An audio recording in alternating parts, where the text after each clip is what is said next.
thing I always found, and I wonder if you think the same, of if you're coaching and you get knocked down to the lower bracket by a team, I tend to enjoy that rematch more because I feel like you can learn a lot more from a loss than a win. So 100%. I would have to disagree with you and say I think if GenG get to that rematch, I would be leaning that way. Do you find that at all to be the case for you guys? For sure. I feel like it's more scary to be the team that won and now you need to play them again. Yeah. Right? So I think for the rematch, always the team that lost could learn more. All right, well, that's a good insight for now, Ewok. Thank you so much for joining us, and I would love to have you back after map 3 to break down some of the games that have been happening. But thank you so much, Ewok, everyone. Thanks, Ewok. Our celebrity from Indonesia, head coach, Ewok. Thank Buy you. the RRQ bundle. Yeah, buy the RRQ bundle. So you can just leave your headset here, Yeah, and you can, whatever is more convenient for you. About to go buy some more right now. Yeah. In fact, let's, we were just talking about today's lower finals. Thank you, Ewok. Oh yeah, just go. Just go for it. Everyone say bye, Ewok. Bye, Ewok. Damn, he looks handsome today. He is always handsome, but he's back in the suit, which we have not seen in a while. Yeah. Now today's lineup, we've got T1, and yesterday we saw T1's first loss. And it was also a very interesting timing to have a player swap in. Carpe is in, he's back in today again. Yeah. And not only that, we had some roles.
tendencies and things that you're having to do across a larger sample size more can go wrong. As we see this map, Vito, it's actually kind of crazy to see Pearl picked by T1. It's a map that hasn't gone great for them in the off-season, and they've left that in the veto and decided to ban out Abyss, I believe it was, instead, which I'm quite surprised about.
Welcome to VCT Pacific 2025. T1. Today, we're finding out who's going to Masters Bangkok with DRX. It's VCT Korea's day with the clash of Titan Orgs, T1 and GenG. And this is T1's last hurdle towards their first Grand Finals appearance ever. Now, T1 has qualified for internationals previously, but they're up against a GenG that just finished without dropping a single map in their lowers run. And you know what happens when GenG does lowers. They're activated for the trophy win. Yeah, GenG very, very scary in the lowers. But this T1 team, there's a lot of hype. There's a lot of pressure riding on them. Everybody thought they'd be able to make it, but it's these guys standing in the way. GenG, they did it last year through the lower bracket. Can they do it again, Pilski? Yeah, there is just so many hard-hitting storylines in this matchup. You got the Meteor versus his old core Revenge Arc, Stax and Buzz wanting to try to tag team their way to another international event. I mean, a new generation of talent in DRX has surpassed two of these older cores and guaranteed them a spot at Masters, and one of these teams is going to get left behind. Yeah, one of these teams will have to get left behind. Only 2 slots in Masters Bangkok. It's very painful for any of the teams being here in kickoff. And to know that you're going up against former teammates, against friends for this lower finals, this is going to be a big deal. If GenG doesn't get in, they are our trophy winners from last year's Masters Shanghai. This is going to be a big kick in the butt if they don't make it in. But at the same time, T1 to be this close to get into grand finals has to be weighing so heavily on them. Yeah, I mean, I think a big thing for this matchup is how differently these teams are structured. Yes. One thing Ewok mentioned is GenG are a lot more strategic. We see how deep their strapback runs. They're trying to function more as a team. Yep. T1 is stacked full of superstars. So that's the big question is, can these individuals from T1 get the team over the line? Because there's no doubt all 10 of these players could and deserve to play in Bangkok in some way, but it's what's going to prevail. Yeah, I mean, you've seen this stylistic approach in tactical FPS since the dawn of time. What wins, firepower or tactics? And that's what this game comes down to. It's not like either team plays without either. It's just about which way it's skewed more in the way that they choose to play the game. And I think that's a choice that T1's going to have to strongly consider going into today. We've seen them choose to play double duelist and activate the individuals, or choose to play a bit more of a standard style. We know what we're going to get from GenG today, and they know how they're going to execute it in the server, but the big question mark falls on T1 for this best of 5 for me, and you can even see it right from the start of the veto picking Pearl here. It is a huge question mark for T1, especially switching out their players, having Carpe in at this moment, and when you're this far into the tournament, this is actually crazy. So GenG, like you said, very not predictable, but we understand how GenG plays. We understand what they're trying to do, but what is T1 doing, Morgan? Well, for T1 today, I have 3 words. Let Meteor loose. That's what you need to do. Set him going. They have such crazy individuals. Even with Carpe coming in. Carpe is still an insane fragger. We saw that last year. So that change must have come in for a reason. It might be vibes. We don't know. But that's what I want to see from T1 today. You have to use what's in your squad. And what's in your squad is crazy firepower up and down. This agent select is so hyped for me because T1, they've banned Abyss, they've opted to go into Pearl. They have brought out the same comp, so they're not changing anything. They're sticking Carpe straight on the Astra. They're jamming the double duelist again. It's Izu on the Yoru, and when we saw Meteor last time on Pearl, the man was running it down on Killjoy on attack, trying to kill everyone in sight right from the start of this tournament. Yeah, I mean, he's an aggressive Sentinel player. We see it all the way through. I like this Yoru Neon. I do think it has potential. But GenG coming out with that very, very standard comp here with the KO and the Sova. It's very flexible and it can do everything. Well, here on Pearl, T1 looks like they want to run it down. This is going to be a very exciting best of 5 here in the lower finals, T1 versus GenG. And to kick off our very first map of today, we've got Chobra and Quack, our casters. Please, the mic is yours.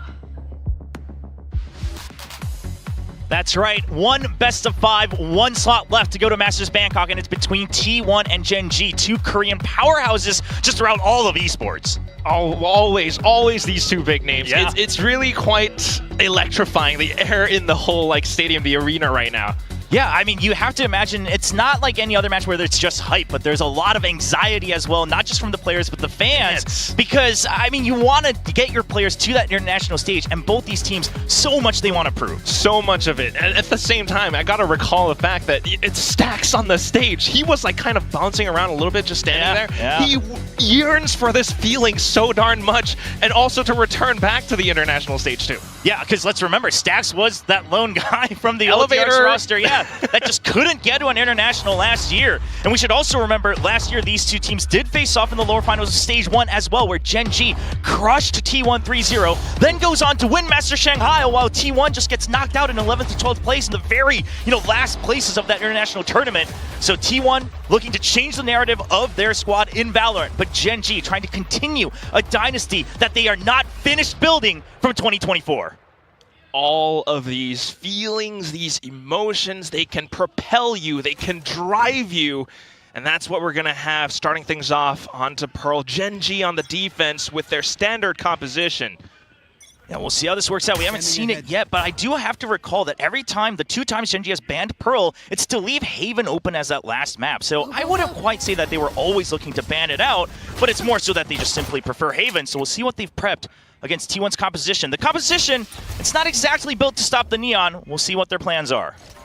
Definitely a lot of adaptation needed to go through, but for now, just Buzz already starting things off straight in towards the back of Halls. Ooh, nice little frenzy double kill, and off towards Carpion the Classic. And obviously, yeah, it's hard on the pistols, but this is something that GenG's going to have to watch out for. The Neon's simply just going to get ahead of everything you have. Same with the Yoru. So even if you stop the second line of attack, there's always going to be the double duelist that's able to break onto site. So much of it at work, already breaking the back lines, and the rest of them holding out from the back of P-Long as well. A little bit of a peek out from Yeoman alongside Texture, and Texture, of course, starts things off with a bit of a snappy headshot, but down to it, Meteor answers right back. Yeoman trying to play around the back of the boxes, but still, Meteor able to find him at the very end. It's a rough position for Yeoman, not able to get any type of trade off of Texture's initial kill onto the site. But once you've already given up the site like that on the pistol round, it's always going to be tough. And T1 already buying up several rifles, trying to just continue things on. But yeah, the Flash, the Yoru, he's already drawing so much attention. The Neon slides through. I mean, you don't have something like a Fade to see some people in the back. You don't have a Vice to just bring up that wall to really shut things down and only focus on the duelist. Yeah, so it's definitely going to take a little bit of time, but in that time, you know, T1's going to build up this advantage. You mentioned the rifles, there's 3 of them, 2 ghosts. And that does allow for 2 members to kind of play a little bit more aggressive. Meteor going to be on his own over by B main, just with that ghost, so even if he loses it, not a big deal, but if he can get information, that'll be huge for T1's play. Hence the smokes at the same time, you know, trying to deny as much as possible, but Meteor picking up the ult orb, that's quite a good pickup as well. The rotations from GenG quite early. Yeah, they go for the orb on A main, and now because they've heard some noise, they have some intel on B, they're just going to shift their weight. I mean, they're taking the 50-50 shot here, and they will be wrong, but we'll see. If they can take out Meteor nice and early, they would have a numbers advantage. Okay, 0 point, and it only knows the 1 player, and that's why you can already see Texture trying to head back. Yeah, and look at Charon's position. During all of this, now he can just wait for Meteor to return and still guarantee a 5v4 if it in fact is an A-site hit. There's no way that Meteor expects this. Just no way in damn hell, and Charon will get that kill. Good little pickup. Ghost afforded him as well, but look at T1 as well. I mean, they're continuing to push further back into spawn. Yeah, you want to make sure that you don't give them a chance to set up and just absolutely spray them down. Use the weapon advantage you have. Stacks not in a position to recover the weapon just yet. That's something that T1 wants to keep a note of. Not that time, GenG's continuing to try and set up Yeoman out from the back, as well as Karen out from Art. The spike, of course, taken away, though, so very likely just looking to look for the exits, possibly die to the spike. Yeah, we did see a ping onto the dead body where there is 1 rifle, I believe a Bulldog left over, but the 2 remaining members of GenG just looking to go to that spike. And things relatively going as planned. T1, you bought 3 rifles, you lost 1. Obviously, yes, you did take damage, but obviously you also had 2 ghosts, so it's not the end of the world. You'll still have a Phantom and a Guardian and 2 members to buy up, so there's some options for you to work with, and then you have the speed on your side. Yeah, in a way, just kind of both sides still parking the bus and trying to keep to their advantages as much as possible. And also just to build up towards those later rounds, because that's going to be even more crucial. Already, what we can see is there's quite a bit of reliance on maybe Foxy9's utility to just anchor down the B site. Yeah, but is it enough to stop a Yoru and a Neon? I mean, I'm just always so curious. They're gonna really want that operator in Texture's hands if you're GenG. But also, something else I want to keep a note of is what the devs talked about. T1, how's their movement on this attacking side? Because like they said, it was really just Meteor trying to get as many kills when they were playing against Boom. A lot of people said, Boom Esports should have won that match 2-0. They shouldn't have let the Pearl get out of their hands. So hopefully T1 will have needed to fix things up. Meteor not going to play with Fate just yet over in Art. Yeah, at least a little bit of information as well, though, so it might inform Buzz to figure out a bit of a game plan as they head on into the A site. 3 players stacked all across A main. The spike a little bit down as well, though, so maybe cooking up a different game plan. Yeah, just pings, perhaps noting potential rotation trajectories from T1. But now noting the drone as well, so Meteor just identifying that they are looking for information in mid. That should let you know that, yeah, okay, well, 3 members tagged as well, that it was a likelihood that it's still a default hold. T1, they're just going to try to mask info and then go all out onto A. They will have the numbers advantage, but Texture, he wants to get ahead of it. He wants to shut things down. It's a Judge right in front of him, but he's just going to get 1 kill, gets out. Buzz wants to chase him down, but he is going to get gunned down at range. Izu finally in for the trade. Already a little bit of damage done. Munchkin, can he hold on? Not quite. And that's damage On to GenG. 3 rifles dropped, 3 members gone. 20 seconds left, though, and T1 have to head in to get the spike down. And just in that time, Karen and Foxy9 have arrived close to the site. Foxy9 starts things off with a headshot and a second kill to go through to end the round. Oh, and that could light a fire in both of those players, Foxy9 and Meteor. Obviously, Foxy9 taking over Meteor's position. A lot of people said he couldn't do it, but GenG said, no, we can mold him and we can work around him. He's been looking happier on stage, looking comfier, and getting that kill against Meteor, obviously at low health, but it's going to be a huge confidence boost for that new addition to GenG. Foxy9 versus Meteor, Texture possibly versus Buzz. There are a lot of parallels that you can draw between both teams, but this definitely is one of those that stands out. They are both on the killjoys right now, and Foxy9 is doing a fantastic job so far. Caron picking up the judge, so they want to just maximize the firepower that they can still have. You know, obviously you're taking econ damage, but you don't want to take a step back from the fight. You want to still try to recoup here, and he will be playing close on B Link. The question is again, if it's a fast hit onto B, Caron's rotations won't be enough, so GenG already pulling members over to make sure they can cover Foxy9 at range. Just trying to give him a little bit more assistance. Yeoman up by Heaven. Texture also around B Link, though. I mean, they must have heard a little bit of something, so just trying to set up for the angles. So you can just trust Caron here. He's got the judge. He can hold double doors, but that's going to be the dimensional drift. Already jumping onto site, catches sight of one member. Not quite spotting Texture just yet. And Foxy9, you are just trapped there. It is a grinder of stuns and firepower all around. And Buzz and Izu breaking the site with E. Spike will get planted, and Texture, he cannot risk the fight just yet. He has to wait for backup. Oh, it's just way too tough. Although Munchkin and Karen might arrive towards the back of tunnel, I don't know if it's going to be enough for GenG to really look for a possible angle and some kills. A 3-on-5 right now. Yeah, it's looking like it's going to be a save. Yeah, because especially Karen has a judge. He can try to get some cheeky exit kills or whatever else he might find. But the rest, yeah, it's just already, the odds are so stacked against you. There is a Vandal. Yeah, okay. Wow. All right, you get out with a gun.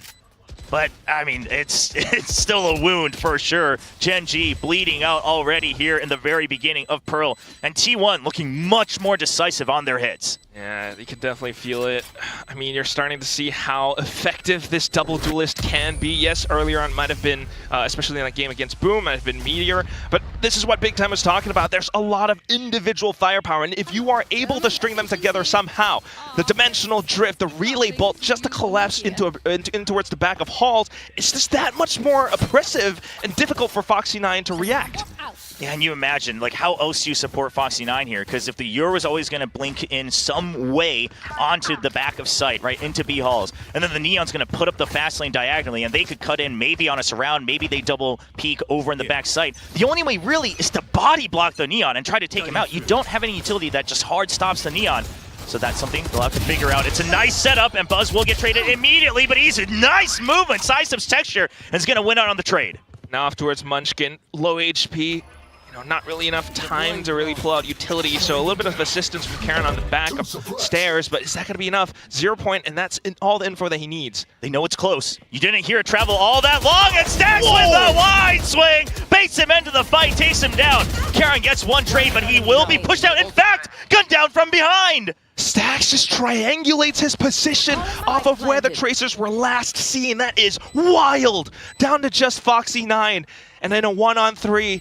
Not in a prime position to stand out and find the retake.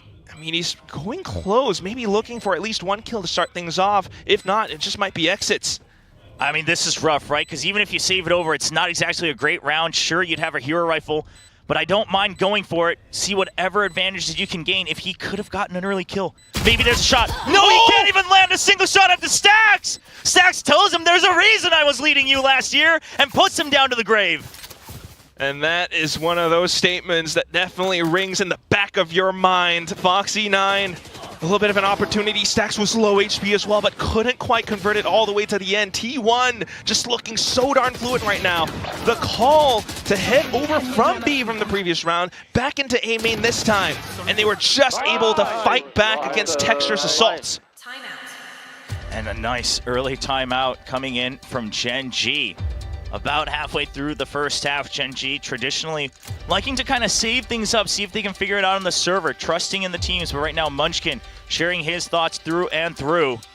And the coaching staff of GenG hunched forward, trying to figure out how to stop this double duelist. Yeoman already hand in head, but you can't do that. It's a long marathon today. It's a best of 5. You cannot start doubting yourself already in map 1.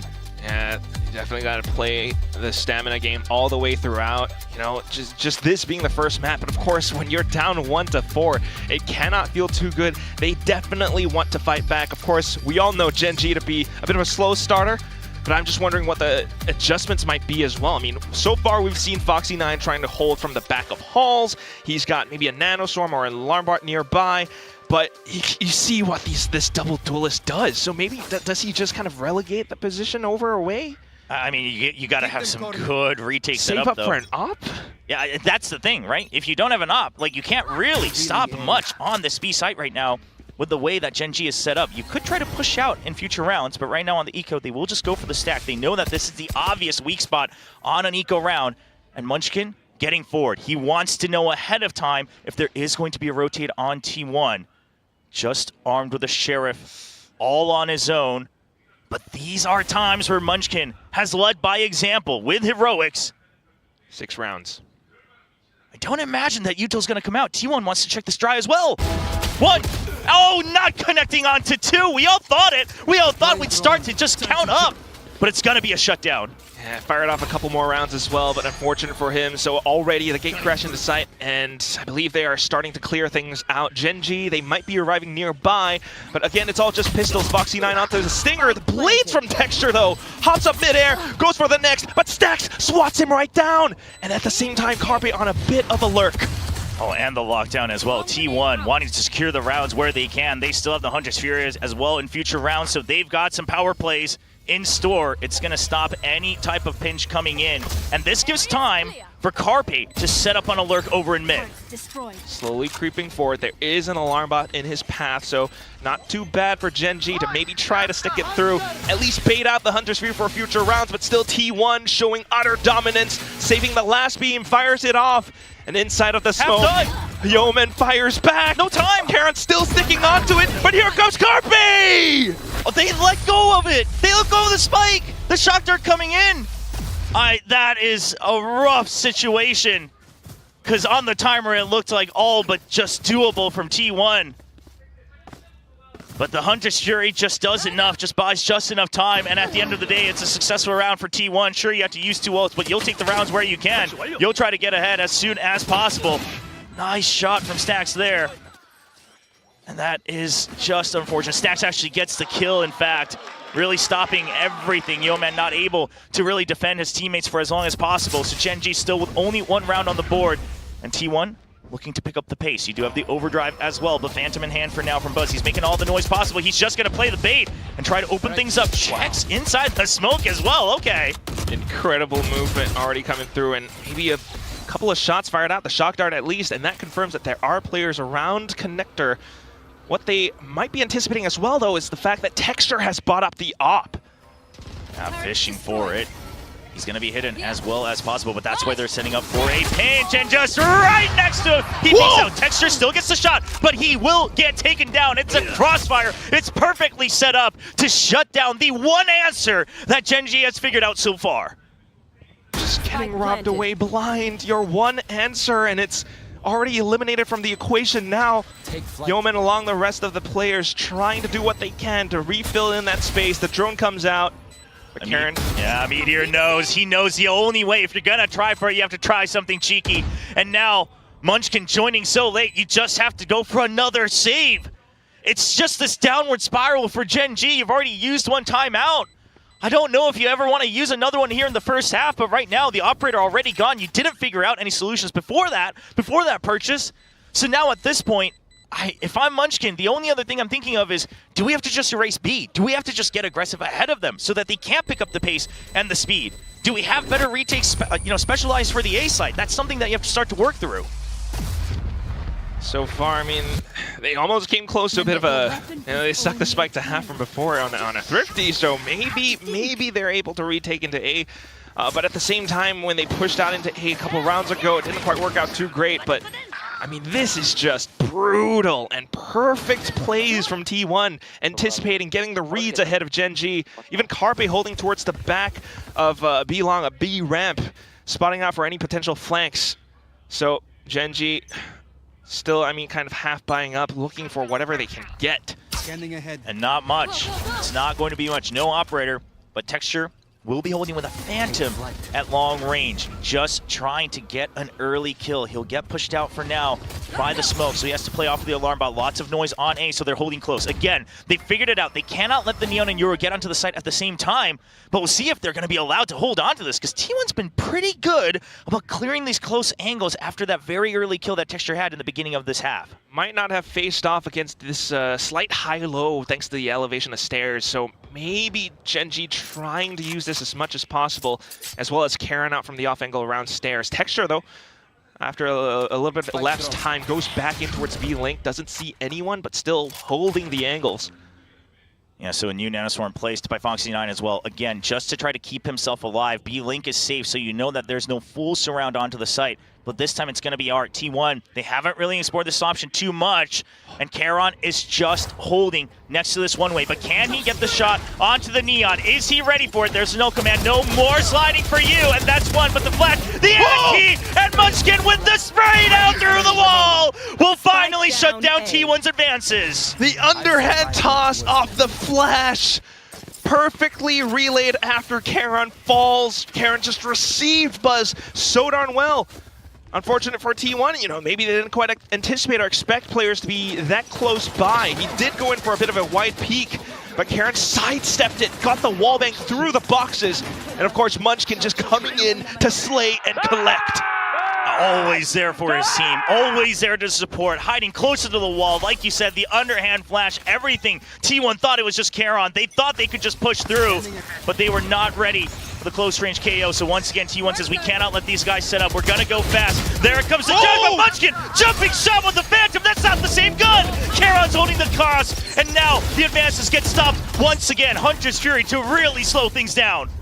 In with the judge as well, hiding inside of the smoke in case someone does continue to push on through. Second smoke comes up, and at the same time, Carpe creeping out back towards mid. Texture has pushed all the way up B long. Yeah, now you have some good ideas of where T1 is. You don't have to worry about it. Also, neither of the duelists alive. So GenG feeling very comfortable. The turret will spot Carpe on that lurk, and that's going to be a little bit of information to maybe start spreading out. We'll see if T1 tries to take this opportunity to clear this smoke. Looking to try. Seeing close range, but nice movement. It's actually covered for Munchkin. He's just always there for his boy. Charon is still alive on the site. Now Carpe just ditched by GenG. They don't want to have to worry about it. Carpe creeping forward. They know that he's coming. Only 30 seconds for T1. It's a trade, and now it's just Carpe subbing in, gets one, but that's all he'll get as Foxy9 comes back alive. 3-6 for GenG. Texture already creeping up from the back as well, a little bit closer. Oh my god, Quack, you gotta calm yourself down. This is way too darn exciting. First of all, look at Munchkin's replay. Hopping around, he actually airstrafed to the left. That's how he took down Buzz. Unbelievable with how he's managing to make these plays happen. He does it for a second time as well, and down to the rest of the round because they kept T1 pinched in towards A main with all that utility with the spams. They knew exactly how to trade it off, and this proves that GenG, even with, you know, a traditional composition like this, they are able to fight and strike back. This forces a T1 timeout.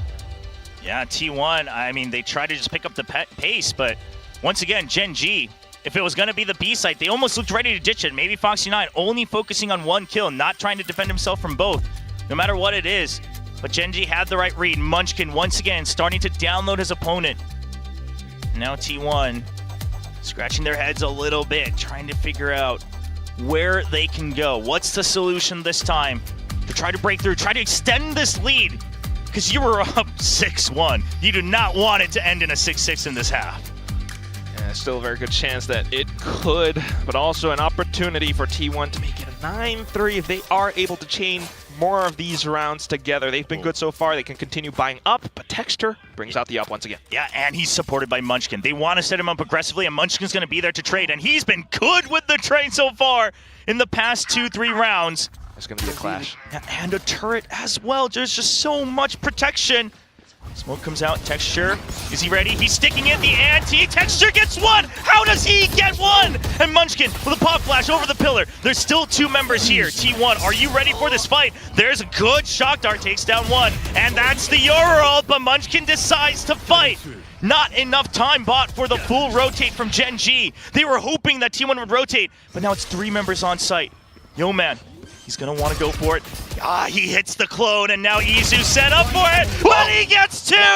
Down to a 1v1! Karon, he is close by, but Stax, he needs to get the spike down. That's going to take a little bit of time, and in that time, Karon might be able to push in a little bit closer. Where's he going to go? Oh, Stax trying to get ahead of it. Peeks out to the left, but Karon holds the angle and gets the headshot to end the round. Just a read from Karon, saying you don't have any information, you don't know where I am, you don't know where I'm coming from, you better clear the connection to our spawn, because otherwise you know you're in trouble. Purposely holds the off angle and just knows that Stax has to step out if he wants a guarantee. What a follow from Texture as well. We talk about his flicks, but that is some crazy, insane tracking onto the Neon. And yo man, a rough start at the beginning of kickoff, but people have started to see his power, his value.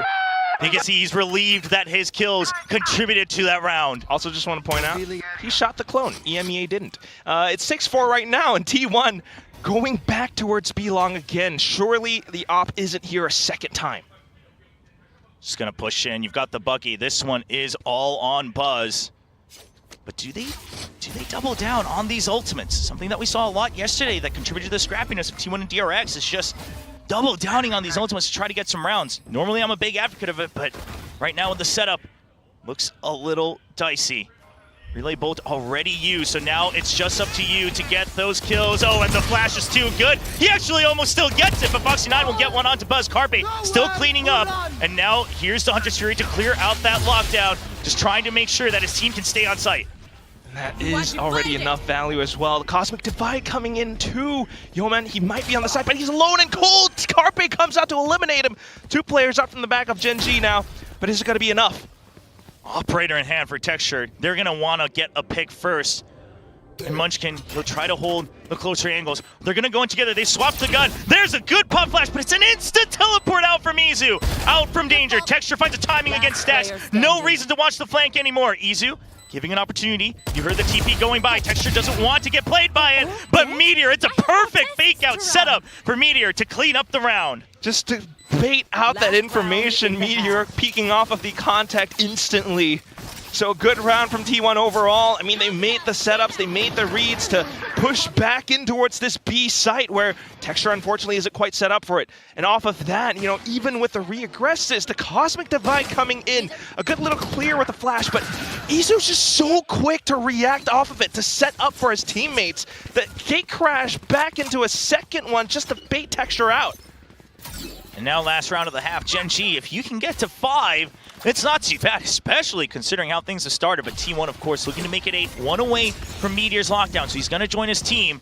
Ideally going to pick up this orb, heading down to B-Long. Texture behind screens. Does he go out? He does! Oh, he's not going to land the shot, but he doesn't stay alive! Izu just finds him through the smoke, and now GenG scrambling to fill this void. And with Munchkin inside the smokes. They know about the lockdown. They're ready for it. Fragment goes out. Is it going to be spot on? No, it's going to miss. And GenG, they're going to have to empty it. Karon's not in position. He just has to fight his way out. He's going to get detained. He goes down. 2 taken out eventually. Taken down by Carpe.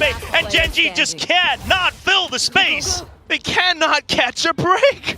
Even though Karon fell, the rest of them are still trying to hold towards the back of Halls. Munchkin nearby to refrag, but he gets taken out just as quick. Down to just Foxy9. Has to push out. It's a bit of a one-way in his face as well. He tries to work around it, but he gets spotted out. His feet. Meteor sprays him down, and we end the first half 8-4. Well, T1, it looked like GenG might catch up, but they stabilized with a nice lead. 4 points ahead of GenG in the first half of their map pick on Pearl. There were a lot of question marks when we saw the draft. I mean, you took a beating next to Boom Esports, barely scraping by with the win, and you still wanted to come here on this map, even though we've never seen what GenG has prepared. But they get the read. GenG, they're not going to have anything special. That's not the GenG way. And T1 come in with good executes and Now we'll see if that aggression, if that teamwork can continue in the second half on defense. Yeah, that's the question, isn't it? I mean, we saw how effective these executes are because of the double duelist composition on the attacking side, but how does it fare on defense? Are they going to come in with the strongest retakes? I mean, GenG, of course, they will be able to set up as well. We'll see T1. Again, with Neon Yoru, you're generally going to want to push out, get some space before you go for this fast rotates. The rotation speed is something that GenG has to keep a note of. You know, the old style, the 4-1 push and pull, try to find a timing. It's not going to be as smooth because both the Yoru and Neon can just pop up on one side instantly on the next. So they'll have to sprinkle in some good, powerful set plays. We'll see if that can work. Lots of fans from both teams with just all different types of artwork to continue on. There's the little Genrong, the GenG Tiger mascot. Lots of goodies that GenG's been marketing with that. Wait, the mascot has a name? Yeah, it's Genrong because Horangi is tiger in Korean. So it's Genrongi. So they take out the first syllable and it's a GenG tiger. I never knew that. Today I learned. Nice. I was trying to figure out a way to make it work in English and it just doesn't. But there you go. That's a little GenG trivia, but we'll see if there's any reason to talk about it any further after this map because GenG currently down 4 points. Yeah, meanwhile, T1 starting to pick it up. Buzz kicking things off with a bit of a human recon movement outside of A main, but doesn't spot anything out. Then an instant clear onto mid from both sides. Yeah, so T1 just saying, hey, well, now you guys are going to be separated if you're not all 5 stacked onto one side. Turret spots one person. That's an instant TP. Because of the turret position, you know that at least the Killjoy should be on the B side, and they go to defend. Yeah, Texture might have hurt that gate crash as well, so this might be the call for the A squad to head into site where, unfortunately for GenG, Stax and Carpe are really close around stairs. They might have been noted as well. Buzz spots out Foxy9, tries to get the relay ball in for the pinch, crouches, and gets the headshot, but Texture answers right back with the Sheriff. Well, round 2, here comes Meteor. Next up, Texture versus Meteor, the old teammate, and he's just gonna say, well, hello, good old friend. I'm gonna go join my team. Meanwhile, GenG gonna start to push out of the site, make sure that they have room to work with. All 3 next to Bunker, ready to wrap around. Carpe coming in to cut off Texture, but Texture's timing could be impeccable here. He's waiting to see where Meteor's coming from. Stax gets 1 kill. There's still 2 members around the site. Stax brought down low. Carpe gets a good one. Yeoman's still alive. No, you can't take your utility out. You have to fight, and fight T1 will as they go up 9-4. Just the one micro decision. He thought about it to possibly support his teammate on the site, but unfortunately it bites him in the back. T1 up with the 9 wins now. And now with the pistol, possibly a 10th. Yeah, you just see the importance of that pistol, just how much you can snowball up from it. A little bit of chaos, maybe a little bit of scrappiness, but that is something that T1 was born from after yesterday's match. We've seen it. They're able to continue on playing at peak form today. All the individuals truly showcasing kind of the hope and the style that people wanted from this squad, from this type of roster. And the scrappiness is really breaking apart GenG's Texture. They had the setups towards A, but it's all broken off now. In with a bit of 0 point, they spot out Buzz, and back into mid they go. Just 1 Sheriff for Texture, and he'll lead the pack. We know what the GenG squad can do with this. On flash at the ready. They want to continue to power through. Oh, if they take Carpe down, that is a Bulldog fragment. Carpe just waiting, calling for backup. Desperation and a good timing and a pinch. Carpe and Meteor working in tandem, Bulldogs in hand. Texture still alive, but Izu will come for backup. Might have run out of ammo, but the backup is so quick and ready. Down to just Karen. Has to go for the spike or maybe thinking about the guns as well, but he has to know that they are all close by. The T1 players all converging into his lone position. Buzz out from the back with a judge, but onto the pistol, he actually gets fragged out by Karen. He starts running. He knows that that's out from the A side. He expects us to be weaker, but they are right behind him. He knows that they were somewhere near mid. Karon, where do you plant? Is it backside or are you looking to go back out onto main? He's gonna plant safe onto the smoke. He'll have time to reposition. Stax and Izu trades weapons. Izu will have to go in with the drone. Bulldog in hand. Right here. And considering the position, considering the timing, the drone fairly confident that it should be heading out towards A main. Karon, he can't really make a move until he hears that tap onto the spike. but in a 2v1, can he land the shot? An outlaw as well. That was his 1 star. Okay, Recon not finding him. They have no idea. They're not expecting. Oh, Izu gets an inkling of it, but that's a headshot. And Karon, he trusted he was off of the spike, almost lands it, but Stax will refuse to get hit today. Went for the wide peak. He tries to strafe and reset his crosshairs, but Stax sidesteps as well. Down to the one-on-one, and T1 remain calm. They regain their composure, and they strike back. Still though, not too bad of an eco for GenG. They robbed so many guns away, but that's it. Now the score still is at a pretty desperate 10-4. Yeah, right. If it was a 7-5 half, sure, we can say, okay, lots of damage done, time to come back. But now 10-4. If by some chance this starts to slip away in this round, then before you know it, the map's over. So GenG, everything on the line. They know about the Outlaw, full armor in hand. And Izu will just TP out for the time being. It's still a double setup. GenG trying to pick up the pace, but this could get dicey. He TP'd out and went for a re-peek. Sends in another gate crash back in towards a tunnel again, just for backup. Meteor close by with the Sheriff trying to find some shots through. If this Outlaw can find value, that would be huge. And there it is. Yeah, the Jet taken down as well, so no dive onto the site. Meanwhile, look at A main. Buzz is clear. He's been peeking non-stop. Sure, just a Bucky in hand, but that'll be enough to delay them to get that information. Now you know there's at least someone looking onto A, so it's not out of the realm of possibility. T1 choose to go for a hold on the default. They'll give up mid. They don't care. They have the numbers advantage as long as they have information that there is a rotation, perhaps a pinch. And with Buzz continuing to re-peek, he's gathering more information. This might inform Stax that they could be rotating and finding a different route into the site. Fortunately though, Karon with the one tap ends Buzz, and now it's just down to Stax on the site itself. Meteor alongside Carpe in for the rotation, but they hear the footsteps, the stampede out from stairs.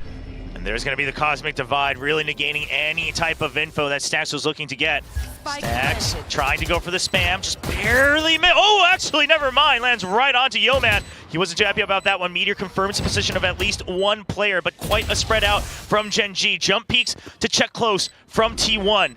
Still a possibility, 4v4, 2 rifles in the hands of T1 members. They will start to fan out outside of the smoke. There's the clone, it gets information, a pop flash as well. An instant trade, 1-1. Carpe starts to defuse, they're trying to block him, but he does get the half. And so time bought for T1. The spray against the wrong person, and T1 will lead by 7.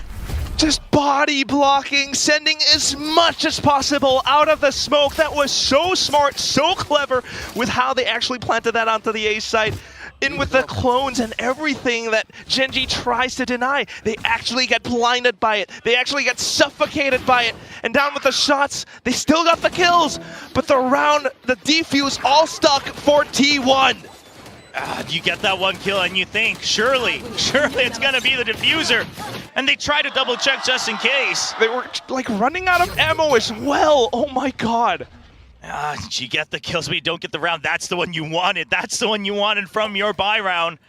Because T1 now 1 away from map point and still rifles across the board on both sides. And GenG this time waiting for a push out of information from the T1 side. Otherwise, they'll clear out. They want to get rid of some of this utility in mid so they have a bit more freedom the later part of the round. Tell you what though, Chobra, the push out actually happened on the A main area, and that's where they are posted up. T1 now getting a little bit more information. They are also informed that there are players headed towards Art. And so Izu, he can take a little bit more time, get a little bit more aggressive, has that gate crash as a backup. And Texture just gonna dry peek in. He's got that tailwind activated. Carpe, he's sharp with it. Yesterday, perhaps that was enough warm up, but a good jump peek out from Munchkin. But it's still just mid that GenG is taking a hold of. Meteor up against his old teammates, up against his old team, where he was creating so much space. Can he do it against them? He starts with 1 kill, and he's looking for more, but Foxy9 once again says now it is my spot to be earned here on GenG. Foxy9, the one to take the space and now to hold down to the site. It's just 2 players from T1 to try to retake, to find that map point. They stand up close. Stax starts things off with a headshot. Okay, the clone just gonna be spent by Foxy9, still looking for one, and again, this is where he shines. He wants to take these fights. A 1v1 on the site, but back up far away from Karon. looking at that off angle, and Izu, he susses this out. He wants to go hunt for it. He doesn't have much time, but he needs to get the kill. He will not! And GenG will crawl back into the game with 5 rounds. That is just incredible. I mean, good little fights out from GenG, but at the same time, down to the 2-on-1. The fact that Karon doesn't just hold out, you know, exposing his angle way too far. He actually anticipates maybe there is a slight chance. I still got to watch my back, so he plays relatively safe and tight around the pillars. Foxy9 marking the angle on towards the clone as well, so just GenG trying to stay on top of things as much as possible. And now Econ finally broken away from T1, and still not map point. We've seen this before so many times. You cannot let go just yet if you're T1. Still, though, not quite the firepower in the round. Just a couple of spams through, and Meteor's down to low HP. Izu, they want information, but GenG knows this. They know that they're going to be hungry for information. Can't TP out in time. That's the Yorugan. Now, numbers advantage. Even with fast rotates, they don't line up. They'll get a clean shot. Munchkin shuts down his old teammate, his old Sentinel. And Buzz now holding close. Next batter up with a Bucky in hand. Ooh, finds a nice timing to jump in, but he's now stuck. I mean, you can't jump peek out. You have no idea if they'll be far. Yeah, tried to go in for a blind shot, 1 HP, has to instantly run away, basically. Carpe and Stax as well, just trying to hold each of their own lanes, but nothing really found. Carpe starting to get a little bit adventurous. Yeah, Buzz just wants to buy enough time for Carpe. He was making a little bit of that noise. Now the smoke's up, so he will just hold in the back of sight. Sheriff in hand. Carpe, he's made many a miracles happen for T1 with this weapon. But he's gonna choose against it. So much time has passed that they want to try to group up, and that's exactly when GenG starts their advance. Which might work out against T1's decisions right now. Bucky's still in the hands of Buzz, trying to find something, trying to get lucky. Unfortunately, not gonna be found today. Karon continuing on his advances, but here comes Stax out from heaven! 2 kills already! Reload. Was it heard? Either way, it's going to be a far hold from Karon. Just making sure that he has not rotated back out Stax. He's ready for a bit of a pinch, and there it is from Karon. Cleans things up, 3 points away from his Cosmic Divide, and now only 5 rounds in between these two teams. Getting a little bit closer, but of course now the full buy out from T1. A couple of ultimates as well in their bags. I mean, they've been trying to work out early on, trying to gather as much information as possible, trying to get Crash back into safety. And then GenG starts to play a little bit more reactive, so maybe trying to spot them out this time, but otherwise, still GenG being quite sharp with their movements. 4 ultimates online, in fact. Yeah, no operator yet, though, so it still has to be some advances to get information. And GenG, look at their positions. They know this. They're ready for it, and they'll wait out the first wave of potential util. Watch if someone does push out, but nothing so far. Bit of a jiggle from Carpe towards the back of Halls, and he repositions. This time, it's going to be an extra support in mid, ready for the trade. They know exactly where the kill came from Foxy9 before. But all right, they're just going to back out. They don't want to take the risk. No further advances on B site, so it could just be a reset from GenG. A good read coming in from Stax, leading T1. Taking things slow and steady. Look at how Meteor's positioned so far back as well. I mean, he's in a good spot to deploy the lockdown if needed.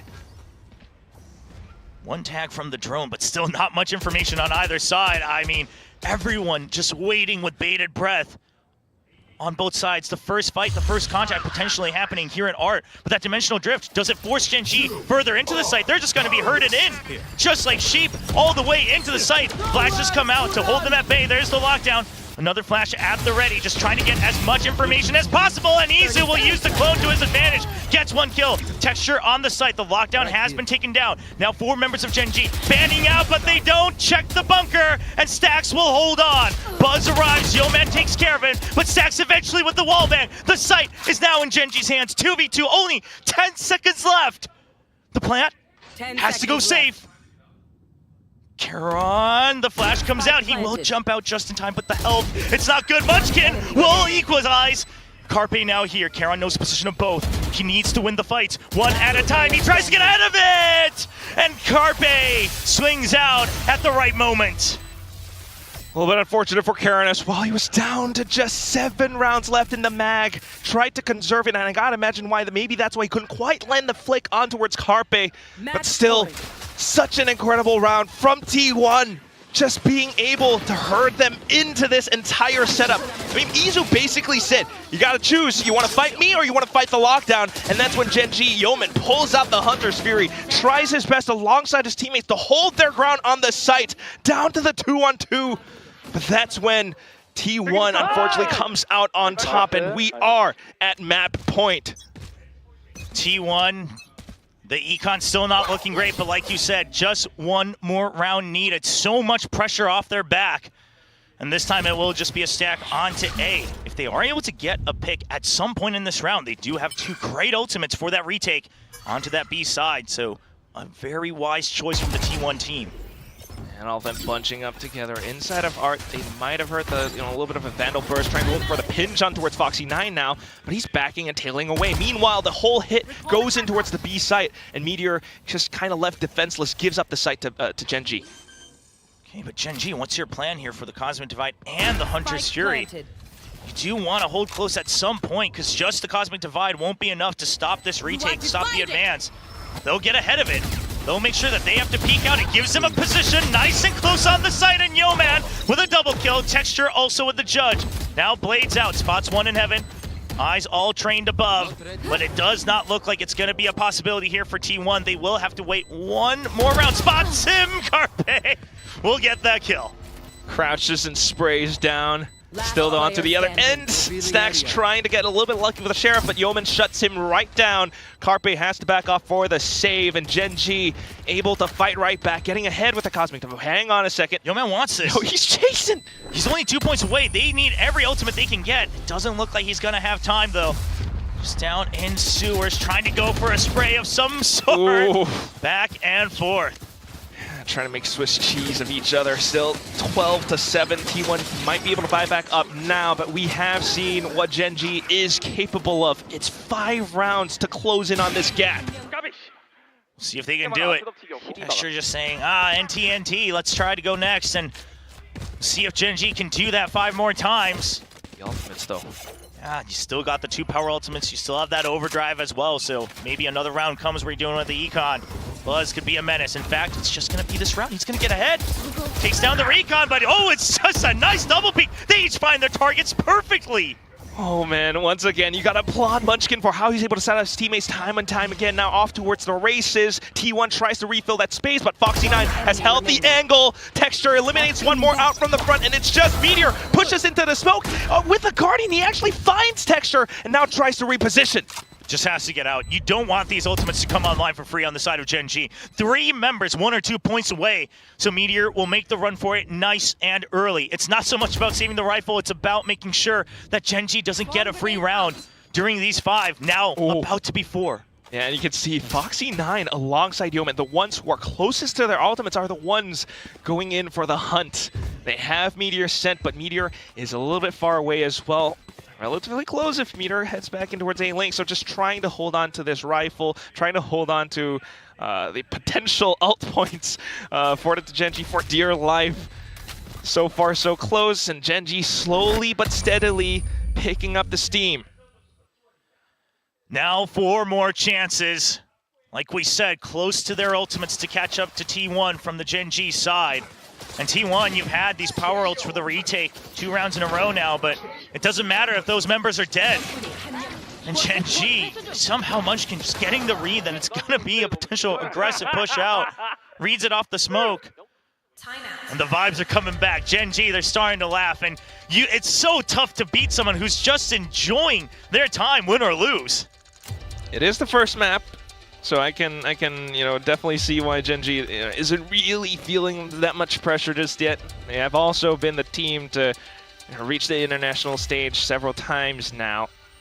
So maybe not feeling it too much, and that is a huge boon, underneath their wings. Meanwhile, for T1, definitely a little bit more pressure, but because they are so close to really closing out this first map, that could also give them a little bit more pressure. They are really trying to wreck their heads, trying to figure out what is the best possible strat that we can call, or best setup that we can call to end this once and for all. And that's something that I've talked about a lot on the side of GenG, looking at this kickoff. It's just the winning habit. It shines through. The winning mentality that they have, that it's okay. We can win in the next round. We can win in the next map. We can win in the lower bracket. We're good enough. We know that. And they take that to really comfort themselves. Whereas you look at the T1 players, so many of these players other than Meteor, they've got so close. They know they can, but they haven't yet. And that starts to build up as pressure even when you're leading. We'll see if it starts to bite back and maybe just latch onto their ankles, pulling them down even on this first map. Yeah, it actually might be happening down to just the half buys once again. Easier though will note the information that's handed to him, and Gate crashes away. Meanwhile, GenG has a secondary squad headed in towards A main, just waiting for that initial smoke to dissipate. Yeah, and an op in Texture's hand, so they want to basically cut off the angles one by one, take a long-range fight if it's given to you, but if not, just take contact, clear angle by angle, and trust in Texture's ability to land that first shot, knowing that T1 will want to take space, that they need to fight for space to get information. Slow and clear, peaks, slicing the pie. Buzz, though, really close towards mid-doors with the Bucky. Not going to show the op just yet. Read clear. See if Meteor has a read on that timing. It took a little while for that turret to get taken down. Yeah, he susses out a potential contact play. For now, we'll just play at range. Goes for a little bit of a spam to check. Thankfully, Carpe 30 on seconds the ready left. with the stars. But now that it's gone, this is when the angles come into play. Texture dashes in.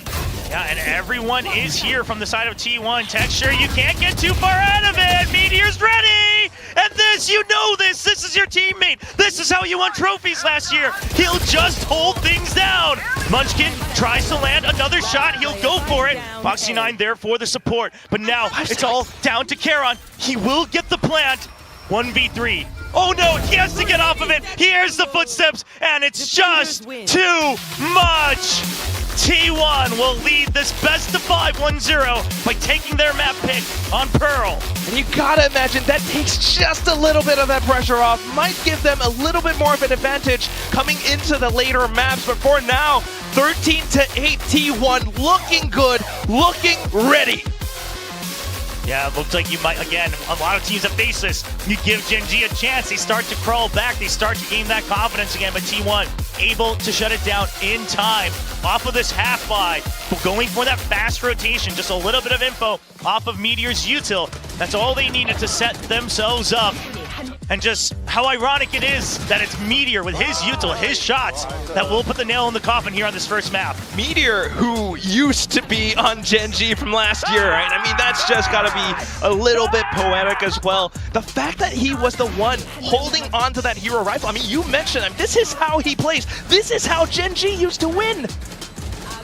Yeah, it's just, I am so curious how the rest of these maps play out. And there's just, again, with so many stories here, so many players wanting to prove against old teammates, old teams, old coaches, in fact.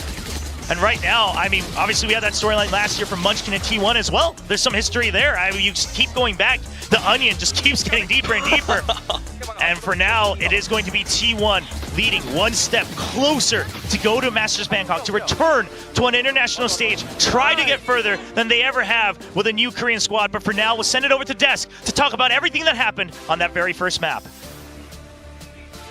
Thank you, gentlemen. What a way to kick off this lower finals. T1 secures their map pick of Pearl very convincingly against GenG. Now, the casters did point it out that GenG did start to get the momentum later in the second half, but it just was a little too late. Yeah, we've seen this interaction between comps like this multiple times so far in this kickoff. It's a double duelist style up against a bit more of a standard, flexible kind of comp. You've seen it from RRQ Secret in those kind of games, plenty of times. And I felt like GenG on their defense, they just didn't really disrupt what T1 wanted to do on attack well enough. Like 8 out of 8 post plants, that attack's gone exactly how they would have wanted. And yeah, I was kind of questioning this Pearl pick, looking at the data that you've seen from the off-season and coming into kickoff, but they showed exactly why they wanted to play it. And I was very, very impressed by Carpe in particular. He had a great game on the Astra in the back lines. Like Buzz had a bit of a slower game, just creating a little bit more space on the Neon, like we've seen from a couple of different Neon players on this map. So very impressed right off the bat from T1's first map here. And over on the side of GenG, unfortunately, when they've started slow in this tournament, they've done poorly, and this is another slow start. Yeah, I would have loved to see them come in stronger today because we knew this is what T1 wanted to do, right? They wanted to punch you in the face. They wanted to hit you as hard as they could, as early as they could, running this double duelist down your throat. And GenG couldn't seem to stop it at all in that, especially in that first half. I think they fell a little bit too far behind. It's great you highlighted Carpe. He's coming in on such short notice, had a lot to prepare for this best of 5, but he looked very comfortable all the way through this map. The Astra seemed like a very natural fit, so I'm very happy to see that working, and that bodes very well for T1 for the rest of this series. Absolutely. I had a lot of question marks about Carpe coming back in. I mean, we've seen him play last year. He's not new to this, but to put him in at the nth hour was a very curious move. Now, like you guys said, with this comp, they've been moving really fast against GenG. Yeah, I mean, this was the bonus round in the second half here, so you want to take more risks on your bonus round, and this is how they got that first kill and opened it up. And then one thing that I really wanted to highlight is just how efficient this retake is. You want to smoke, stick the bomb, they're trying to block this Astra pull as well, just making as much chaos as you can possibly make, and that's how you get away with these retakes. But if you can convert it in a bonus round, it's absolutely huge for your momentum. They carried that across the line. Without that bonus round, things might not look that way. Yeah, for sure. And then you see some of these slower rounds on the attack from GenG as well. Yeah, I mean, I really wanted to highlight this round. We talk a lot about T1, about this super team, superstar personalities, but this was really great macro. We see how they pressure a main but leave the Killjoy behind it. They're active all the way throughout the map, poking and prodding in the middle of the map. They use the Yoru ult to get all the information. They get all the people to the site in time. Yeah. It does manage to trade down, but they won this round because they were there fast enough because of the macro. This is good coaching. This is good strategy. T1 is not just a team that's going to shoot you in the face. Yeah. They're clearly thinking as well, which is exactly what I want to see. And I think GenG just a little bit too readable. First of all, like running the clock down so much when there's only the Sova to define info. A lot of the time when you're playing that single init style that T1 is, they have to rely a little bit more on being active on defense and looking for info. I don't know if GenG necessarily pressured enough and denied that info to them well enough, or maybe pressured Art or Link, for example, but also they just started way too slow. After you lose the bonus in Valorant from an 11-4 scoreline, the reason why it's almost impossible for a comeback is at some point the other team's going to have multiple ults online. And you didn't see it in the minimap of that round, but you talked about it briefly. They had Sova ult, Yoru ult,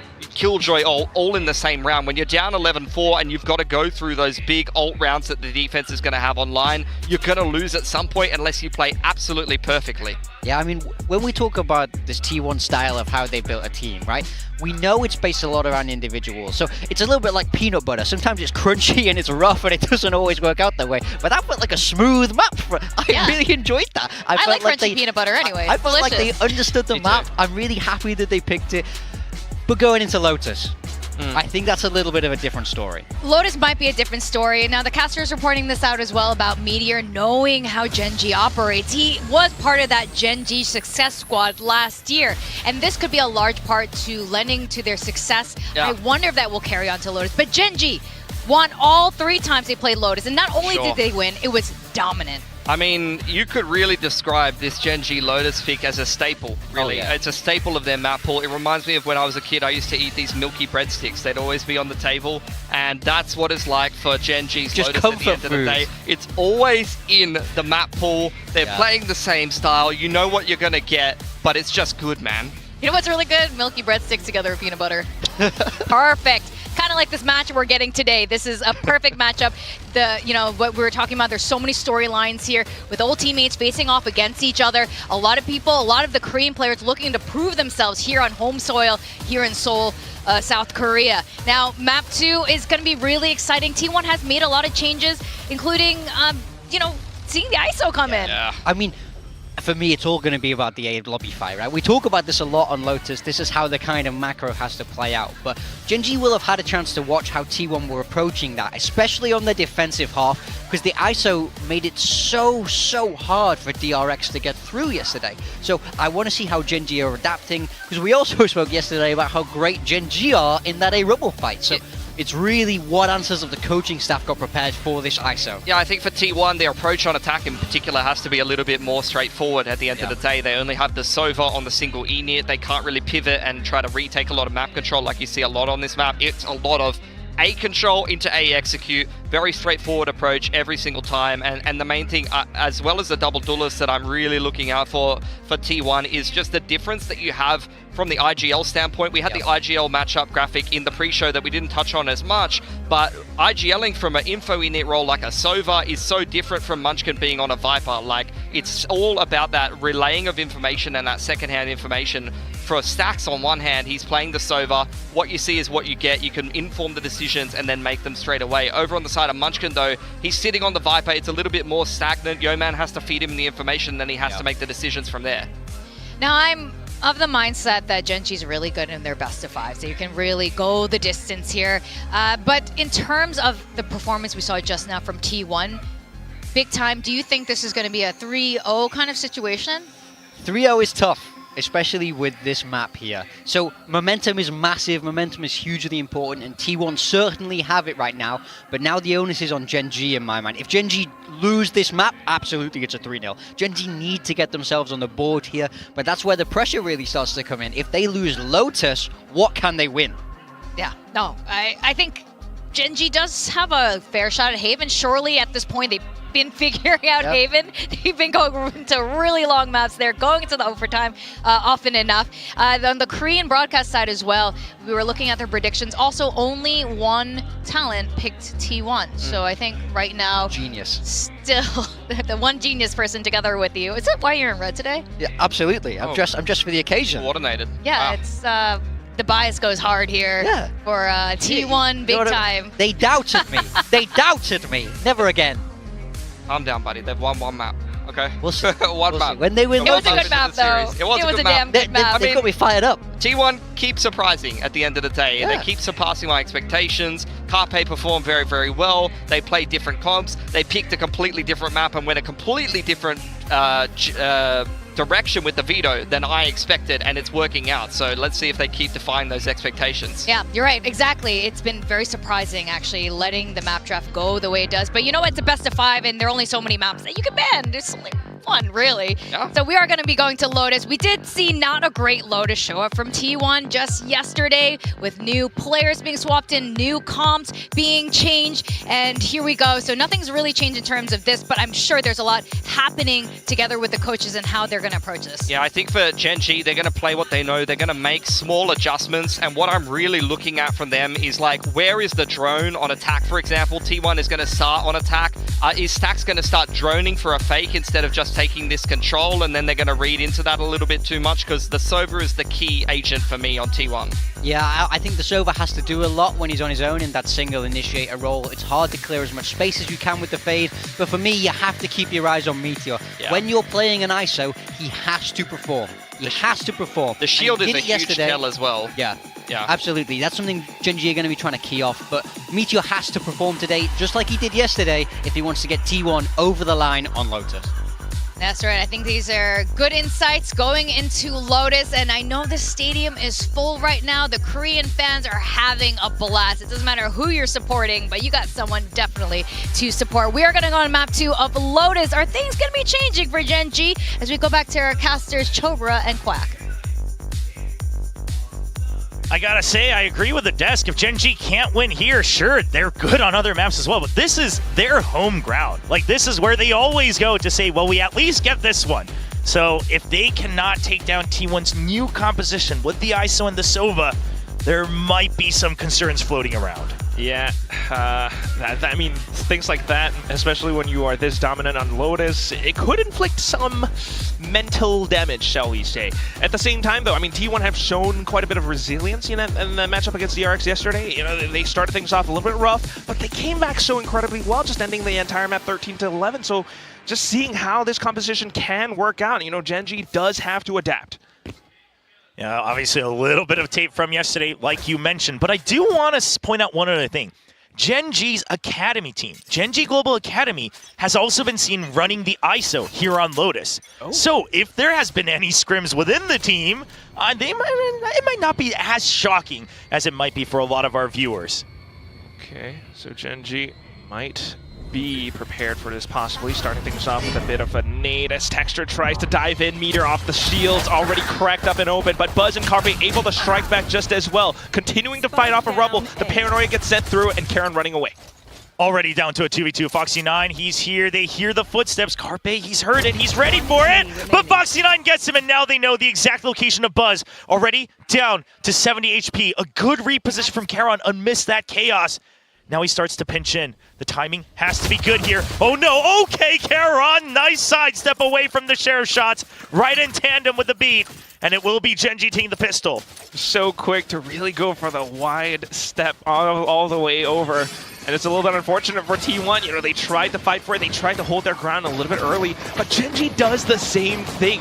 You often start things out with an early C's nade combo, but this time GenG just kind of holds off for the first few, 10 seconds maybe, and then sends it over to the back of Rubble rather than to the back of A lobby instead.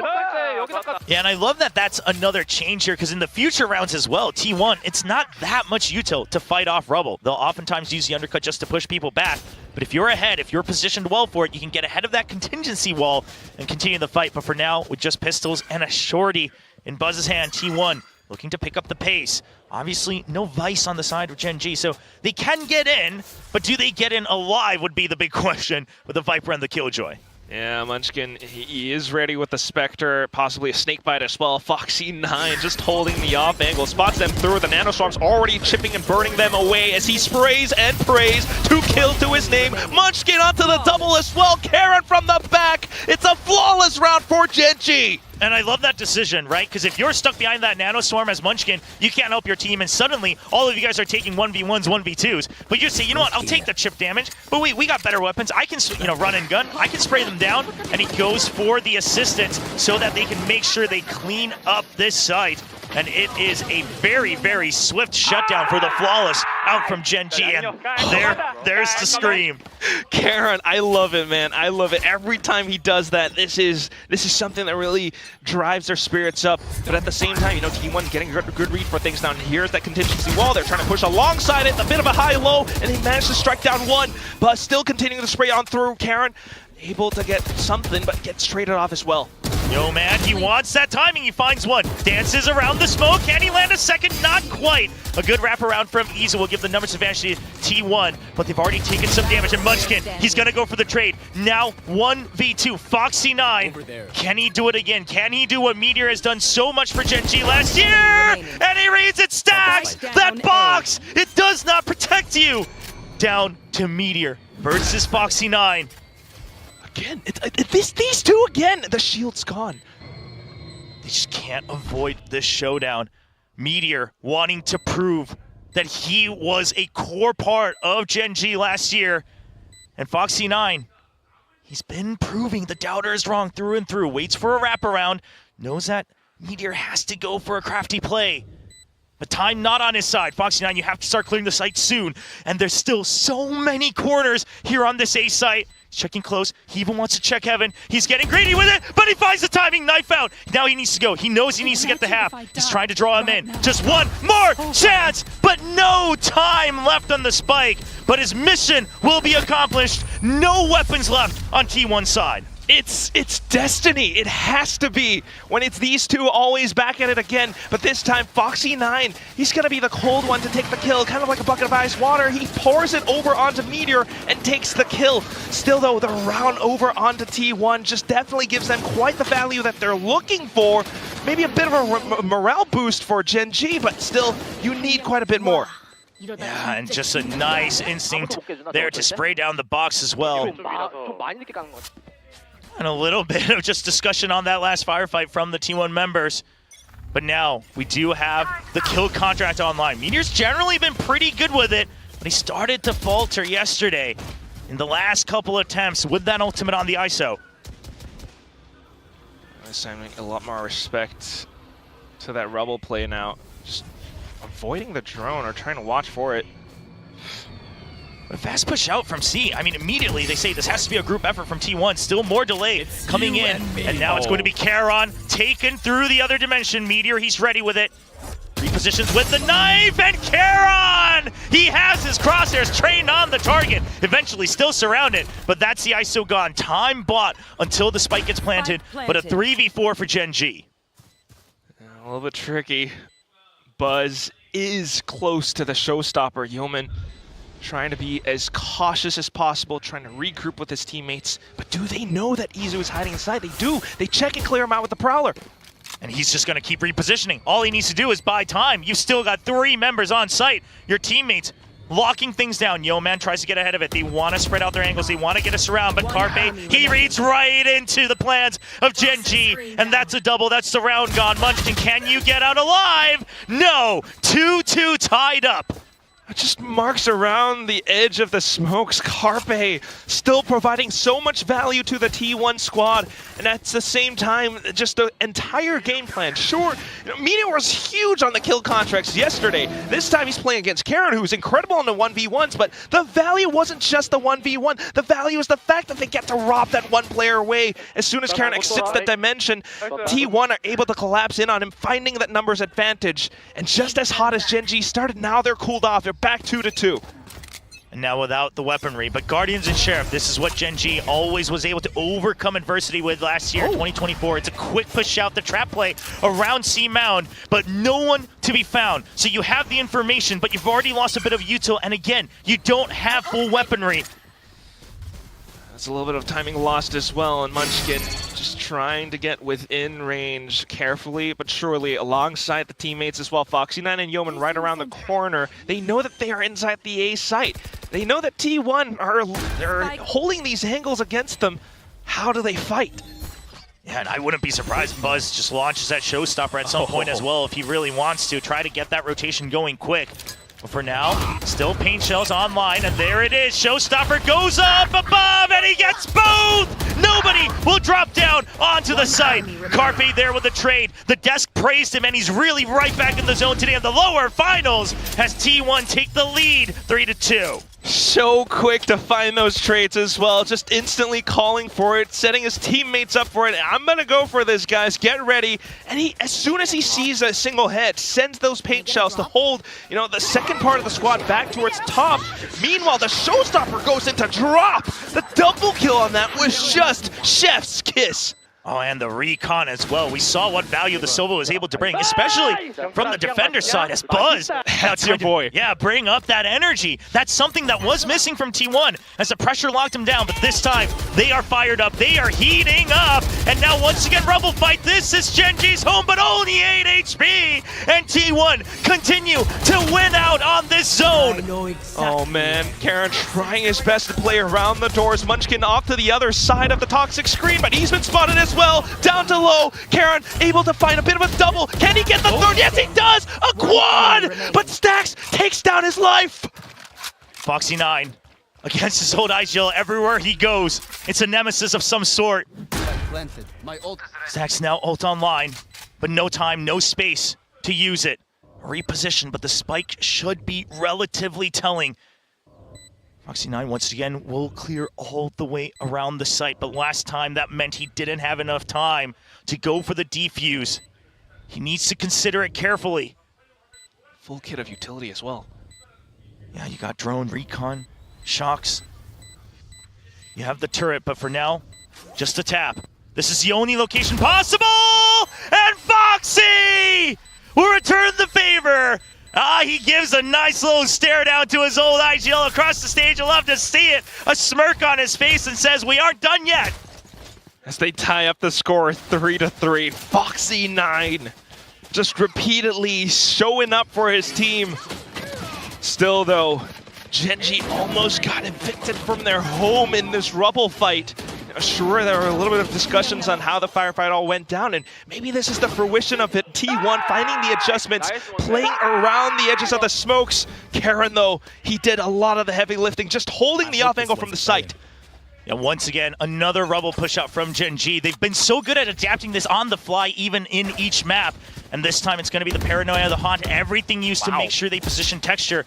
But T1, they want none of it. They're going to switch things up. It's going to be pressure on to C. Foxy9, he's playing really close. He has the lockdown. Might need to play a little further back and back into towards Waterfall if he's to deploy that thing. And at the same time, Munchkin right around the corner. He's one away from the Viper's pit. They're looking for something, hiding inside of the smoke, and there it is, kind of lined up. Foxy9 with a double. Munchkin off towards the top. The shield propped up. Meteor trying to stand tall, but Munchkin alongside Karen deny entry for T1. Meteor, you might still be able to frag, but you'll miss us. That's Munchkin and Karon telling him that the teamwork will trump the firepower on that side hold. Leading 4-3 now, 5 ultimates online. And what a play from Foxy9, knowing that it's going to be the ISO trying to sneak into the smoke to really lead the way. And if he doesn't get the first kill, then he just has to let go of the site. And sure, he could have played retake, but the backup arrives, so he knows. Munchkin's starting to laugh at that scream as well, but Karon's not stopping. He knows he needs the energy. Another full set of utility from Texture and Time, but it's going to be the kill contract right in the middle of the battlefield. Everyone falling all around them. Texture peeks out, and he takes the shield down, but cannot stabilize. But at the end of the day, GenG will clear the rubble, and Stax answers back. The fight just does not end. And where is Izu going? Where did he come from? Sneaks all the way through B site. It just feels so incredibly relentless. Izu now just nipping at the heels. Munchkin trying to hold off to the off angles. Back in towards Blue Room. He didn't know that there might have been a bit of a noise off towards the back. Or at least just trying to stay and play it safe. The door is being pulled open. And Foxy9 tries to get ahead. No! Sniped down midair by Meteor! Once again, the door revolving. Munchkin just takes a guess that everybody now on the site sees the trip. Not gonna quite land the shot past the box. Tries to go far through, but it's well beyond the walls. Now with 3 members and a trap wire in the way, Meteor answers right back. And we go again, tied 4-4. And both sides, all players, really not letting a single opportunity escape.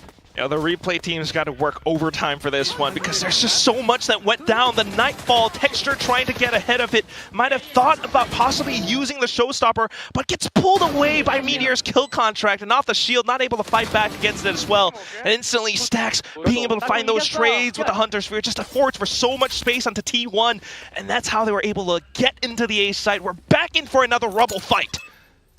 Again, ult's still alive for GenG. It's the same setup. Just trying to send the raise past the contingency. The paranoia to keep the second line way behind. T1 this time says, we'll take your util out. We'll gladly go to the other side. GenG makes a quick read for it though. And Foxy9 just trying to make them check that smoke a little bit closer this time. Spending noise again, but it's a double up already. Munchkin is here and the pit goes up. T1's already inside. They are past it. Do you read this lockdown also used? T1 now trapped in the corner, but what's the play, GenG? How do you eliminate the targets? You might have herded them into the corner, but can you make sure you win the fight? They are well outside the pit. Carpe gets above, it's a high-low, but spike down, they dirt it. They hear the Shrouded Step, but they can't win out. Buzz peeks out, but Yeoman and Karon will surround, and now Stax and Izu shut down, away from the site. They have no way in. 2 ultimates, and it does all the work to put that roadblock up against T1 now. Down to just Stax and Izu trying to hold on the edge of the smoke. It dissipates and they're looking for the angle. Yeoman's holding. Karen alongside Texture in for a bit of an off angle. Texture gets ahead, exits the cyber cage, so maybe baiting out the spams a little bit early, and Yeoman will spot out the first. Down to just Stax as he tries to get ahead once again. Yeoman sprays him down. GenG start to get away. And only 3 away for Yeoman from that Nightfall as well. So that'll be coming up in a little bit. You still got that Showstopper to make sure you can buy some time on Texture, but just a good push through. The timing's very well done, so you can always trade out because you know that they were cornered. You heard the Shrouded Step, and you're well aware of the member above. And then just refilling the site, using the numbers to their advantage. GenG trying to stay calm as this is still neck and neck. Only 1 round difference once again. Yeah, but the economy on towards T1 side, slowly starting to get away now. In with the contingency and the Rubble fights again. Karen Shrouded Steps into safety. Munchkin trying to hold true. They're getting back into the site. Meanwhile, T1 continues to spam away. Munchkin holding a really tight angle. He'll reposition. They do still have that snake bite, so making it look like it was going to be the same Rebel play, but this time Raze is not on this side. You have that showstopper as well, so it's something you can use for the retake. And if they get sent into the B site, looking for a potential surround here from GenG, they have left the site wide open. And you start to hear some of that movement far away from you, creating that distance. And now, ball's in GenG's court to try to surround them at a perfect angle. And this is just perfect macro game from T1. They've been conditioning GenG to go in for these A as well as C holds right now. So in for the B fights, an early boombot just to clear for the forward space. Nothing spotted yet, and T1 continues to hold close. Yeah, no paranoia, so the showstopper, it has to be good, it has to find a target! He goes high, and he falls straight to the ground! Buzz still holding close, it's a crossfire, they just can't find a single target. Karon through the smoke, through the mind's eye, but is that enough? Still so many targets, 4 left alive for T1. You have to clear this out, Buzz, with a nice peek right around, and Karon this time will not be able to swivel enough. What a play. T1 off a bit of a half by a couple of players on just shares, and they were still able to convert the round thanks to the smart calls. I mean, just being able to create that much pressure around A. Previous rounds, they had, a bit of a send into the C side, and that's why GenG didn't quite push out. And because of that, B was left completely open. In with the attempt at a retake, texture goes a little bit too high, and unfortunately the showstopper doesn't quite connect. And once again, the score tied up. Kill contract online. If you go for this Rebel fight again, there's a risk again that it's just 2 members stranded in the middle of the battlefield. Texture wins 1, but he gets drawn out. So now GenG forced to continue fighting, and Texture has to fight his way out! He wins! Meteor will be shut down. Stax exiled here in Rebel all alone with the spike in hand, and it gets dropped. Down to just Izu now, pushing further in. A lobby has been smoked off. He has to creep up, and he's trying to mask his position as much as possible. Karon is marking the back of Baby Door. I mean, it's just a high-low stack up. Izu, it will take a lot for him. Just the perfect movement. But such a promising talent. Prepping himself for it. Draws one out. Waiting, and Karon will find him! Does not give him a single shot! Just has the information and instantly knows how to work off of it. Karon, I mean, he's been doing so much all throughout today, all throughout the entire tournament, slowly starting to shed his skin, feeling more and more comfortable, more open with each and every passing game. The war cries, he keeps those spirits up, and look at how he works off the wide angle. Just tying up the score again, keeping the laughter alive. Yeah, just happy that he's taking down Meteor in a 1v1, not falling to an old teammate. Of course, lots of pride on the line when you get sent into that other dimension. Contingencies trying to keep themselves protected. It will force GenG to just reposition. This time, a turret to spot info on B, and Karon will be tasked to delay if there's another rotation. Just close hold. The Prowler, you know it was close, but how many are here? Just a nice angle from Meteor, but Munchkin immediately the trade. Shield taken off, and Karon, he's looking for more. There's a nice trade out for Munchkin as well. Just a ping pong back and forth. GenG will look to regroup as T1 start rushing into the B site. Half of the death, it's just a mid-round call straight into B. Try to get the spike down as fast as possible. GenG's gonna take a bit of time to set up. Foxy9 though, fires off an early warning shot just to let him know that there might be someone nearby. Keeps them invested. You have the Haunt, you have the Prowler. Prowler goes out, nobody close up on Heaven, so a little bit of room to work with for Yeoman. Foxy9, a nice swing out, but Izu's sharp with it. And now the trade, a reposition from Izu, draws out Munchkin, and that's time bought for Carpe to tie things up at the half, 6-6. Just both teams fighting neck and neck, fire for fire, every step of the way. So many rounds. You take 2, I'm going to take 2 right back. And off to it, they're just continuing to match each other up repeatedly. In terms of the calls, in terms of the fights, so much of it is just delivering on such an explosive match. 5 rounds in a row that it's just been back and forth. Neither team able to string 2 together. And that just goes to show not only the level of play, but what's at stake. Not just a ticket going to Masters Bangkok, not just a chance to face DRX once again to try to exact revenge. But on top of that, the pride to be called the best team in Korea. It's been rotating amongst these giants, the Korean orgs here in VCT Pacific. And quite frankly, I mean, DRX, they let it slip. They let it go over to Paper X. There was no longer a King of Korea because it didn't matter. GenG comes back. They take the title for Pacific. And now suddenly they find themselves having to crawl their way out of the pit once again. Yeah, a new challenger as T1 steps into the fold. In the year of 2025, the roster shuffles. It's a very iconic shot. Every time we see it, this player cam. That's true. But yeah, I mean, there has been a lot of hype surrounding this team, and if they are able to tie up the score at the end of the first half against GenG on their home map, that says quite a bit. We'll see. That is, you know, a relative success, I would say, especially within Pacific, to break through GenG's defense, as it oftentimes has been so strong. The rubble fight so intricate, and then so much delay on that C side. T1, they get just enough, and now ball's in GenG's court. Looking for a B hit right off the rip. Some early pings throughout rubble as well, but now the Prowler just a check. Off angles being held by Meteor. GenG still just waiting for information, but Buzz trying to let them know that there are members on the A side, trying to draw them into that B side, but Stack's losing that. Suddenly T1 stranded a little bit. They have to push out if they want to create space. The paranoia should have landed, but Munchkin buys enough time. It's a nice shot, and now it's a 2v1. Meteor just caught, his feet stuck and glued, unable to move. And now GenG, they barrel towards the site.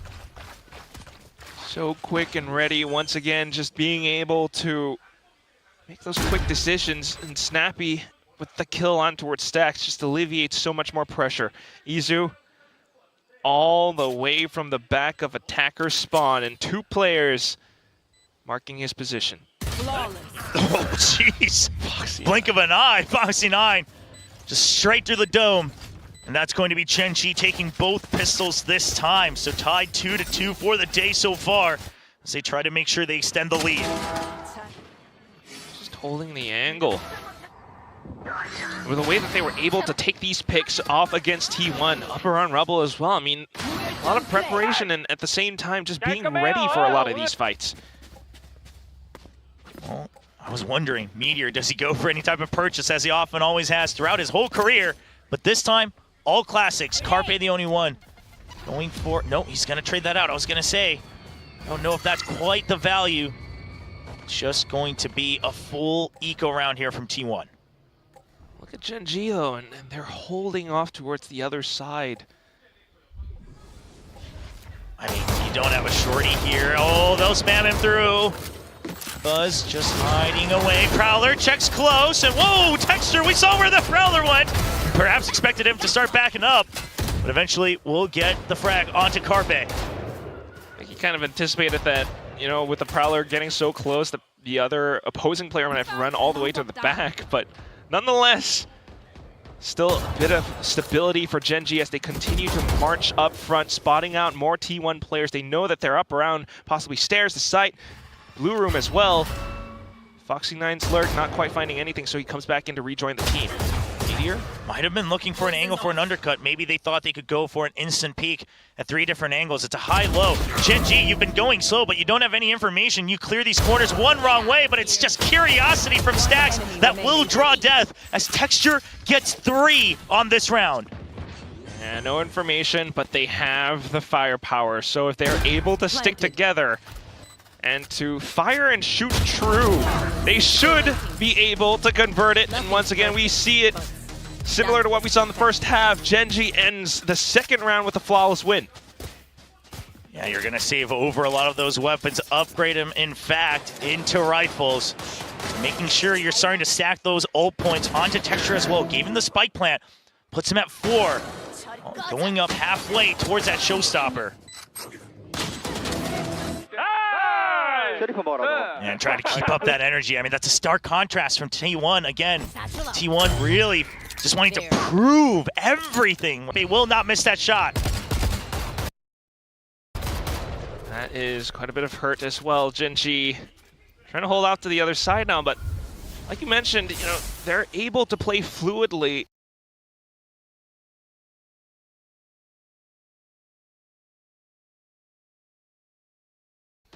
Because of the absence of this insurmountable pressure, right? So just trying to find a different route, trying to explore a little bit. It isn't too bad if our game plan doesn't go accordingly. Okay, Paranoia drawn out from door as well on the A side. Continue to put some pressure in, but you're already exploring onto B. Now drone drawn out. So much being spent on the side of T1 one by one. GenG, this gives them an opportunity to at least go for a little bit of a scuffle, and Charon will get out with just a scratch. Still holding on towards the other side. Time slowly ticking away now. Izu jiggling outside of C just notes that, yeah, I can guarantee nobody's trying to set up a bit of a flank or a rotation. They are all around the A site. That's why all the rotations brought over to this portion of the map now. 2 players inside of B, left. 3 onto the A site from T1. GenG slowly making their way through tree. Carpe notes and spots him out. Yeah, the Paranoid chases him out, but he's not tagged just yet. He's good for 2. Eventually, the aim punch gets the better of him, and Yeoman will get 1, but he's all alone. Only 25 HP. 10 seconds. The round's already lost, but how many guns can you take away? It's going to be just the 1 as Meteor secures the kill, and T1 will get their bye round. Tried to step away with the shot, but unfortunately a little bit of movement and accuracy perhaps, and yeah, this will bring the score a little bit closer. T1, yeah, they're able to answer right back, being able to fight down for this rubble duel, and at the same time holding on to so much space all across the map. Yeah, just the slow and steady, especially with the rays gone. T1 knowing that they just have to get the picks, they just have to make sure they don't get overwhelmed. The early rotations working as well. Once again, undercut at the ready, that decay. GenG trying to get ahead of it. Is it gonna work out this time?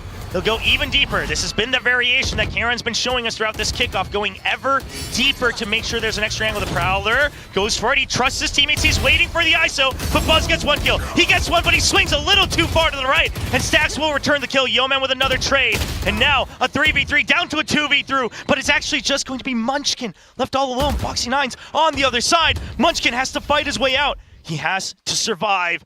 Carpe getting curious. They're giving him the 1v1s. And Stax, now knows that the numbers may not be on his side anymore. He'll wait for the curiosity. Foxy9 overthinks it. And Stax, his patience rewarded. Hopping on top of the roots, and unfortunately that's how he goes down. Stax, this time stabilizing himself, able to find the moments to strike back against the other Korean squad. But down to it at the end as well. I mean, it's so much trust almost paying dividends off for GenG. Karen's position paid off. He spotted out the players pushing through. Just down to it at the end. It was so much work for Munchkin to carry them over across. The score once again tied up, but this time GenG on a half buy. And now GenG, especially with a half buy, just respecting that undercut.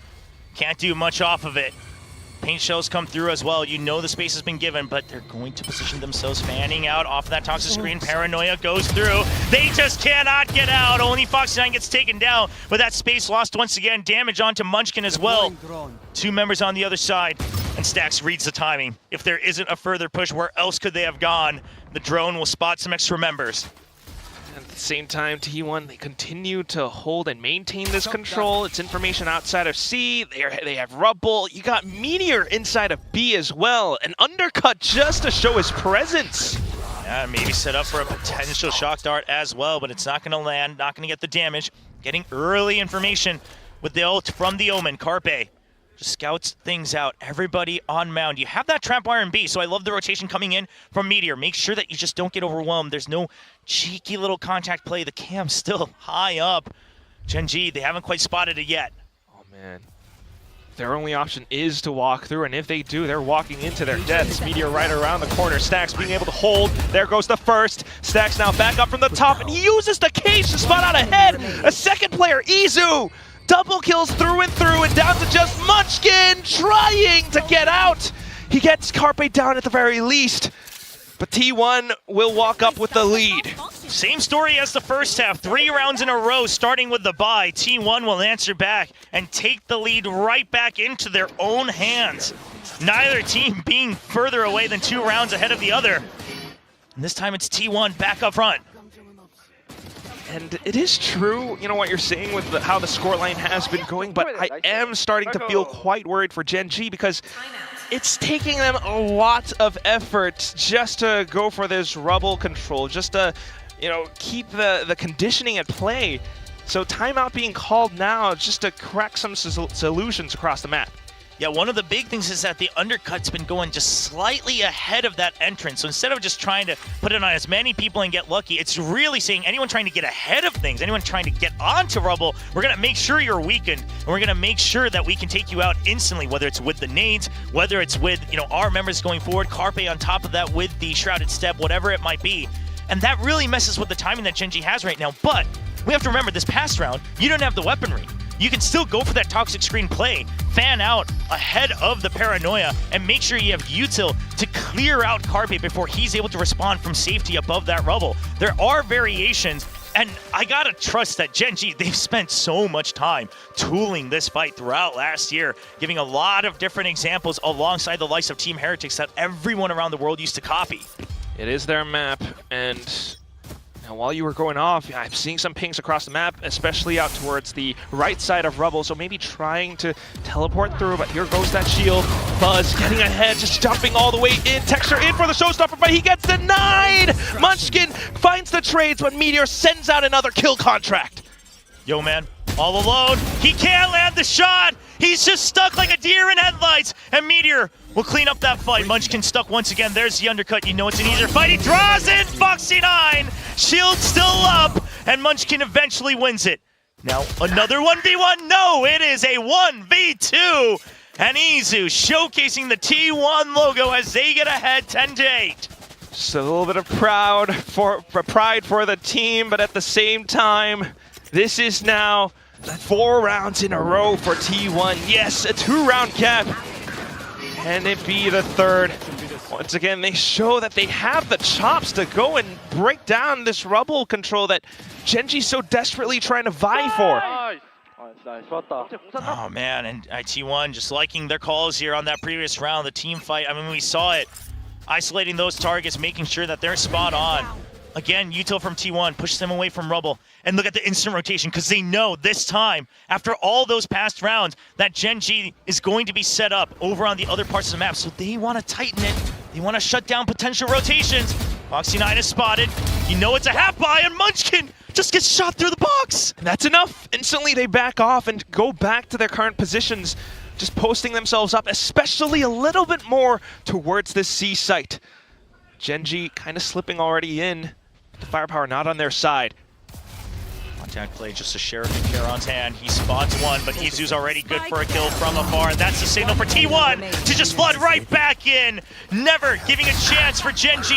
Oh, to take space, but Charon, he has other plans. 2 HP on stacks, but the paint shells, it's just too much. It was saved over from that rubble. The paint shells.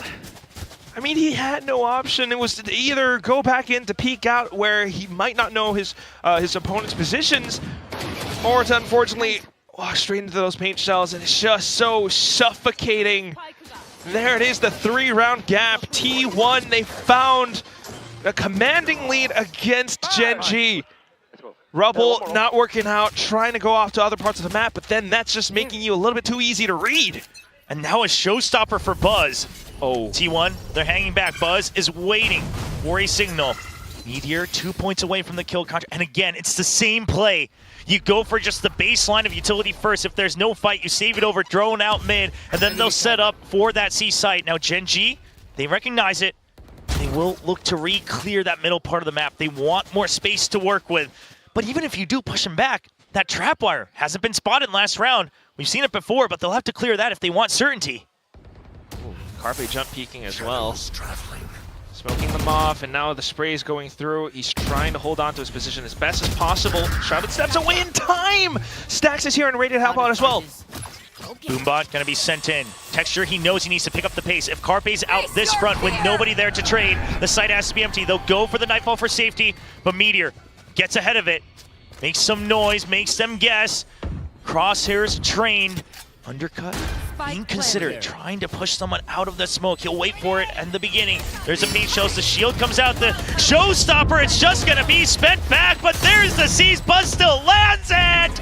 And that's going to be the retake off the rip. 5 members all alive. Meteor looking to be the shield and the spear point for the team. He goes into tree, finds his target, undercut. Shorty not reloaded, but he gets the spray. Izu gives him the intel, the teamwork, impeccable, the shots, perfect, and T1 will get to map point.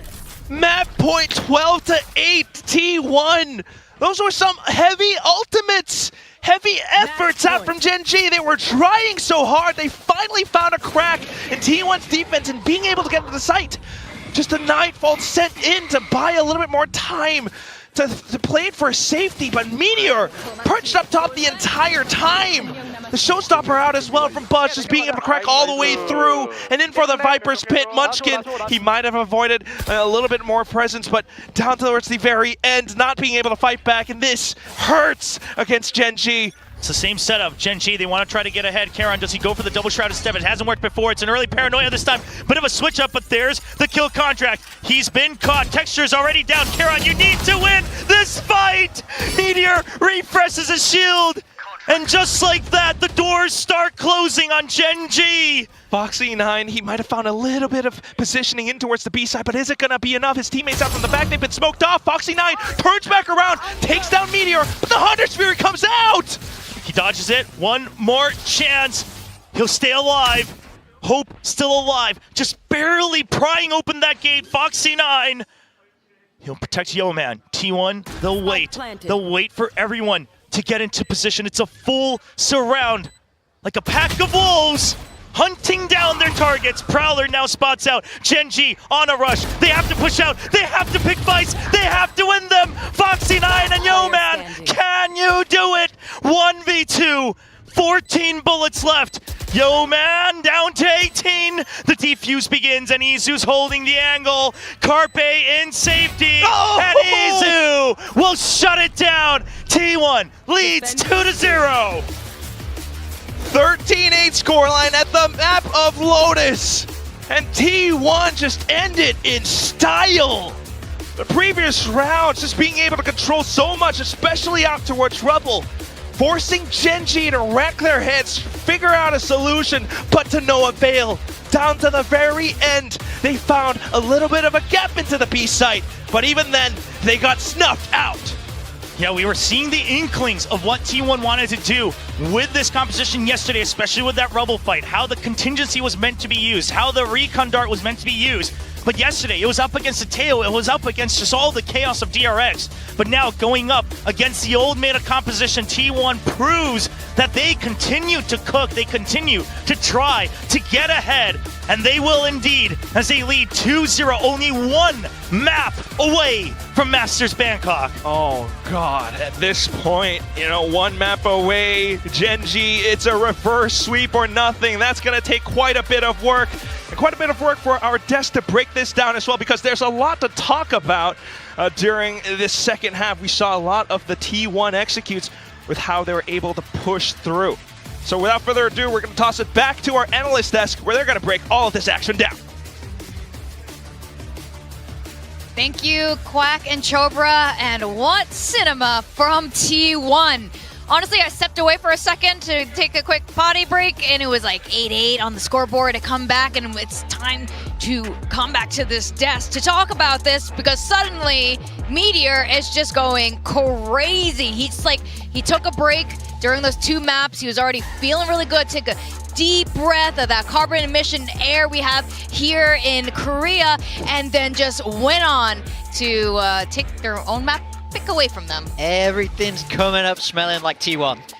This is exactly what they were hoping was going to happen. It's just looking so nice from them. We're really seeing the individuals pop, and I feel like GenG have not truly gotten themselves in this game yet. This is not the GenG that we saw yesterday. No, definitely not. I mean, we talk about GenG's approach. We talk about the value of consistency, but at the end of the day, That's a very rough game from Texture. It has to be pointed out. He's getting diffed in the duelist position by the boys on the other team. And when you're dealing with an aggressive team that's running at you and you're not shooting back, first of all, but second of all, it doesn't seem like the fundamentals and the communication are on point from GenG. They're not able to trade these kills. And ISO is running at them, taking individual duels at players that are not trading each other. This is not the quality of GenG when they're in that World Championship form. You know, this is the slow GenG that we saw in the start of this tournament before DRX lit a fire under them the last couple of games. Unfortunately, they've just regressed back to that initial form,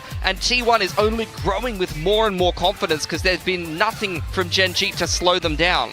Yeah. T1's game plan was incredibly simple. We saw it yesterday and we saw it again today. They love taking that rubble and they love going into A. They did it again and again and again with occasional mix-ups, and GenG just couldn't adapt. And we spoke before this game about the value of the A lobby fight, and we saw this across so many rounds. We saw how they loved to invest this ISO ult to make it work, and they're almost always scaling up with it to try and get those trades. It's just so comfortable for T1. Look at this. They win. Sorry, they lose the ISO duel and get the kill afterwards. That's the power of it. And we just went back and forth on this A site. And we spoke before about how brilliant GenG have been around this area of the map specifically, but today they couldn't find the answers, Pilski. Yeah, I mean, a few of the rounds are able to win the rubble fight, and they are world-class at winning that rubble fight. This map is their bread and butter. They've got the deepest playbook on it. They've played pretty much every region, every style, you know, that they've seen, but at this current juncture, you see T1 able to scrape together a 6-6, and then particularly on defense. And I think it was the same thing in the game yesterday, where their defense looked even better on the side of T1 specifically. Like Texture, he's trying to fight absolutely everything. By the way, Meteor is just stringing these ults together over and over and over again, because he just continues to multi-frag. It's an underrated part of ISO's ult. You pop the ult, and if you win inside the ult, it's already another ult orb towards your next ult, and it's just so easy to keep chaining them together when you're able to frag that hard on the ISO. Yeah, and then we move across to the other side, and it's a very, very similar story where we know it's all going to be about this A fight once again, but Karen here decides to let Buzz fly past and tries to make a hero play and gets shut down. I feel like even on this swapped side where T1, we know what we're going to do. They're going to send that vulnerable in the paint shells very, very early. GenG couldn't find the answers on this half either. They have to win on A. You have to win on A on this map, and GenG just couldn't make it work. And now I have to be worried for them heading in towards map 3. Yeah, for sure. I mean, he was trusting Texture to win that duel against Buzz, and Texture was not winning a duel this entire map long, unfortunately, and that made it very difficult for GenG to win this map. It's another ISO ult for Meteor. It's all in the highlights package because it's nothing but highlights from Meteor so far today. And I've got very bad news for you, GenG. We're going on to Haven, and he's about to do the same bloody thing again. Well, if I was GenG, I would certainly hope. Now, I've never seen Texture perform like this in a long, long time. Not ever since he was a Sentinel player on Global Esports. It's been a while. But Meteor, as you guys fairly pointed out, the amount of times we saw him use his ISO ult, because he was just absolutely annihilating the entire team of GenG. He was unstoppable. They did not know what to do, and you could see them almost panic at a certain point. Yeah, unstoppable is the perfect thing, perfect way to describe it, because you've seen everything that T1's done.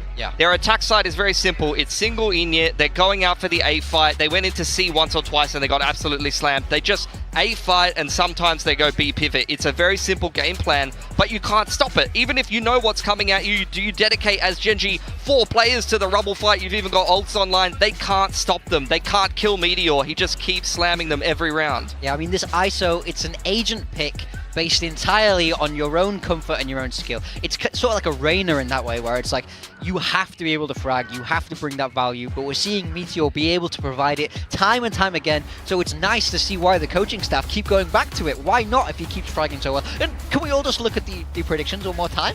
Anything to say? All right, now? everyone, let's look. Can you give us a nice smile and wave to the camera? Because that's big time. The only person on the English side who's been predicting for T1. They've not won yet, but I'm feeling very good. Meteor will close it out for me, buddy. I believe in you. Yeah, I think you're right. You know, we've been predicting the same thing most of this tournament, and this was the one I deviated from, and I should have listened to the master, to the expert. I should have believed. But you know, there is still a reverse sweep possibility. Yes. I think we can't act like this series is over because it's a best of 5. And you've spoken before about how good GenG are in these long series, but they need to light a fire under themselves. Something has to change for GenG into map 3. 100%. At this point, this is it. This is it. If they do not bring it back on Haven, their shots at Masters Bangkok is done. It's shot, and T1 continues on to their very, very, very, very first Grand Finals event in VCT. And yes, at the end of today, guys, there's going to be the draw show where we're going to see where all the teams are going to be sitting in the bracket for stage 1, and then that will help determine us moving into Masters Toronto. This year is already going by so fast. It's crazy. And to see kickoff playoff this way, also absolutely insane. Now, we were talking a bit about Haven and how this is going to be the next map. This is T1's pick. Right now, they've been absolutely just showing how strong they are in the very first 2 maps. T1 also, you know, they must have picked Haven for a reason. Yeah, I mean, they're running the same comp. Double duelers with ISO, this time with the Yoru mixed in. Buzz has been pretty nice on the Yoru. He loves to mix in the alt plays. They've got a lot of cheeky little trap plays that they like to run. Izu has really grown into his own. He's had to play a lot of Cypher because Meteor's just jamming duelist every game, so someone has to fill that void, and Izu has once again shown his flexibility, being able to pick that up. Some of his lurks in the mid-round on attack have been fantastic, and his site holds and setups have been really, really good to look at as well.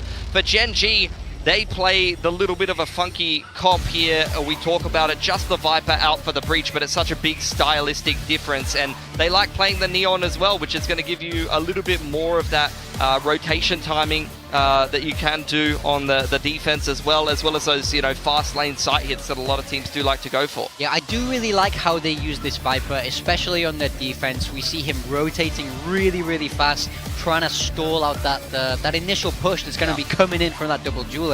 And that's going to be the question, is, especially if they do play this Viper, is Munchkin able to get to the site fast enough to stop this Neon? Sorry, the Yoru. ISO Yoru, yeah. ISO Yoru, not Neon. To stop the Yoru from bursting through as well as this ISO. Double duelist is fast, but can Munchkin be faster? I'm a little worried for GenG. I've seen them being able to pick up themselves before, and we saw this actually at kickoff last year when they were doing that lower brackets run.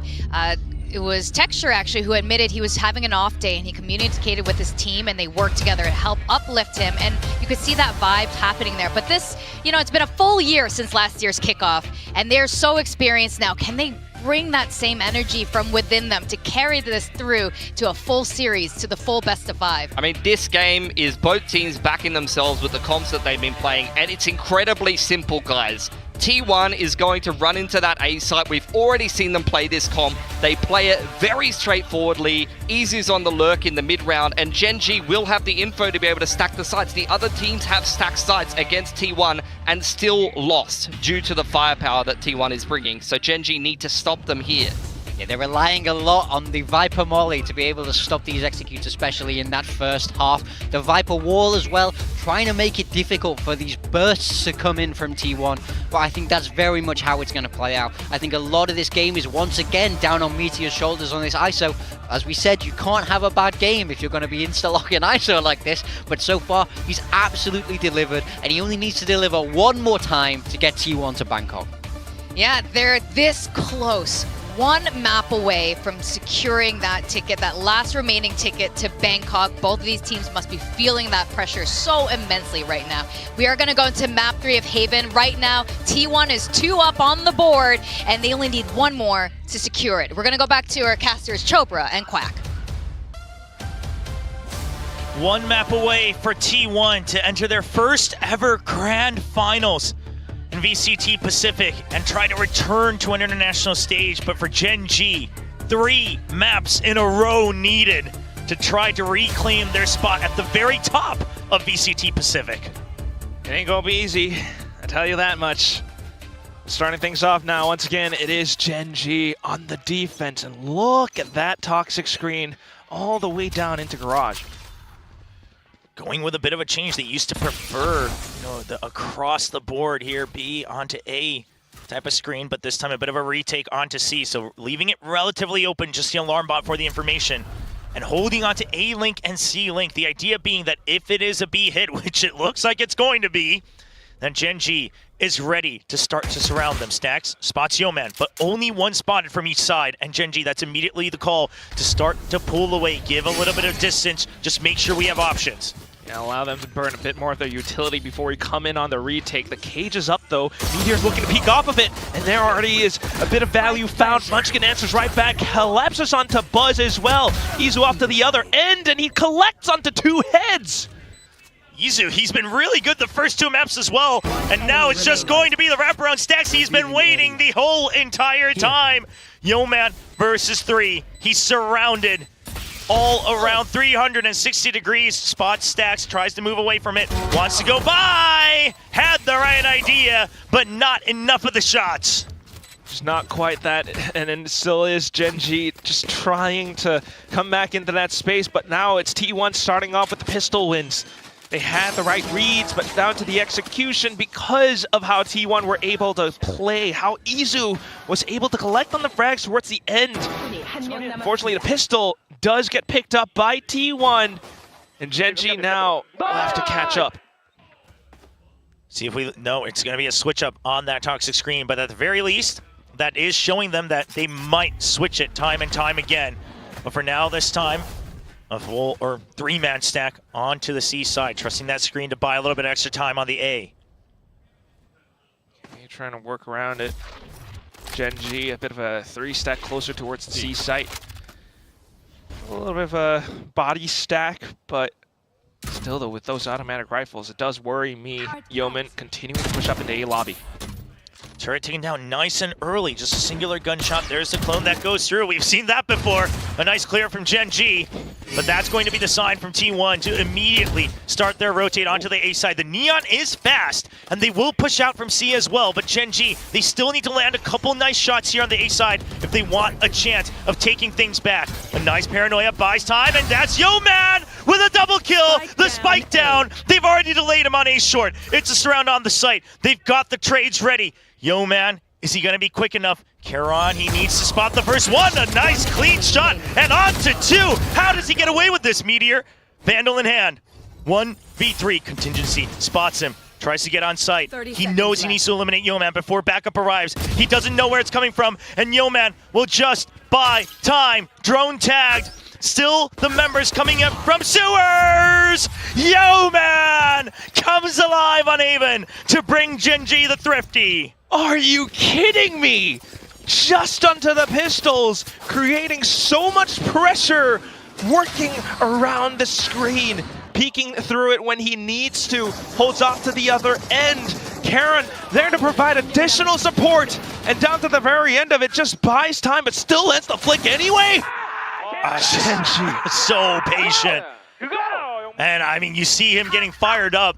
The very opening match, the first couple matches we saw hints of doubt in his own eyes, but he has risen right up to the hope that a lot of his fans had, the hype that a lot of the fans had, and now it's a fast hit from T1. They want to take the momentum right back. Sheriff's in hand. It's just a full march through, but everybody from GenG is here. Paranoia keeps him at bay. Karon on several angles to look for. He lands the first shot, a trade available from Texture, waiting for the peek out from Buzz. Foxy9 cleans it up as well, and now Buzz kind of stranded in garage all alone. Meanwhile, the other 2 from T1 still trying to fan out across the map. Unfortunately, Buzz will fall to that phantom of textures. Karon holding the angle off toward the exits of B, and will get that wallbang through onto Izu. Stacks, alone and cold with the spike. Still looking for any possible routes. He's thinking maybe A site's a little bit open. I've seen a lot of GenG all throughout C and B. Perhaps I can try to sneak through. And sure, he's going to march up forward, but Yeoman's holding the long angle all the way towards the back, while the rest of GenG continue to converge onto Stacks' position from the back. Yeah, just going to clear out the close angle and try to see if he can at least get the spike down. It looks like, yeah, he's not looking at any, potential chance of an ace. He just wants whatever they can get. He'll get the plant. He'll spread out, but Karon, nice and steady, recovers his aim, and that'll be GenG leading 2-1, keeping all 5 of their rifles. It's a successful round all the way down to it at the very end, and now that does inspire a little bit more confidence throughout the entire GenG squad. Starting things off with Yeoman on the Sheriff, but now onto the next. Good setups, they had the smokes, they had the quick paranoia from Karon as well. and the smart positioning, reading a little bit of T1's movements, Karon backs up and continues to hold these angles. I was about to say, where's the shout? There it is. Just a little bit delayed this time. But now kill contract up. We saw just how much damage it was doing to the Rubble fight on Lotus. See if it has the same effect this time for A main. Step forward, Texture, you are far ahead, you are pinged, you are stuck, but Buzz gets taken down first. Carpe with a nice trade. Meanwhile, the kill contract goes out. Meteor versus Texture. Meteor wins out, and this time he will stay alive. Karon still stuck in window, but he's got Fox9 right by him. The reload has been heard as well. Meteor thinking about coming back into re-clear, but joins Carpe and pushing up in towards the A site. This is the right call. They know that GenG are closer towards B, and it does take a little bit more time, and if they do rotate through A link, it would make some noise, so they feel safe. They feel like they're able to kind of creep up into the A site. What they don't know is that Munchkin's all the way towards the back of Hell. Karon up close now. He spots one, he's ready for it, almost gets the double, but the toxic screen goes up. It's not a safe entry. Recon just barely comes back alive. Munchkin, will he get tagged by it? It's just right behind the corner. Stacks, you have to recognize that there is danger still on the site. Smoke onto Heaven. Spike starts to get held, and Munchkin will creep forward. He knows they haven't cleared him just yet. They do not suspect it. Carpe with a nice swing catches one sight. Screen goes down, and Munchkin will save the round, keeping GenG up 3-1. Thought about where Munchkin was, but Munchkin just feeling that much more confident, despite it just being a Guardian, goes in for the slow push up and finds the angle onto Carpe. Down to the very end of it, I mean, yeah, it's just GenG being able to control the map off of the early advances. Despite, maybe a bit of numbers advantage down with Meteor as well, GenG were able to work across the map, being able to control it and funnel kind of T1 into this A site where everything was set up for Munchkin all the way down to the end. Yeah, and if you're Stacks, you got to recognize, you got to start to think back and wonder, where did it go wrong with the recon? Because I swear I cleared back sight. But Munchkin was just a bit too fast. But for now, next round up, Guardian and Vandal in hand. The kill contract used, but a Hunter's Fury this time for Stacks. He will kind of mark the positions out towards C-Long. His team slowly creeping through, looking for a duel outside of Garage, but Foxy9 finds it instead. He's still waiting for it. Buzz tells him to sit right back down. But T1 looking to reset. They've drawn out the Hunter's Fury from Yeoman, just tried to clear out space, make sure that Garage hasn't been fully taken over. But the smoke will bar them from clearing it 100%. Not entirely sure, still needing to respect and clear a lot, and that's why the drone is being deployed out towards B now. A couple of shots from a Sheriff, and he knows that they're up around grass. You've got members on both A and C link. The smokes come out, there's the Paranoia and the TP across. Buzz spots his target, and he'll land the shots, and he whips it right back around. Takes down Texture. Buzz clearing, entering for the team, and secures the B site. A little bit unfortunate for GenG, completely blindsided by Buzz's utility. Down to the last two players, and they are still trying to find whatever they can get. A little bit in towards C-Link, a little bit into A. Karon finds a bit of contact, but not quite the kill. And look at how T1 are set up on the site. A bit of a swing from Munchkin, though! The double kill! The second one onto Carpe. Izu trying to hold off the off angle, but he's not able to collect. That's a shot. Just Stacks now. Pushes up, tries to get ahead. Here's Karon's footsteps, and he's pulled out his utility. Inside of the smokes, gets out another dart, and Munchkin ends his life. Munchkin, you saw the pings from T1. They knew, okay, Karon's buying time on the other side. We still haven't seen Munchkin return, so it's going to be a back and forth. They know how GenG operates. Buzz is ready. He tries to get a timing, but when he goes down, Munchkin immediately ready, knows for the second swing because there's a numbers advantage on the side of T1. And then it's Karon's turn again. It's just, this is what GenG was built upon. Just these basic fundamentals, the firepower, the precision, and then the confidence. And Munchkin, I mean, truly living up to what he tells his team, that if needed, I'll clutch up. If needed, I'll do it. So go out and play your game. 7-1 right now. Only a single death on Munchkin thus far. Being able to carry that score forward, but still T1 looking for a way to crack it open. Dimensional drift from Buzz straight into this A site. A clone and a gate crash as well.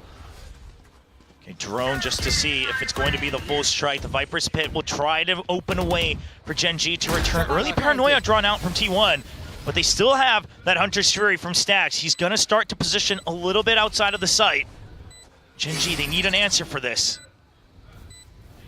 Trying to perhaps set up for a bit of a play through the Viper's Pit. This might Waterfall through heaven. Yeah, this might be a hop out, and then maybe the pit also being brought down, but for now it's just going to be right outside of the pit. Meteor good for 2 kills, but it's just T1 winning out on the trades back and forth. Texture all alone, he's pinged, he's low on health, and Stax is waiting for the swing.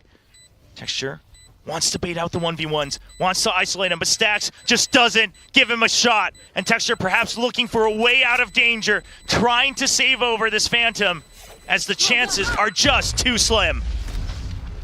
Unfortunately, not quite able to find much. And it's just T1 noting GenG's game plan and how they wanted to retake the site. The pit made it a little bit too clear. Because of that, Carpe just kept himself out towards the bottom, just spotting anyone who does hop down. And even with Texture sliding through the trades there, just with T1 being able to set themselves up around that pit, finding most of it all. So maybe the hero rifle carried forward and buys back up as well, but T1 now putting themselves up on the board. 2-4, but we got to remember, the Hunter's Fury there playing a big part, just kind of really dissecting parts of that retake. Whoa. Disrupting some of that tempo, and the fast push out from C. Meanwhile, Charon still locking it down. There's support over from Yeoman as well in Garage, and Texture's already taken over C main. If they go into B side again, it's just going to be a full surround for T1. Yeah, I don't know about this. Izu a little bit out towards the back. Munchkin setting up a bit of a flank as well. 3 players stranded on the site. They need to hold all of these exits. A as well as C link. The trip has been cracked, and Izu notes it.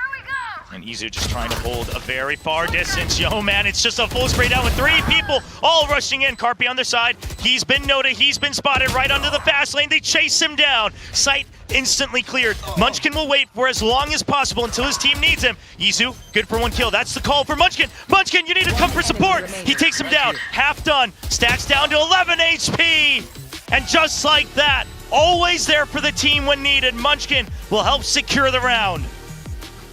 And once again, coming up huge, the hero of the GenG squad. T1, though, came so close to it. They knew exactly where to look. But that pressure once again created thanks to all of this forward space that they're taking early on in the rounds. Munchkin with a creep up allows him to make that play. Texture with a push-up C long informs the teams to so much. Karen just holding off towards the other exits of Garage so confidently as well. I was wondering if there's a potential for timeout. Trying to course correct here, being funneled into that B site. A couple rounds now already in the first half. But this time a very forward alarm bot. So if it is a switch up, because it's been T1 barreling through when they find an opening, GenG wanted that early information. They work off of it. A main now taken over, Orb given over to Yeoman. Izu has snuck in, so Yeoman keeping his eyes trained. On the A side, they both know of each other's position. Yeoman with a nice course correct will eliminate. That's got to be the lurk. Now Munchkin looking for support. What's the call here? Foxy9 is tagged, but they don't see Munchkin just yet. They hear it. Meteor's there for the trade. Texture comes in. He takes down Buzz. They now understand the positions of T1, but they were waiting for the wraparound. Texture, you need to win it out. He gets the double. Meteor's still alive. Stays alive, but Charon will clean things up. So incredibly close onto it. If not for that flash from Charon, Meteor might have been able to do a little bit more damage. He runs out of ammo as well, unfortunately, but Swaps is a classic. Just stays alive for such a long duration. You gotta admire how he's able to play, but down to it at the very end. Once again, it almost feels as though T1 are being herded around the map, funneled back into sites. First it was B, now it's into C, and GenG are able to retake so effectively. Yeah, it's that backup speed, right? Something about I didn't get him, but why? I mean, it's come on, it's always the same story, Texture. I mean, at this point, are you really shocked? Oh man, well, that will be the timeout now with the economy coming back for T1. trying to figure it out. Now, the players tried to course correct, try to go fast, take control of C main, make sure we're not getting funneled. Like, how in the world is GenG so fast and surrounding that B side? How are we losing so much control on the attacking side of Haven? So sure, they take C main this time, but it's fast nonetheless. They win the duel over on A main, and GenG immediately 3 members stacked over by the C side. So Stax discussing things with Autumn and the rest of his teammates. And I gotta imagine, I mean, you gotta go back to old faithful, old traditional. Get some sort of better pressure on one side of the map. Like, absolutely secure it, and don't try to go too early for Izu's lurk. Yeah, you gotta take a little bit of time. Just being able to create more of that pressure, trying to do that towards C, but look at how GenG are quick to chase down Izu. Oh, and this is a huge call from GenG. Oh, Foxy9, oh, he's done this before where he tries to just barely stay on the edge, but Texture gets taken out. He's way too far out. At T1, they get the read, they see the delay, and they come back to clean out the lurk. This sort of forces GenG to scramble back in towards B side, trying to fend, hold them off, thinking about the previous round's mid-round decisions. A huge kill contract though, and it catches on towards Yeoman. Looks for the one-on-one now and gets the spray down. Yeah, Yeoman just being a bit too honest, standing in the center. Karon tries to find a timing on the swing out, but he will not get it. Carpe drops right back down into fire, but Munchkin, he'll get taken out by Buzz in T1. This is what the desk was talking about, that when they hit, you might be ready for it, but they've got all their angles covered. So much drilled and rehearsed with the utility being thrown in as well, being able to dismantle the setups that GenG really built up across all of these rounds, starting things off with Texture falling really early on, and that might have just been the key. So GenG, off that timeout, it looks like they think, okay, it could be an A push because they haven't taken A main control. So they actually dump so much utility, and if it's a push out, they get the ping. So it allows Texture to follow all the way through. But once he's already out of A lobby, he's really, there's not many choices. He needs to try to find a kill. He needs to get some value out of this push, because otherwise you'll slowly inch back, or you'll need 2, maybe 3 members on the A side, and that's not what you wanted. The whole purpose was to eliminate the members of T1. But T1, they're the ones who slow things down. They don't overreact to that push out, and they'll regroup. Just went a little bit far out, and at the same time, T1 being able to read the plays. So slight adjustments being made now, but still needing to catch up all across. 3-round differential between the teams. GenG on towards light shields in this round. Just Fury online for Yeoman as well. We've seen him use it very aggressively, especially with, no Killjoy on the other side. None of that. Munchkin tries to wait patiently for a clean shot, won't find it, but Foxy9 is ahead. He's on the front half, and he actually gets shot down. Carpe traces him right back through the smoke. Izu still playing relatively safe outside of A lobby as well. I mean, this is how T1 is starting to operate now. Instead of A lobby pressure, they're doing it around C, and then fanning out across the map, slowly back in towards grass, thinking about garage, possibly. Munchkin, though, inside of it, holding on the other edge of the door, swings around wide just to break the drone to get away alive. Here comes that Hunter's Fury. Gets some tags, but Meteor's still getting through with the shield. He won't find his target in time. And now T1 scrambling. That's the clone. Karon dodges the flash. They're trapped in garage. You have Carpe in C main. He could be the key to try to open things back up if GenG lose track. If they overpeak, there's the paranoia. Munchkin, they'll bait him out. GenG, they're keeping tabs. Yeoman, he doesn't land the shot, but he'll hold on to the spot. He antes it, and that should be the shutdown. 30 seconds left. T1 scrambling. Yeoman gets the information, gets the read, gets the tag, and he runs away. They'll yield the space to secure the round. 20 seconds left. Spike gets planted. Yeah, take the spike plan. Why don't you? GenG, half the numbers, and they are looking to surround this B site.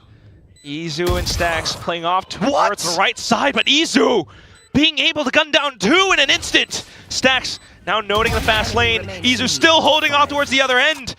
Takes down Texture, and all that's left is just Munchkin.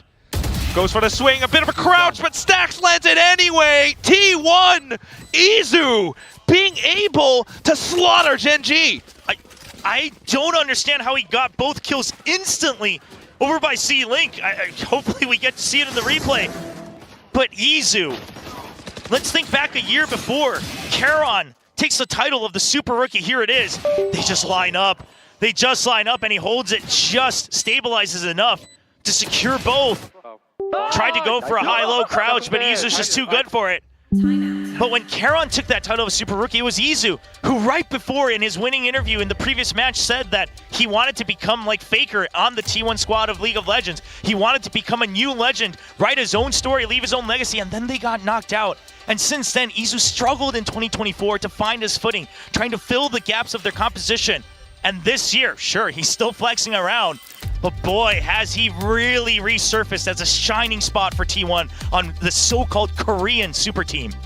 Yeah, right. I mean, like the desk mentioned as well, they touched upon it. If Munchkin's there to pick up, if Meteor's there to pick up the ISO, Izu's needing to play the Cypher, and he'll definitely do it, and he does it so incredibly well right now. Just being able to work on a lot of these fundamentals. And I gotta imagine that kill, that lineup happened in that fashion as well, because GenG was starting to run dry on economy. They had nothing but light shields. Once again, they're going for light shields, but this time it's a little bit more of a half-ish buy. So calling for a little bit more of a conservative play. They're not really pushing out this far up front. Yeah, just checking if it's early pressure on C again, and if it's not, it's going to be a fast rotate. You can see them all scurrying towards A. If it's B, so be it. But now Dimensional Drift comes through. Yeoman, does he tuck away? No, he's going to get spotted. An instant flash is trying to push them further back into the back of the site. And now he finds an opening. Karon escapes it for the time being. A flash. There's an anti from one of them. But Buzz still good for one. He sprays out for two. He's got the shorty out. Eventually gets shut down. But that's all the time that T1 needed. So much chaos from one member. And eventually the site opens up. Spike planted. It's just Foxy9 left. Here's the drone, gets tagged by it. Yeah, I just wanted to see if there's an instant swing out. That's the only shot he has. Tries to pick up the Phantom, and Stax will shut him down. T1, they're looking alive once again, trying to close the gap once again, and that's what we saw happen on Lotus. GenG, for the sake of their own players, they desperately need this to stay ahead in the first half. And a round like that off of GenG's tactical timeout as well. 5-6, it's making me really nervous, Chobra. Just look at how they were able to execute so effectively straight in. Pieces of utility, the contingency shield, Buzz especially on the Dimensional Drift with those two flashes this time. 5-6 is not the great scoreline that GenG is looking for, especially if you consider how they started off. But now back into it. That early C pressure again. Revealing area. Seeing what type of util is going to be used. Izu, he's gonna swing out! Just when Yeoman lowers his guard, it's Izu reading through the old point scenario, and Stax just shuts down Foxy9. Texture, you're stuck on the site. Relay bolt online. He'll stabilize. Overdrive! You need to land it. There's the trade from Munchkin. It's just how is Munchkin always there? The desk wondering if he'd be able to rotate fast enough. And now, how curious do we get Karon? He's just going to hold. Backup is on its way. You do not have to get far ahead. The discipline, it was there until it wasn't. The trade, Munchkin, right before the ping. He finds him through the corner. That's the pit onto the A site. They can secure the back of the site. Recon comes in though, and Spike should get planted. At least goes down, but that might be the call for GenG to start to creep up as well. Into the Viper's pit they go. Stax has to work alongside Carpe. They try to fan out, working around the edges of the pit. It goes down. Carpe, he misses the flick. Munchkin now on for 3. Now it's a 2v1, and they spot him right through. They spray him, force him out, and GenG will secure a lead 7-5 in the first half. And a bit of a sigh of relief as well. Munchkin stabilizing back in, still being able to put himself in positions where he's repeatedly bailing out his teammates. Keeping Texture alive for just a second longer gives him the timing to get onto the A site for that pit to come alive. Yeah, just perfect timing right there. We see it. He just shows up when they need him most. And Carpe, he's been doing so well today, but freezes up just in the wrong moment. And Yeoman now fired up next to Karon, and we've all been talking about it. GenG, they are used to the grueling matches. They never had it easy. Even when they were lifting that trophy in Shanghai, it was not an easy grand finals. They're used to it. They're used to the pain, and they're used to enduring it. And T1, they might start to feel that the clock is now ticking away from them if GenG slowly comes alive. You're absolutely right. Last time GenG played this Haven was against RRQ. It was like a 15-13 scoreline, but T1 also played a pretty challenging Haven against DRX just yesterday as well, so maybe a bit of faith in both teams right now, but of course the score leading a little bit more ahead for GenG. If T1 wants to make this competitive, this pistol will have to go to them. All for that ticket to Masters Bangkok. Trying to return to that international stage, not ever really having a convincing showing the couple of times they've gone as a team, and now with a fresh look on the roster, with an international trophy lifter in Meteor, T1 trying to start a new legacy. Here comes the pistol in the second half. GenG, just a traditional toxic screen all the way down A lobby. They'll look, wait for potential pushes out in mid.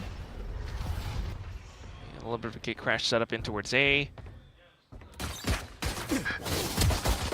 Okay, a slide forward to try to get the peek, and eventually works out for GenG. Little dicey, but still one ahead. With that now, GenG, the quick rotations on towards the Z site. Meteor tries to stay alive with the shield up, but unfortunately a bit of a sidestep and he whiffs. It's going to be Yeoman getting the kill. Stacks on for the trade-off towards the back. But a 1-on-2. He goes in a little bit fast. Gets in with a crouch and a headshot. Now down to the 1-on-1. IGL versus the old rookie from back then. Yeah, but you should have gotten the call on the health, so Foxy9, that's why he's just keeping away. He knows he can go for the peak. Stacks, he will hold true all the way to the end. Foxy! Oh, right at the end, he plays with his old leader!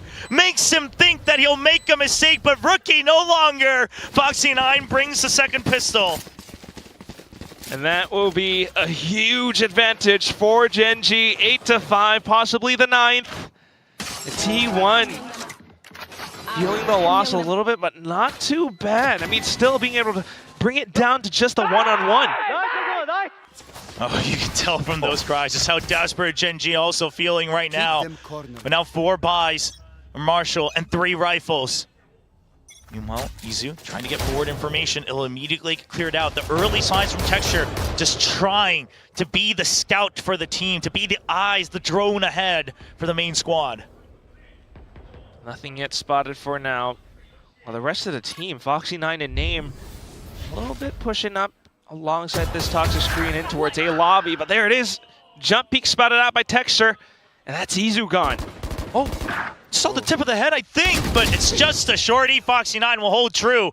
Now 2 members gone from the A site. No matter where you go, GenG, they just need to play carefully, play thorough, because now T1, they could have regrouped either place, but we see it on the map. It's going to be a split. It's up to Meteor. Go with that Sheriff. Find a kill. Bring a weapon.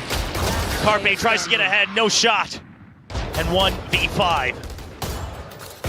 Does have the Sheriff, though. Garage has been smoked off as well. A little bit of a drone. And look at how Texture's quick to wrap around the edge of Garage window. And that's a headshot. A flawless round picked up by GenG. 4 rounds ahead. It's been a little while since GenG's had that type of lead. If ever, actually, during this match. Always just barely at 2, I believe, even from that previous map. So now feeling better, especially with the flawless, gives them a chance at a bonus conversion as well, but you can tell they don't want to make any mistakes. You know that they're giving the respect even to these eco rounds. And Texture, a bit of a quieter match so far, you know, compared to his usual self. But we think last year, there have been times when he's fallen over, and that's when Meteor was the one picking up the slack. And today he says, I'll continue to be the one that gets us information because I trust in my teammates once more. That's the entire game plan, especially when his teammates are that alive.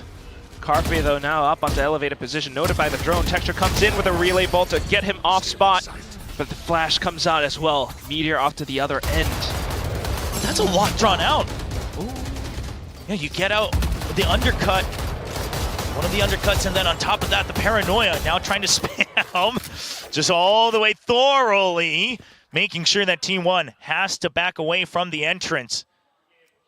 You look at the map, T1 still has the space that they generally would want and the ability to re-clear mid. Foxy9 If he can get a kill here, it would be huge, and he gets it. Draws attention. It's an immediate rotate. Meteor knows what's going on. It's just a 1-4. I know how this works, and he wants to get ahead, but can they hold on to the site?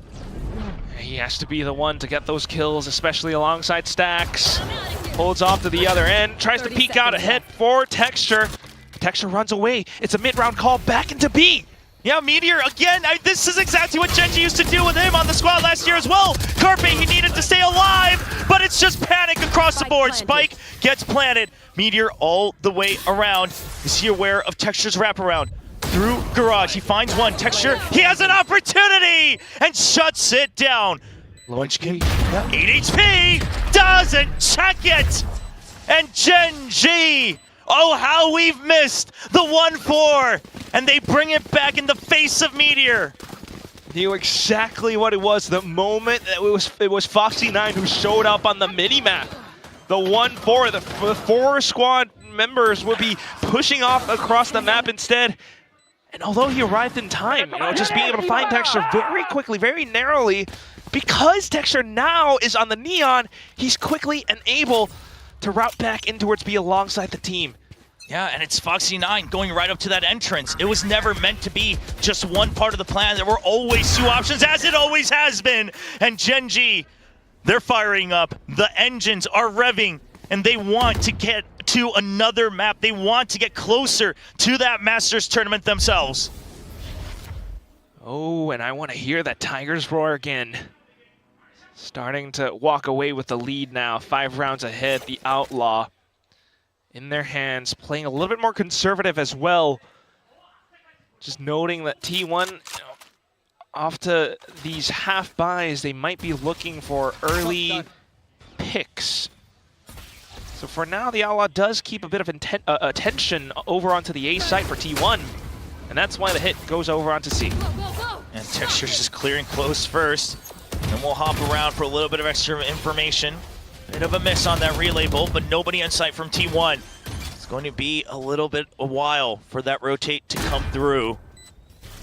4 members on the site. Munchkin watching the flank. He's got that Outlaw as well. And Meteor, there's just too many targets. The firing squad ready. 3 more once again with their crosshairs trained. Buzz, he just has no vision to get onto the site.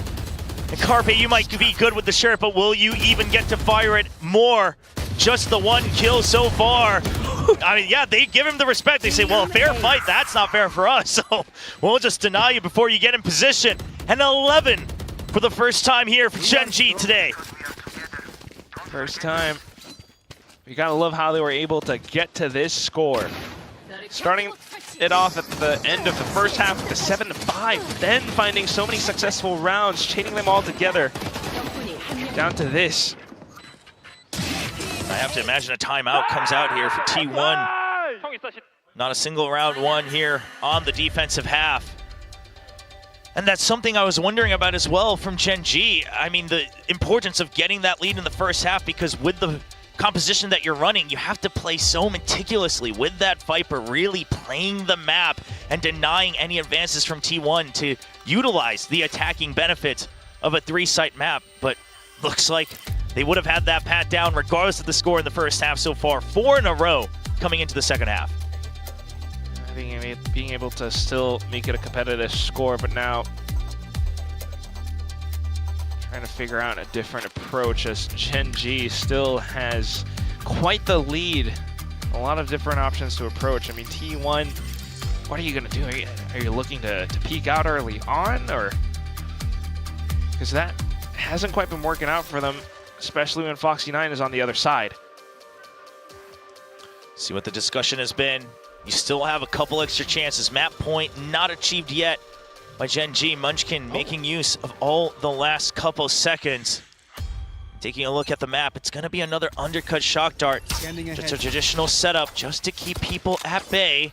But I mean, everyone's seen it so far. They're all going to back away from it. Also, a little bit of an adjustment with Buzz now on the op, pushing down C. You've got Izu's trips across B as well as A. So trying to put a little bit more pressure towards this A site now, but of course the fast lane and the TPs out from Karen into site already. So that's the site given over, but you do have the Hunter's Fury. over on Stacks. So there is a retake possibility. There it is. There's the undercut as well. If anyone was tagged by both, it would have been absolute disaster. But for now, GenG, they'll stabilize. A tag on, but there was no decay. Look at that little gate crash that Buzz sneaks through.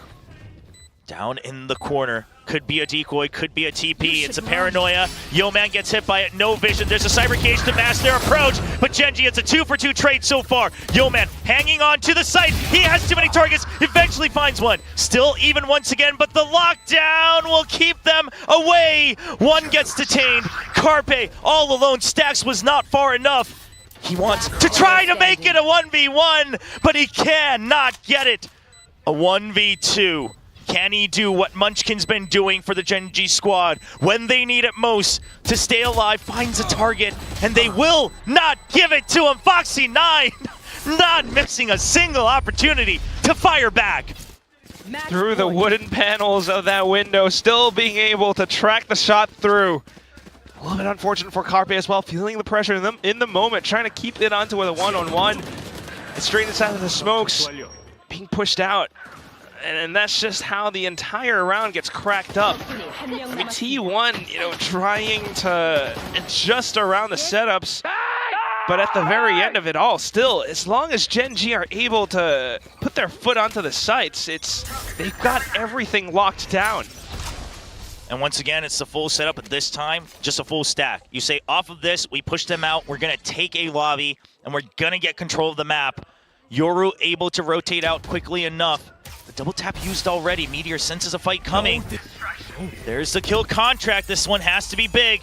Yo-Man, he saw him. Yo-Man saw him. He didn't move fast enough. Even with the knife out, the speed not assisting Meteor this time. And GenG, a perfect swing out. They've come back alive. The confidence oozing out of this squad.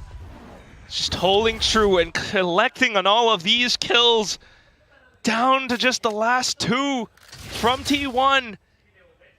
Up against map point, trying their darndest to hold the sites, but it's just Buzz on A. All alone, Texture draws out gunfire, no trade. He tried to stay alive as long as possible, Buzz. He's been pushed back by the Paranoia. Paranoia to separate the forces. A clone out, he knows one's on the site. GenG, they need to give respect. It's a 2v1, wide spread out. And now it's all down to Carpe, but the spike escapes in the last second. Oh, he actually gets his own TP. Carpe not aware of it, and it's a 13-5. A crushing defeat against T1 as GenG will answer back on map 3. And that is one hell of a way to answer right back against the previous two map losses against T1. GenG resurging through with newfound confidence on the map of Haven. I mean, what a bounce back. And again, we keep mentioning it because it happens every time. You can't help but think the reverse sweep is so possible because GenG's proven that they have what it takes to battle through, to endure all the pain and rise back above and hold that over their opponents' heads. It is certainly possible, and it would not have been possible if not for some of these players. I mean, right now, looking through all of these little highlights, Munchkin was standing there at so many of these moments. Yeah, the rotations. The desk asked the question, is he gonna be fast enough? Can he be there in time? Well, boy, he was there in time, absolutely, and he was fragging as well. It wasn't just the util. Sometimes a little dramatic, but a win is a win here for GenG. And they're even able to chain together 6 rounds on attack, not giving a single defensive win to T1, who was only one step away right now from Masters Bangkok. They still are that one step away, though. So, I mean, even with the map win now from GenG, they need to carry through. They need to keep themselves hunkered and dialed in for the next map coming up. But for now, I mean, this has been so much action, and we're going to have to toss it back over onto the desk to break down this map of Haven. We've got ourselves a series, baby! GenG brings it back. The team has been activated, shook off the food coma, the sleepiness. I don't know what was going on the first 2 maps for GenG, but they are back in action. And we've got Ewok back on the desk with us to help break it down, of course, again with Pilski and Big Time. Now, Pilski. Yeah, Are you impressed? Yeah, much more impressed. I mean, I felt like GenG really woke up, and it wasn't just the individual players. Once again, it was Munchkin who activated. I feel like when the going's been getting tough, Munchkin leads by example. I noticed it in the game where they played against DRX, where he just started dry peeking people on Abyss. I think it was DRX. I mean, there's been so many Abyss games now, but it really feels like Munchkin wakes up and tries to wake up the rest of GenG, and it really works, and this was the perfect example of it. He was running around, flooding with the Viper Wall, and I felt like GenG was a lot more fluid and responded really well on that defense to what T1 were doing. Yeah, something we spoke about a lot on this desk that I'm sure you'll understand as well, Ewok, is the value of having that fragging IGL when things are going wrong, and if your IGL is top of the scoreboard, it's great for him to lead from the front. Yeah, he does sometimes do this, right? Like, the team's not feeling it, he's like, okay, well, I need to do more, right? Yeah. Because usually, okay, texture go kill, and we saw on Lotus, texture go kill wasn't working. Right, so he's like, okay, I need to do more. I need to take on some of the fragging, right? And that's exactly what he did. And I like him getting aggressive. It worked. It's so nice to have an IGL that's able to do that. You know, we talk about this of like, the IGLs, we typically see them lower down on the scoreboard, but when you have a guy who can top frag like this, who can bring that much needed energy, and let's be real, they really needed energy, it's so nice for the IGL to be able to go, you know what guys, if you guys can't do it, I'll do it myself. I'll get you over the line. The thing is as well, he kind of plays roles where he can do that. Like a lot of, like I talked about, Stax is on the info, he needs to be on the drone and throwing a dart. Munchkin's underarm flashing himself for KO, he's running in on Viper and just taking duels. And I really like how you were talking about this, them waking up and getting more aggressive, and this is a lot of what these counters were against T1. They were meeting them in the middle and not waiting for things to happen. Yeah, this is a perfect example of it. Straight away, second gun round on defense. They're down window. Karon literally paranoia TPs into window as the A fight's happening. They respond to it so fast, and that has been the issue on the first two maps. I felt like, you know, I was ready for the game plan, seeing the games from T1, so you know that the GenG coaching staff has prepared the team well enough for what's been happening in this game, but unfortunately they were just a little bit too slow to react on the first two maps in the server. And before this, Bilski, you called it, right? We watched it when T1 got ecoed, right? We heard that roar from Karon, and then you called it. You said, they're back.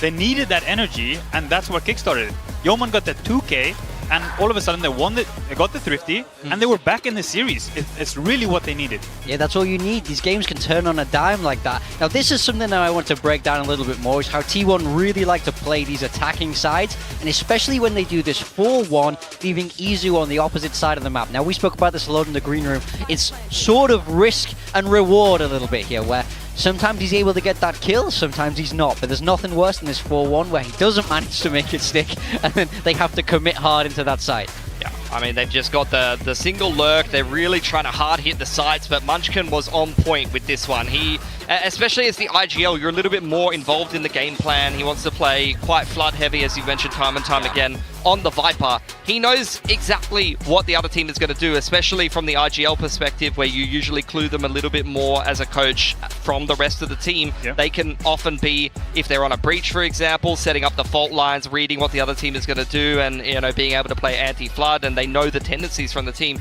In this case, Munchkin knows that T1's going to be hammering the sites, and he has to make it there in time.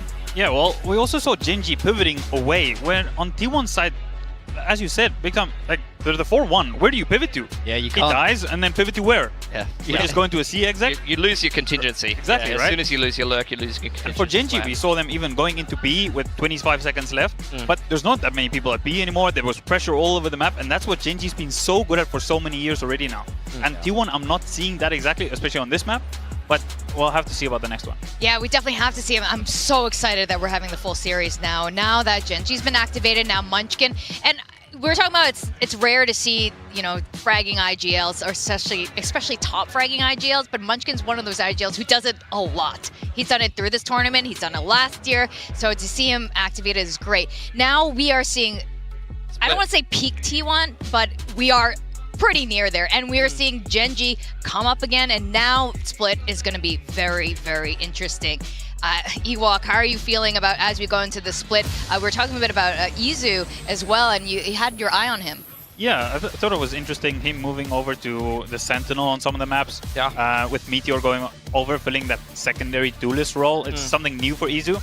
They did. I don't know who mentioned it, saying that Izu can just basically be everything. Yeah, he's played not almost reach. everything except for like a hard controller. I think he's played pseudo controller when he's on the Viper and things like that. He's played Init, now he's playing Senti, he's played Duelist, so he's played almost every role. Yeah, so now he's filling in, right, where they need him. And of course it's very difficult if he goes to a role where he's not comfortable.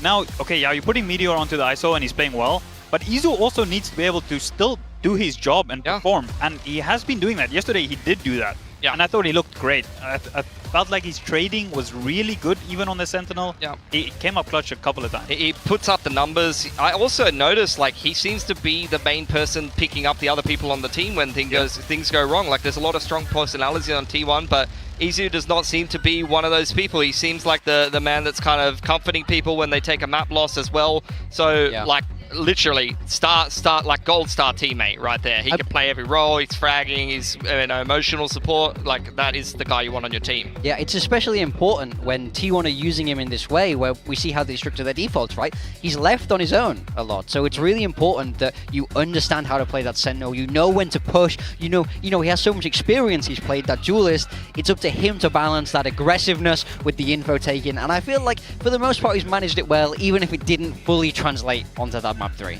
Now, Big Time, you're our sole T1 predictor. Yep. How are you feeling about going? I'm not worried. It's okay. Not worried. It's okay.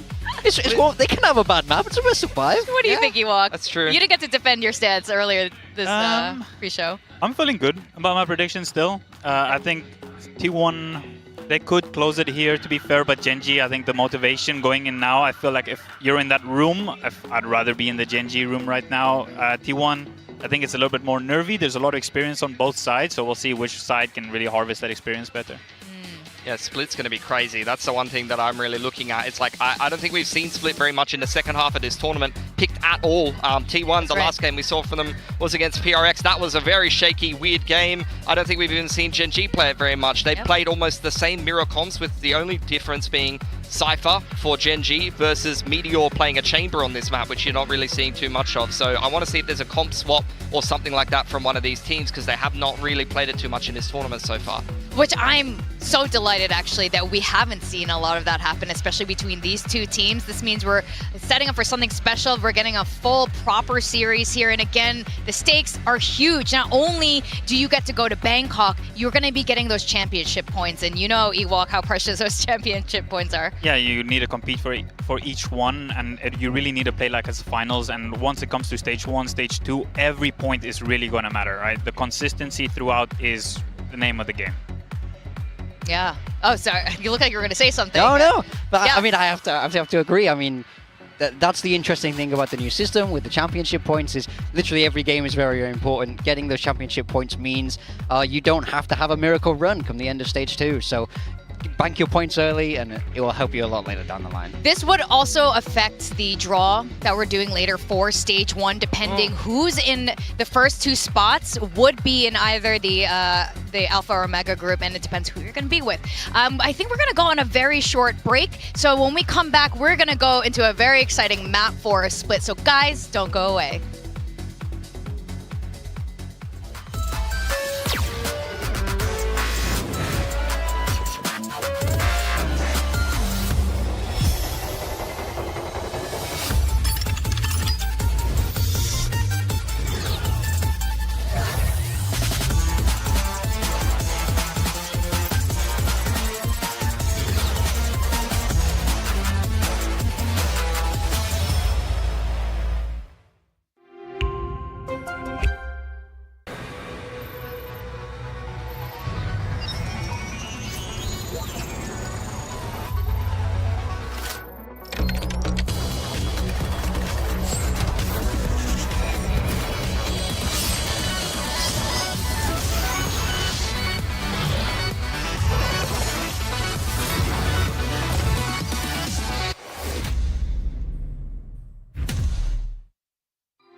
Oh, Pulsar by Naomi. Pulsar by Jenny. Oh, baby. Ooh, there it is. Oh, I'm so happy with it. Look at this. Isn't this perfect? It even has my name on the side. 마우스 누가 만들었는지 알려주는 것도 같이 들어있고. Thanks, Joshua. This mouse is ready for a fashion show. It's Pulsar by me. It's by me. It's by me. It's by me. It's Pulsar by you.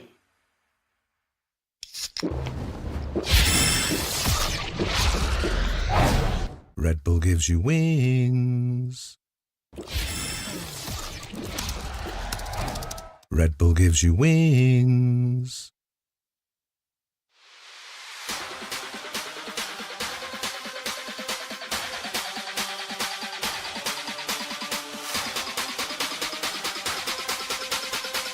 This is VCT Pacific 2025. Come on, girls, keep it up. Where you headed? It's straight to the top. Come on, girls, keep it up. Always on go, I ain't never gonna stop. Come on, girls, keep it up. They can try, but it still ain't enough. We run the city and ready to buck. I just make it look easy, they don't make enough. Put it right in their face, ain't no making it up. Yeah, I want the whole check, I ain't taking no cut. They ain't sharing this cake, they ain't making with us shit. We keeping it all on them, taking from us. Ay, I just do it like it's nothing. This a challenge, so this how I'm coming. I'm standing for something, ain't going for nothing. Show up to the party to ruin the function. What they wanna do is already done it. The game that they playing, we already won it. They screaming for us, how we missing the strong. I know they gon' bop if it's me that they pumping. Where you headed? It's straight to the top. Always on go, I ain't never gon' stop. Whether that's thinking they better, you not. Just like a cheater, we keeping our spot. Ain't no game, got my foot on the gas, hand straight to the cheddar. I'm chasing this guap.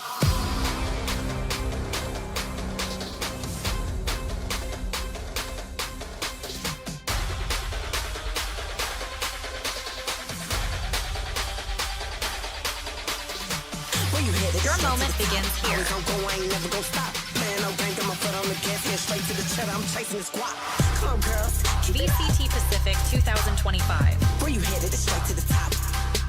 It's time to shine. Come on, girls, keep it up. Always on go, I ain't never gon' stop.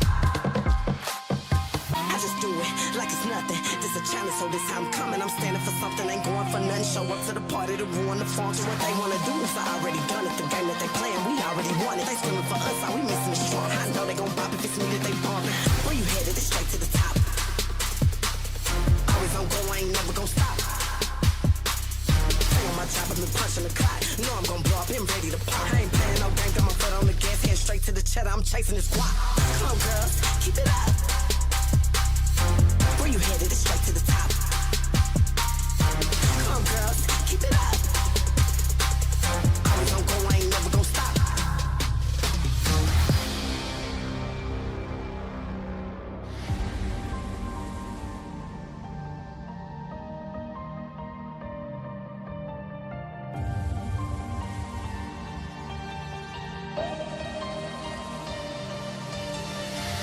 You got me good, I'm losing my mind now, my mind now. You got me hooked, I'm losing my mind now, my mind now.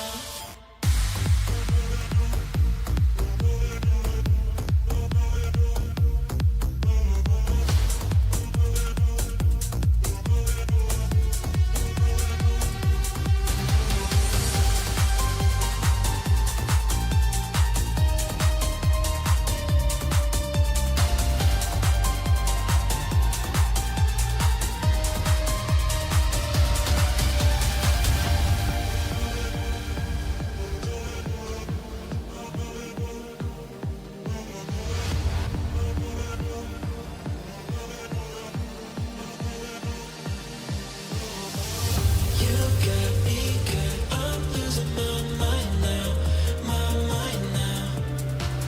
You got me hooked, I'm losing my mind. Welcome back to VCT Pacific Kickoff Lower Finals. We are on map 4 now. GenG has brought it back to a full series, and they are looking fine. T1, on the other hand, Whoa. this is it. They only need to win one more map, and GenG finally revealing their Asian comp.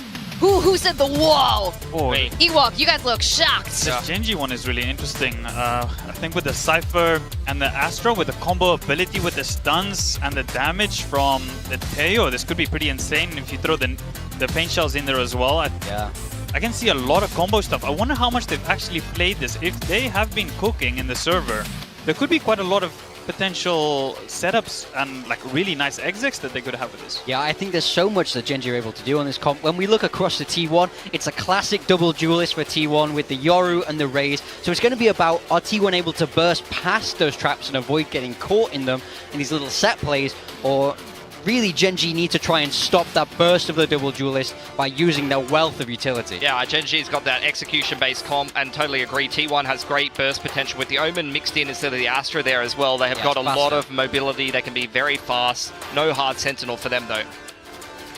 Oh boy, I'm really excited for this split and very excited to see what GenG is going to be doing with this comp, because I'm sure this recipe is going to be divine. We're going to go into map 4 with our casters, Chobra and Quack. Thank you, Ewok, for joining us. Casters, please take it away.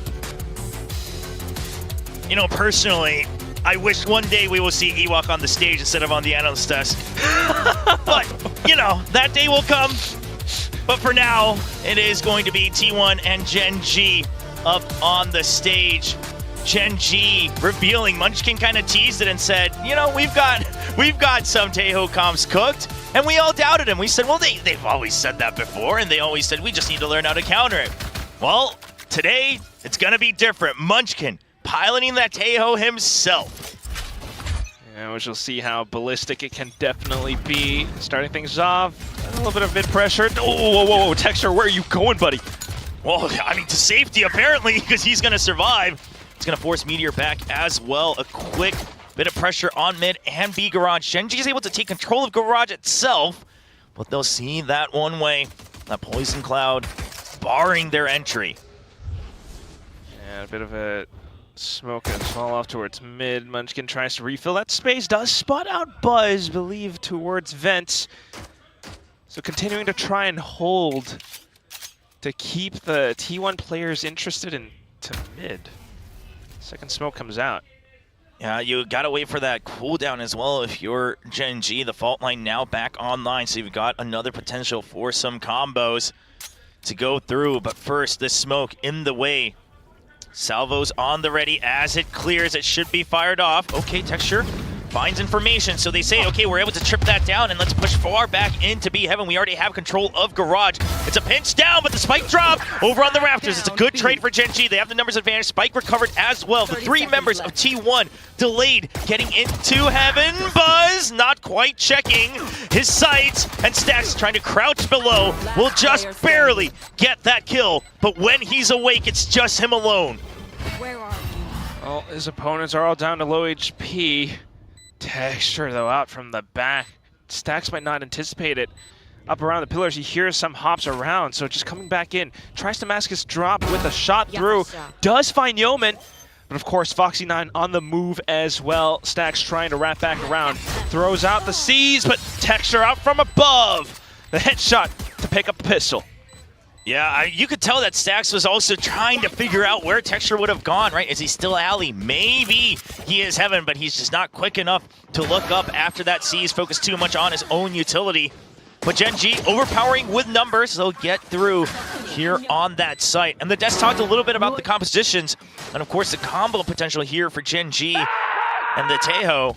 But another thing to note is obviously on the T1 side, I mean, no traditional Sentinels. So yes, you have ways to delay in the terms of mollies and maybe the paranoia and potentially even the paint shells.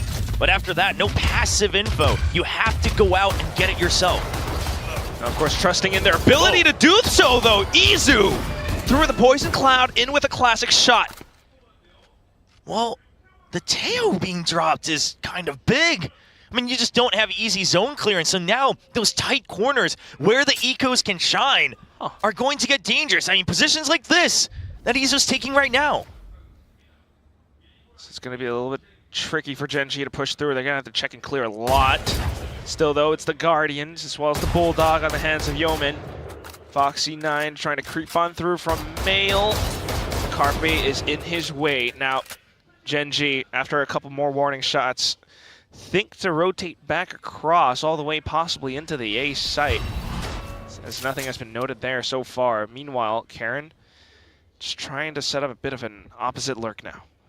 Yeah, so no aggressive push out despite all that pressure over on the B side. So GenG is going to take the chance and say, okay, that means that it should be the weaker side, that they're still focused, banking on us coming through. It's a little weird the way that Stax has been peeking us, but it is going to be that Marshall. Lands a shot, but not going to be a kill just yet. Not the full headshot. Buzz with the paint shells just drops down. Absolute chaos onto the GenG squad. And now only 10 seconds left. It's not going to happen. He's running all the way across, but he knows he doesn't have enough movement speed to really get onto site. 3 targets on the other end. Well, 4.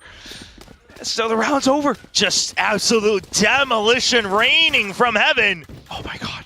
It just goes down with his own paint shells. Jumps right into it. You know that the time is running out. You just have to get the round.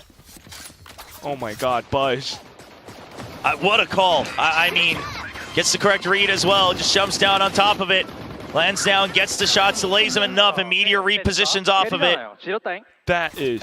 He says, yeah, that was sick, huh? So, yeah, that was sick. Yeah, it was pretty good. Gets them the Thrifty, just a Marshall bot in that previous round, now upgraded into an Outlaw, identifying the weakness. And GenG, they're trying to get ahead of this. They've got full armor on Charon to see if they can maybe have someone fight against that Outlaw. Still, though, smack that mid-pressure. Been a deliberate one-way out towards the sewer side now, but GenG thinking to avoid it. They kind of funnel themselves back into this A spot. Different players from T1 set up on the A site now, however. Got the paint shells, though, on Buzz. Get an inkling that's immediately going to come out along with the paranoia. So there is the Cyber Keys, and it's just a spray. The 3-round burst stabilizing, takes down the Rays, and GenG. Round win already creeping away from them here on round 3.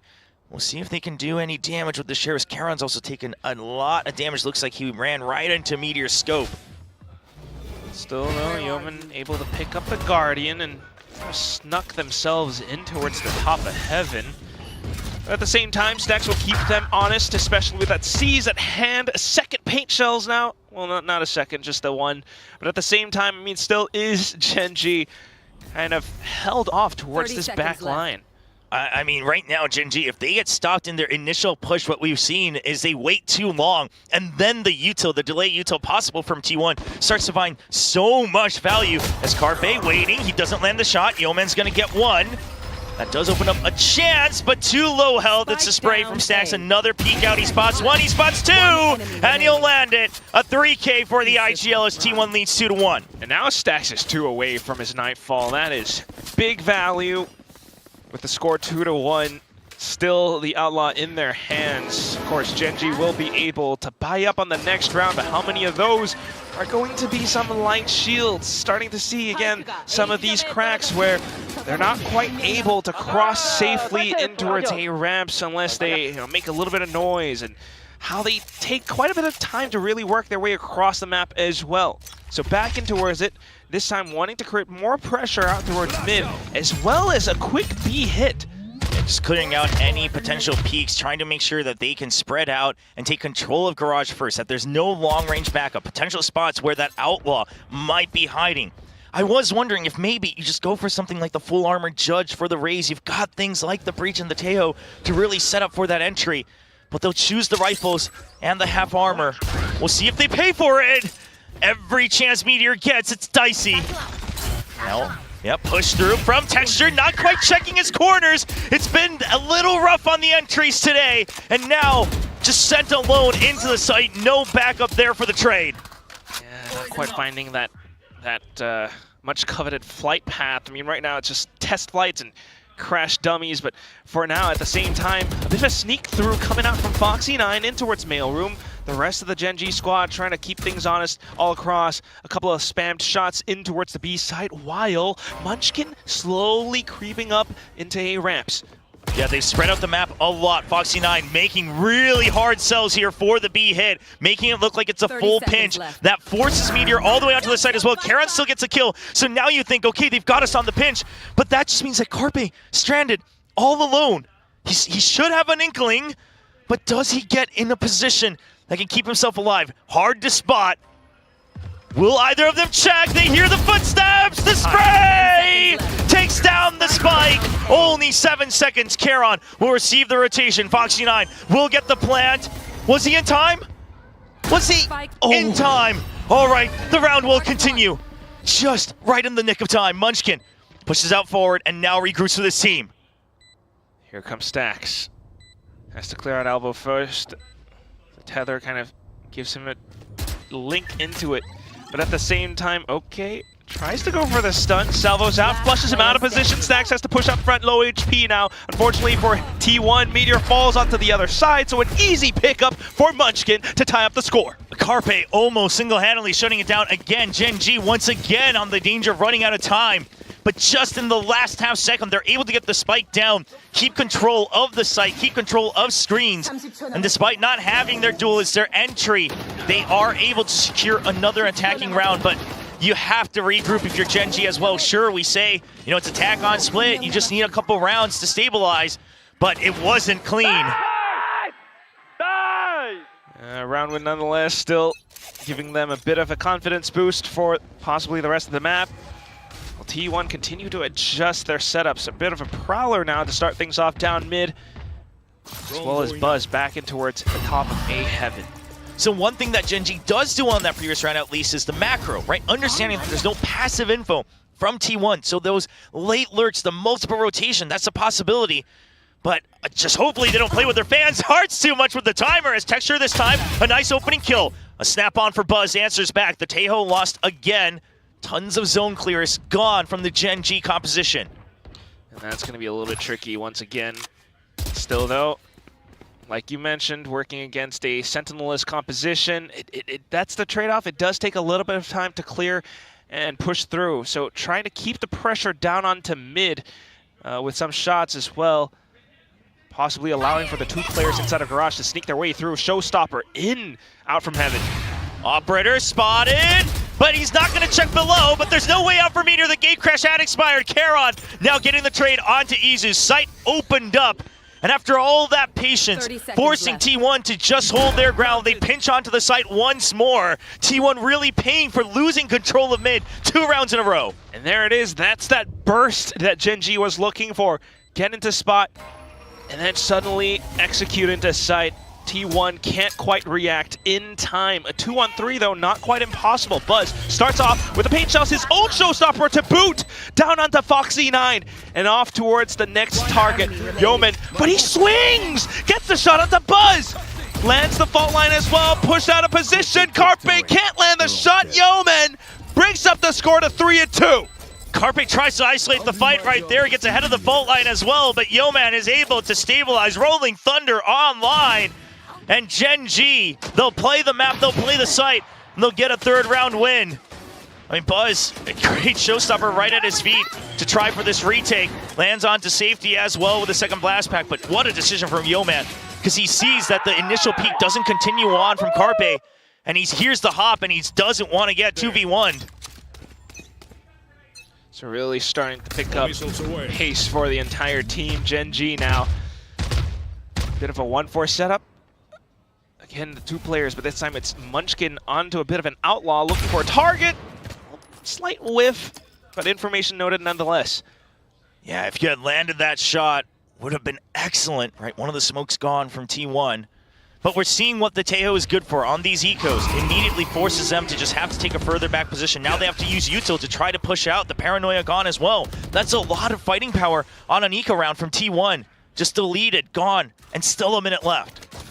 T1 also a bit of a gate crash, especially with Meteor on that Yoru, so he's able to come back in to reinforce the A site where Munchkin trying to break through, does find Buzz with this outlaw. A possible next target as well, with Meteor right around the back of that screen, back of that map on the site. Yeah, Meteor just waiting to try to get 1 kill. He's got the gate crash. He wants the kill. He's going to hold his ground. But I love the Rolling Thunder being used. GenG not taking any chances. Texture clears out the close corners. Checks the pocket. Not checking Evan. And that's the site shut down once more. GenG, is it a frantic rotation over to B? You have no information. Only 20 seconds on the clock again. There's a smoke. Carpe holding close. You have to suspect this. But now he's inside. 1 kill. Foxy9 will clear it. The trade from Yeoman as well. And with 10 seconds left, the spike will get planted. No! Nobody checking! You have to run, you have to pick it up. The Nightfall, 4 seconds. He can hold it, but he can't defend himself. The clock, the greatest enemy to GenG, as T1 ties it up. And that's just unbelievable. They tried to execute into A. They kind of got fended off by Izu, especially with that snake bite. So much time bought. The mid-round calls quick, but Carpe, just 1 kill, and it buys so much time as well as pressure. The rest of the team coming back in time as well. GenG not able to deliver that spike safely down once again. 2 thrifties against GenG. Off of the pistol, and now once more, that's how T1 is staying alive. And you could argue, well, T1, maybe they should buy more buy rounds as well, but really, it goes to speak that with the Taeho down, GenG, they slow down to a crawl as Texture gets shut down once again. The stealth drone not being the distraction they were hoping it would be. Such a snappy shot from Izu as well. T1 players looking activated in these moments. Boombot spotted out as well, Buzz. That's further information. Perhaps a footstep or 2 as Carpet continues to jingle, spots them out, and that's the paranoia sent through. Smoke out against Mail as well, slowing their advances once more. Munchkin is ahead of it. And Stats doesn't want to risk it. They know they don't have that information. Carpe still holding it. Smoke from the shadows just to get out. He checks right in front of Garage. And he wants to check inside the smoke, but Munchkin waits. Rewarded for his patience. Here's the drop. Munchkin good for 2. Meteor answers back. For the time being, the clone buys some time and Dimensional Drift to get out. He has information. 2 members spotted. Does he find the 3rd? Not quite. Charon not spotted just yet, but he'll get to space safety. Create another angle. Foxy9, the off picked up. Meteor answers back with a Vandal. The Cosmic Divide giving some breathing room for GenG. Charon, he's set up. Operator in hand. Oh, he crashed close. He misses the shots. And T1, a perfect double swing from Meteor and Buzz. The double duelist will bring T1 the lead. I can't believe it. That was such a sick round for Meteor. The fact that he was on and off for the longest time, able to come back in to find that refrag while Carpe falls. I mean, Carpe bought quite a bit of time as well and information too as he held on towards the edge of that Raptors play. Munchkin, good for the kills, but because Meteor was right around the corner, able to frag out. And look at how he goes into this dimensional drift. He actually sends in another flash, trades his op for the rifle that was on the ground. Thanks to that, being able to hold inside a garage and takes his time, picks his targets, gate crashes back into sight. Now the operator recovered, still in his hands. And that's a huge boon here. When you don't have that sentinel, when you don't have that passive info, you've got that turret looking down, locking down those long sight lines. The Teo Salvo's used once again to clear close, and this always gets them that little bit of area, right? Whether it's garage, whether it's a little bit of control of mid. But where do you go from here? Can you make sure that you don't start with a man down if you're GenG? Gotta find a way to deal with Izu on the other side of this smoke. They'll think to maybe get the hop up from the boxes closer in. No. Oh, the reposition. Whoa. Wants to find kills, but not gonna find the timing just yet. The cam doesn't spot anyone in vents, but look at the minimap. Buzz already refilling that space as well. So they might think it's clear, but there's going to be more. Camera gets an inkling. Not a sound at the very least. Prowler into garage as well, though. So T1 knows that there are GenG players outside of mid, outside of garage. Keeping the 3 players tucked in. Armageddon, the red carpet gets rolled out, but is it going to be enough? Just clearing out backside by an inch. Carpe still around the one and done spot. Not quite noted by Texture nor Yeoman. They are trying to take a little bit more space, trying to creep up front though. They might have heard something, trying to clear and spam through, but Trigger disciplined! Carpe out for the double kill! Izu down from the pillar, swings back up on top!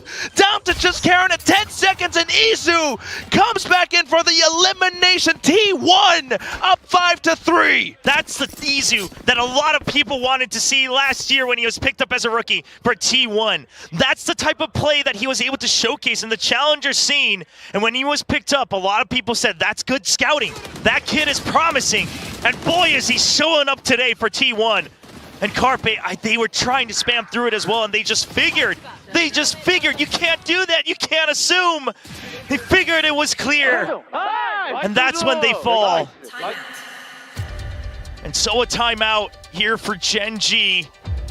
Yes, you have 3 rounds, sure, maybe just one more. You know, that's enough, 2 more, it would be comfortable, but no. You don't want the momentum itself to shift over 3 rounds in a row. Right now, going T1's way. The operator online still not able to find an answer for it. So GenG will have a bit of an extended discussion. A necessary one at that. They've been managing to take bits of space, but needing to collapse in through successfully. That has been quite the problem, and you gotta imagine in a lot of these rounds, especially with the fact that there's this looming threat of, you know, losing out in your opportunity right now.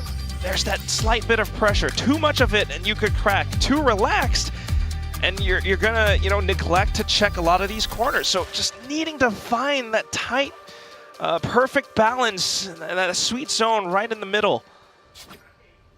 Reaching that flow state. A bit of a win condition for GenG. 3-5 again. Oh, a little bit more aggressive with texture this time. Yeah, here's the double blast pack as well. So Izu, he's fast out of it. There's a stealth drone and spots it. They recognize that there's going to be at least 2 people. They should have heard the run from Izu, but do they know he's in drop? Carpe, meanwhile, a good reposition. They're not aware of it. There's one trade, but still, Carpe, a menace. Yeoman will clear him. And suddenly, just in the blink of an eye, a 3v2. The paint shells, they should get some damage done. Spike's still planted, but the numbers equalize. Meteor, he's seen him. Charon, he doesn't know! Just too much distraction. Meteor and Buzz once again. The faded duo bringing another round victory. And this time, Meteor on the Duelist as well. Both of them. If GenG go fast, we go even faster. And that's exactly how they're quick to rotate and come back in to launch the assault onto GenG as soon as that spike gets planted. The paint shell's really clearing and pushing Yeoman out of position. Credit to Carpe as well. Yeah, I mean, the paint shells have just been so good. Okay, Buzz is locked in. Yeah, this entire map here from Buzz. And you see that, I mean, he's wanted this the whole time he was on DRX as well. And sure, he's gone during the Nationals, but he's always wanted just a bit more. Everyone's always said DRX was so close, Buzz was so close. But if he could get his opping a bit more online, if he could play maybe 1 or 2 more agents online, and he's done all that, and he still hasn't been able to reach the peaks that he dreams of. And so he has joined T1 for a refreshed opportunity, and now currently 1 map away to get to Masters Bangkok to bring it to fruition. And this would be it. GenG down to the half buys, just the Sheriffs on the other end. Foxy9 trying to bail himself out with that Cyber Cage because he got spotted by the Prowler of Stacks. The rest of the GenG squad, though, inside a garage, looking for a way to burst through. Carpe stands in their way. Yeah, it's a fake over onto A, right mid to A, making it look like we have ramp pressure, we have vents pressure, and then the full force on B, but the smoke is just too well timed. And obviously without the weaponry, they do have the Rolling Thunder, but is it a full stend? Whoa. Here, just with a Hero Guardian, do you risk it? Because you can't clear this backside! Okay, that's a missed shot. You know he's gate crashed out. Even though it was texture spotted, T1 right now, they will not rush to a conclusion. Only 30 seconds left. It's going to be the salvos to clear backside. Texture holding close, but still nobody's in just yet. They need to come support. They need to get the trades. And is it going to be enough? Finally, Izu taken down, but Stacks arrives. Spike drop once again, down to 10 seconds. Why is it the same every single time? But GenG, they'll get a chance. I know exactly. Stalled and delayed so much. Foxy9 now picks himself up, a bit of a rifle, tries to push further into spawn. Munchkin spots players out from the top of heaven, but blinded by a bit of a flash. Tries to reposition, continuing to hold around the edge of garage. Foxy9 spots out the clone, spots out the player, tries to play around the pillar, sees the barrel, goes in for the flick, but Stats crouches underneath. In for the salvos, Munchkin tries to buy time, have a taste of your own medicine, but no, it's not enough. T1 plays around the edge of the salvo, Stacks gets the burst. He places it in time to try to get himself a reposition, but it's just a little crack left. Not enough of that spread, because he was more concerned about them swinging far wide out. And he knows, you can see him jump, just try to get to safety. But again, the timer, it just whittles down against GenG, makes them panic, makes them rush. You don't have the good positions. Munchkin just stuck outside. Now a Rolling Thunder and this Cosmic Divide, a 4-stack onto B. Do they pick up the tempo? I want to see it. I feel like they kind of have to, but it is the last 2 rounds of the first half, starting things off. A bit of a showstopper play from Bruz, in fact. All the way to the other end. Foxy9 is flushed down into mid.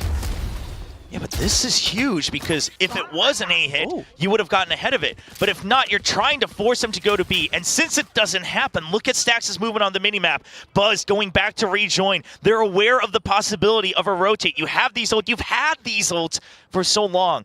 If they're not being used, what are you fishing for? A quick check by Carpe over in Garage. He gets taken out by Karon immediately. And so you know there's still a little bit of presence. That actually works as a fake. Stax back on B. Buzz spots more than one.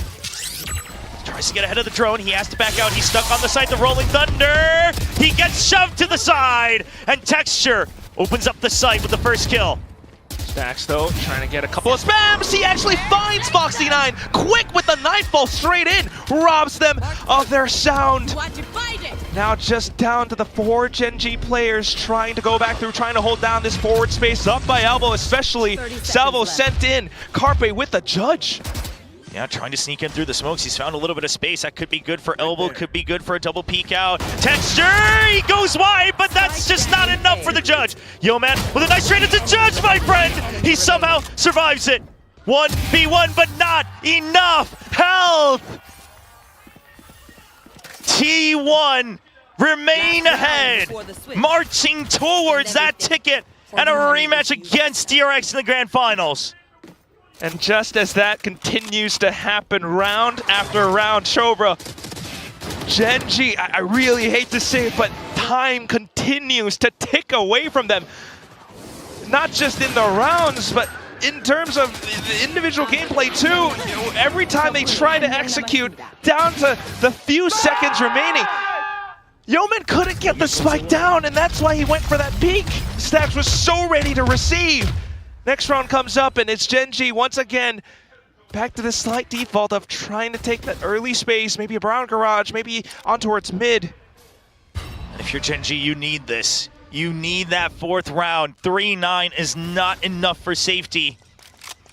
Still doing again, same default, same positions, same cycle of utility, same timing, and T1. They continue to just say, okay, is there any trickery? No, nobody sneaks by.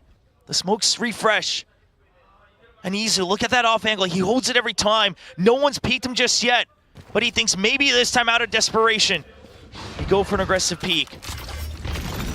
Salvos and the showstopper coming in from Mail, but there's the snake bite. They don't check for Carpe. Again, the same mistakes over and over and over again for GenG, as T1 will shut things down 9-3 at the half. Is this it? Is this it for GenG? Off a round like that, you must keep going. Running out of options, down to that final round in the first half. They go in for that full send.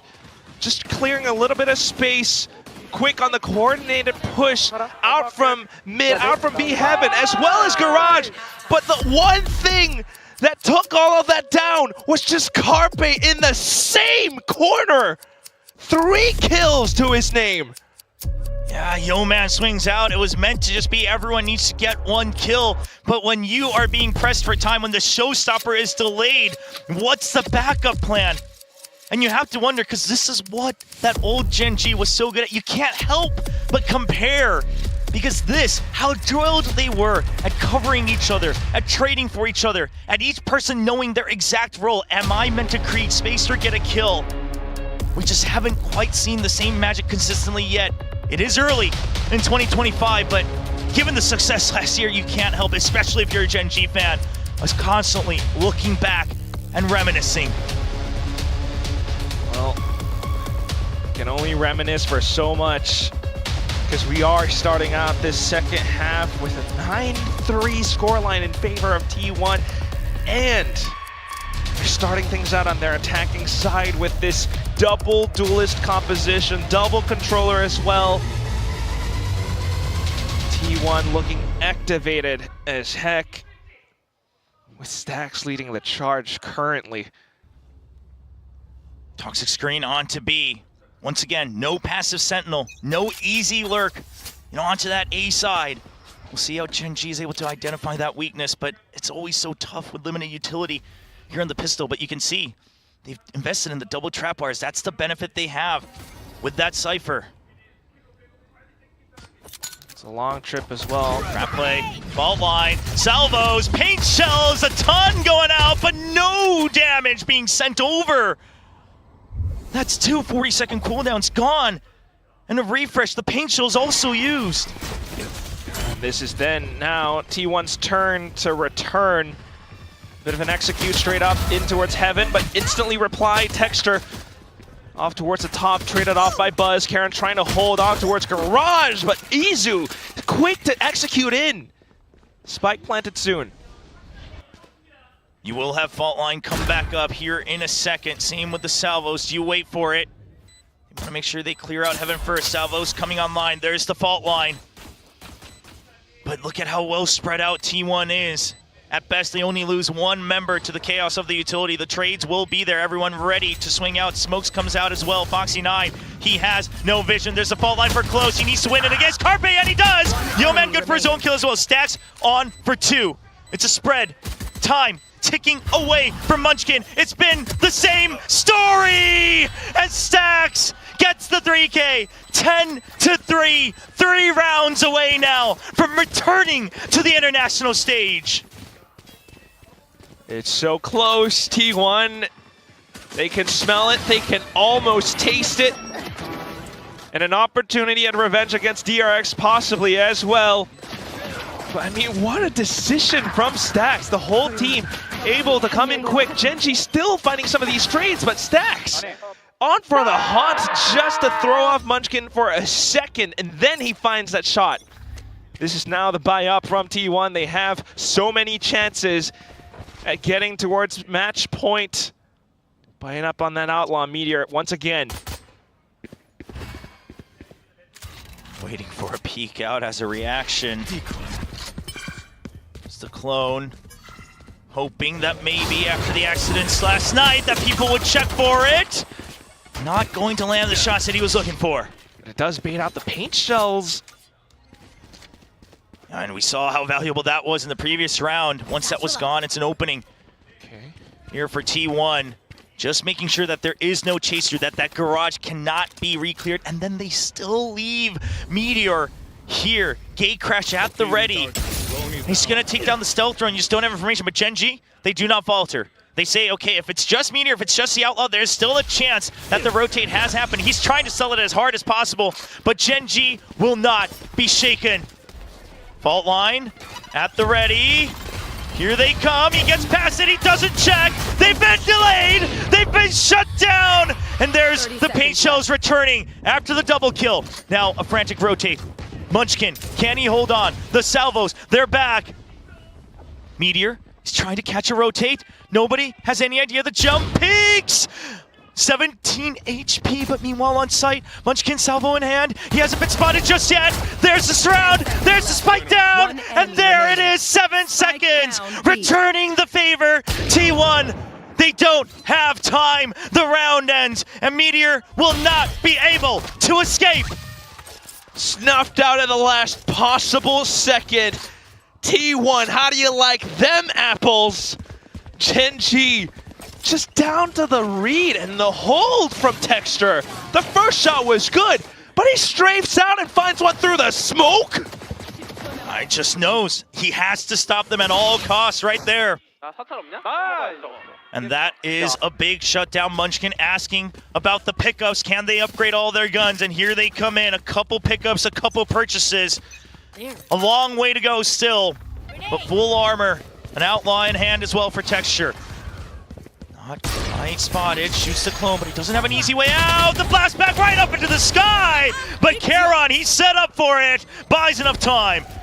Prowler, second one, doesn't clear the right side. The salvos come out. They'll slow things down. The backup has arrived now in full force from GenG. Munchkin, he's got them surrounded. Izu gets spotted. Gun swapped, and that's a good double swing. T1, there's still 2 members holding close, but he gets spotted. And GenG, they are back. They're locked in and ready to start the comeback. Able to strike back just as quick. The sight hit went in quick and fast. Texture a little bit upsy-daisy, but at the same time, Charon is there to bail him out. I mean, so many of these rounds where we're seeing the GenG system at play, the trades that they're quick to find, and also off of that, the hop down from Munchkin as well, just looking for these final players, needing to keep these plays alive for 5 more rounds to tie up the score. You know, it's still a long climb up. Stacks 1 away from the Nightfall. This time it's a fast hit for information onto the A side. Quick control of ramps, but they have to be pushed out. There's the salvage. It's a double swing. GenG, we don't want to take the risk. A good flash right through the box. Meteor finds Munchkin. The Teo down. Once again, all that artillery now missing from the GenG side. Foxy9, he wants one. There's a trade, but yo man, he's not good for it. A triple. And the Yoru, now dimensional drift. He'll do everything. He'll get the kills. He'll scout for information, and he'll open up the sight towards another round win for T1. Still, though, not quite scouting out Texture's position. He is blocked up by the smoke, tries to find the opportunity, but denied. Down to just Karen, who has to save. And this is then now T1 reaching up to that 11th win. Just a bit of a catch and shoot. Trying to go up ramps. The early artillery sent out from GenG, they avoid it, and then they fire back. That's how quick T1 are to adapt to play against GenG. And a very odd situation, one that we haven't seen from GenG before. Because off the salvos, they looked like they were prepped to swing out as 2, right? No matter how many there are, with 2 of us, we can take them down, we can get back to safety. But immediately, just a small bit of contact, and they start to turn tail. We haven't seen that from GenG much. I mean, even if they falter, they'll usually take the fight. I've talked about it time and time again, that winning habit, that winning mentality, to know that I will not lose. Oh, Charon's barely surviving, but this time, it looked like they started to think that they might lose. Just so close now on the edges of defeat. And that's a timeout, the timer stopped. If anything, they'll need to regroup and try to recover their mentality, get back in that confidence, get the war cries going. As Meteor starts to smile, the first time this kickoff where we see him relax as he slowly begins to remember what it's like to march towards that grand final. We're getting so close to it. GenG desperately trying to fend it off. T1, they still have 2 timeouts in their pockets. And that's gonna be a really tricky situation to be in, needing to carry so many of these rounds forward. GenG, they've played throughout the years, the off season down to kickoffs as well, working on their tried and true compositions for the longest time. They've been managing to work off of fundamentals for the longest time.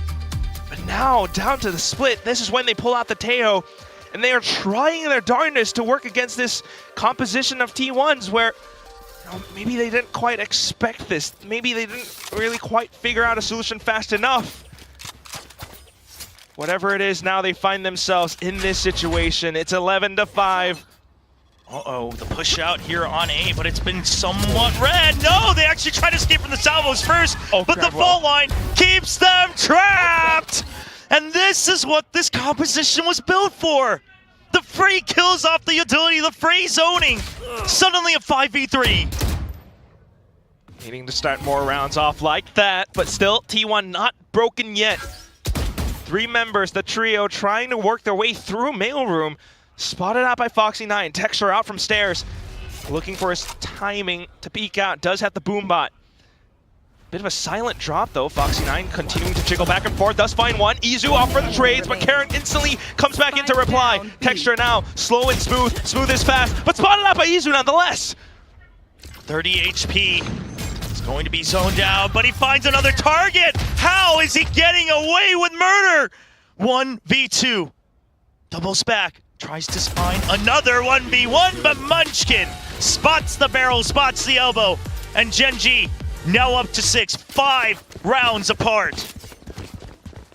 Good opportunity. It's a good time to try and fight back. They have those 4 ultimates online. Still, though, this was one of these rounds where they caught T1 by surprise. All of those utilities, the bits of free kills coming through with the ballistics down at their opponent's feet. Can they do it again? Can they create opportunities like that again? Texture fired up. This time, another trap play onto B. If it's a push onto B, it's going to be a fault line, but they wait. It's a bit of a wide area. You want to guarantee that potential. There it is, the fault line, the salvos, but Isu's not in. Foxy9, you are solo, and he'll get out to safety for now. Back to a stalemate, but Foxy9 down to 15 HP. At least into a safer position for now. Munchkin trying to hold down the linear angles. T1 not backing down. Taking contact, a slow entry. Foxy9, his crosshairs not quite positioned. The showstopper will trade and open up the site, but the spray, Yeoman, he's gonna isolate a couple members. Now he waits for backup. They want to play with even numbers. You have the showstopper on Texture. If needed, Cosmic Divide available as well. And a quick hit during the plant, but audio denied. Texture all alone on the site. He needs to find one, and he finds the correct one as Spike gets dropped. Meteor, is he aware of the wraparound? He'll find his target. No, he will not. He might have seen him, but Texture and Yeoman will clean up the site for GenG. Off of Texture's efforts, the showstopper in. Just being able to quickly collapse into that space that T1 fought so hard to retrieve. The contact plays coming through. Buzz with his own showstopper, but of course, Texture back in as well. Yeoman, once again, the whole of GenG quick to find these trades. And you can see it, the energy, Texture coming back alive. If you're T1, you desperately want to see that 12 on the board. You do not want to leave this to margin. And this time the Armageddon, just a new trap play every time. Solo, perhaps just running through the entire playbook 1 round at a time. Seas comes through, should be spotted. They know that one's tied up, but there it is, the fault line. There's the gate crash, but the Armageddon, I love it all the way across the back. Guaranteed for at least 1 kill. The re-clear, trying to pick up the spike. Buzz, trying to get ahead of it. He wants to fight, but he is stuck. And Foxy9 answers back. The GenG fans finally discovering their voices once again. The roars in the stadium will push GenG forward 1 step closer towards that grand finals. Izu has to run away. 50 seconds, you might be able to wrap around, but can you secure this round against 4 members of GenG? Yo, 50 seconds is a lot of seconds. Yeah, and that's why you see Munchkin. Yeah, Munchkin and Karen are like, okay, hold on. It's not done yet. Now 40, but it does look like, just given Izu's movement, he will hide out to safety. Take this time to go through things on the voice comms. Perhaps a timeout now in order from the T1 side. Meteor's talked about it.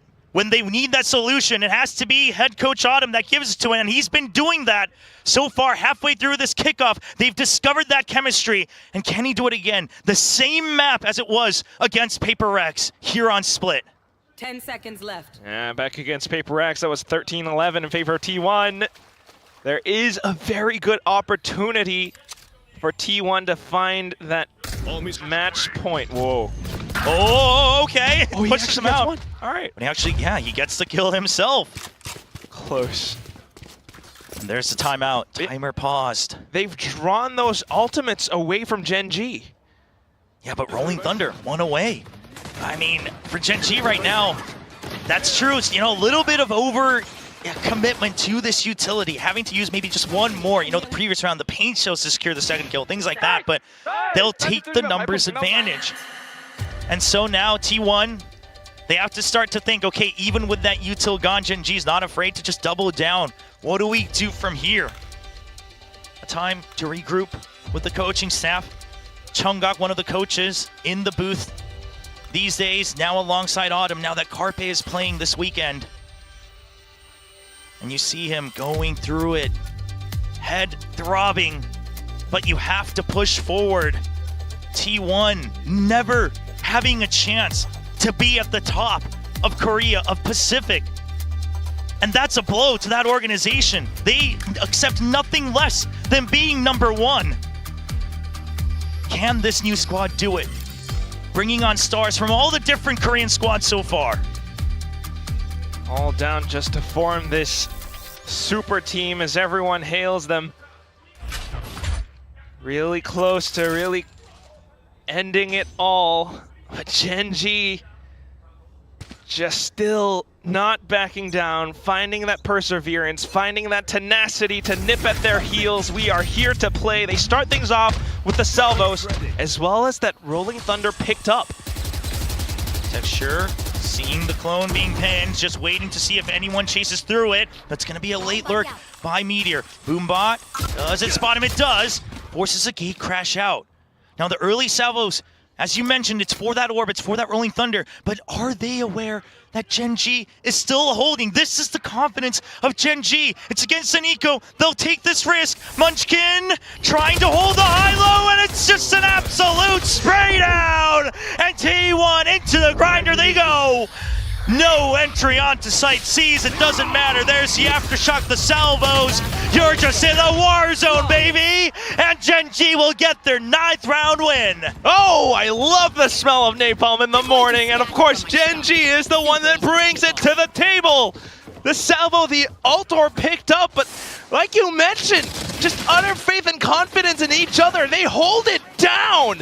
As soon as T1 finds contact against them, what they are met with are 2 fully automatic rifles. 3 kills found and collected, and they hang on back, flushing out the final 2 out of position as well. Now next round coming up, GenG has quite a bit to work with. Yeah, that Rolling Thunder's still online, and so is Cosmic Divide. And T1, if you do not get this round, it's still just half armors. That's all you have to work with. You have to consider this do or die. And missing that passive information, it's really starting to hurt. Because look at Foxy9, well ahead of that toxic screen. A setup there from the breach to make sure that he can win those fights. And that allows for a 3-man stack onto B. And that's when T1 now considers maybe a bit of a full frontal assault into the B site. But there is that 3 stack, as well as Yeoman on towards a bit of a Rolling Thunder if push does come to shove. Oh, the Rolling Thunder! Oh, just to chase down! I mean, it's just 1 man, but they'll absolutely get the kill, so that's the kill for T1, but they have no idea! They thought it'd be more! And GenG, they'll just receive T1 with open R stacks, lifts his arms up in the air, just cannot find the answer so far. And that's what it is now. The final 2 probably have to back off for a bit of a save, and that's Light Shield as well, as you aptly mentioned before. The stealth drone narrowly avoided. 30 seconds Just kind of hang back. I mean, info be damned. I mean, they're just toying with T1's expectations that Rolling Thunder just blindly sent through, catching the 1 player, but Karen's so ready to find the shots. Spotted out at least 1 player now. Texture has seen Carpe, goes in for the other peek. Might have gotten gunned down. 10 seconds left. But at least it's against Carpe, who already has his ult, so not too bad. Yeah, I mean, Texture, he'll take the ult point, because you never know when you'll need it. Now, just a couple steps away to bring us to a 5th map. Do we go to Bind, or does T1 go to Masters Bangkok? Cheers of support coming out from the crowd for both sides. Even during that break earlier, getting ready for a split. You know, you could hear fans shouting out the players' names as they re-entered the stage. But what a setup from GenG. If it's 1, 2, 3, lurk or not, we will send the Rolling Thunder. We will absolutely get the numbers advantage. Force you to enter, but man, it was a stack. The reads coming in this time. It's an A stack. It's going to be all out.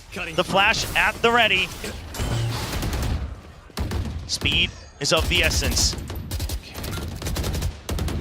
He's trying to make it across safely. Karen, though, holding up from the other edge of smoke. Oh! What a jiggle here from Buzz. Opens things up. Now, Heaven opened up. Texture on site. There's Foxy9 as well. 2 members stuck on site. T1, they're aware of this. They will isolate the fights. The flashes! Texture, he would desperately want 1 more, but he cannot get it. down to a 3v2. The pit available for Izu as well, but he's stuck. He's been identified. Munchkin can't quite support just yet. That will be the spike down. Viper's pit invested as well. Munchkin alongside Yeoman trying to find their approach, but oh, Yeoman gets spammed down. Carpe around the edge of the pit, spots Munchkin up by Raptors. And that is T1 reaching up to match point. 1 round away from the ever-elusive grand final. To be a part of T1 in Korea means excellence. It means to be the absolute best, and they have yet to ever get close to that gate. But today, it's just one more round. And T1, one more time, once again, it is the A site. Just like against Paper Rex, the Dimensional Drift gets ahead of it. He lets them know, and there's the answer back. Yeoman gets a double with the Aftershock. The stuns are just too good. The new pickup, a 3K. That's his legacy for the round. Now a 3v2. Munchkin waiting. Can't get the spray, but the team is there. And we go once more. And that's what GenG is, the team.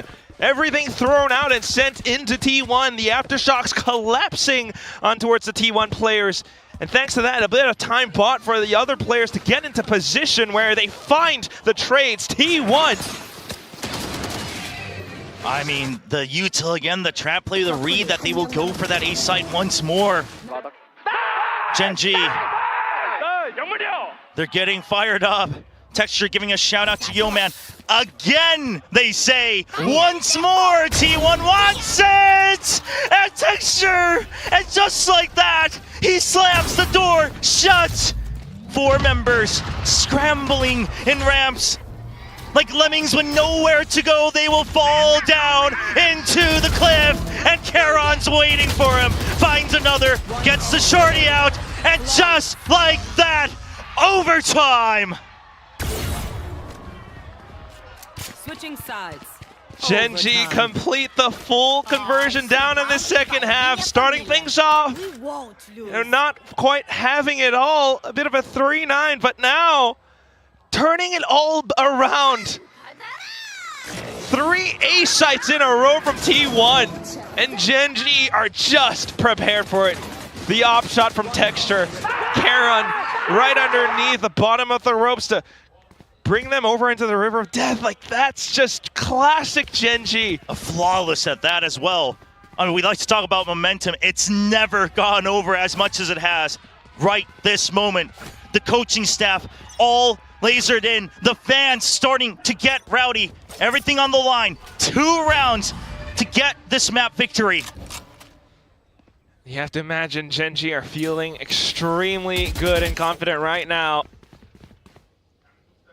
Back on their attacking side, trying to slow things down. This is where they struggled the most. The timer working against them.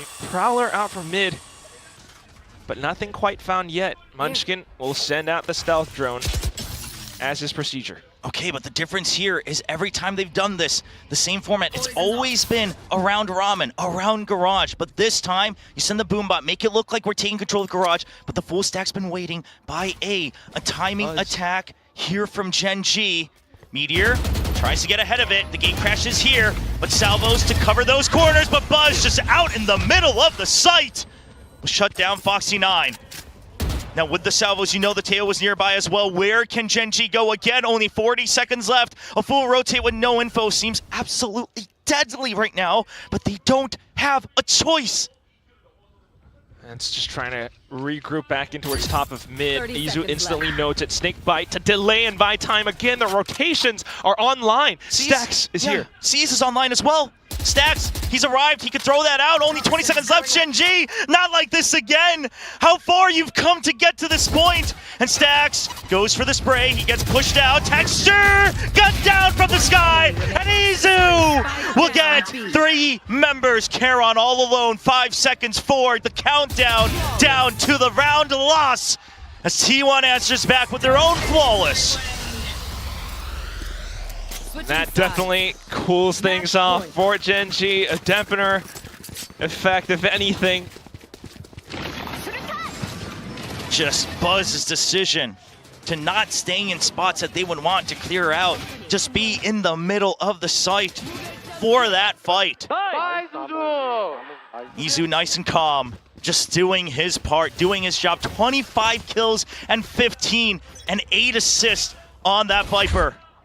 This time, it's another one. It's another trap play. The Salvos, they try to get ahead of it, but Munchkin reads it. Munchkin just know, they both know, oh, Texture even gets Meteor. They've been reading these TPs for Meteor, and neither team can find a break on the attack. Not quite. GenG still pushing up a little bit further as well.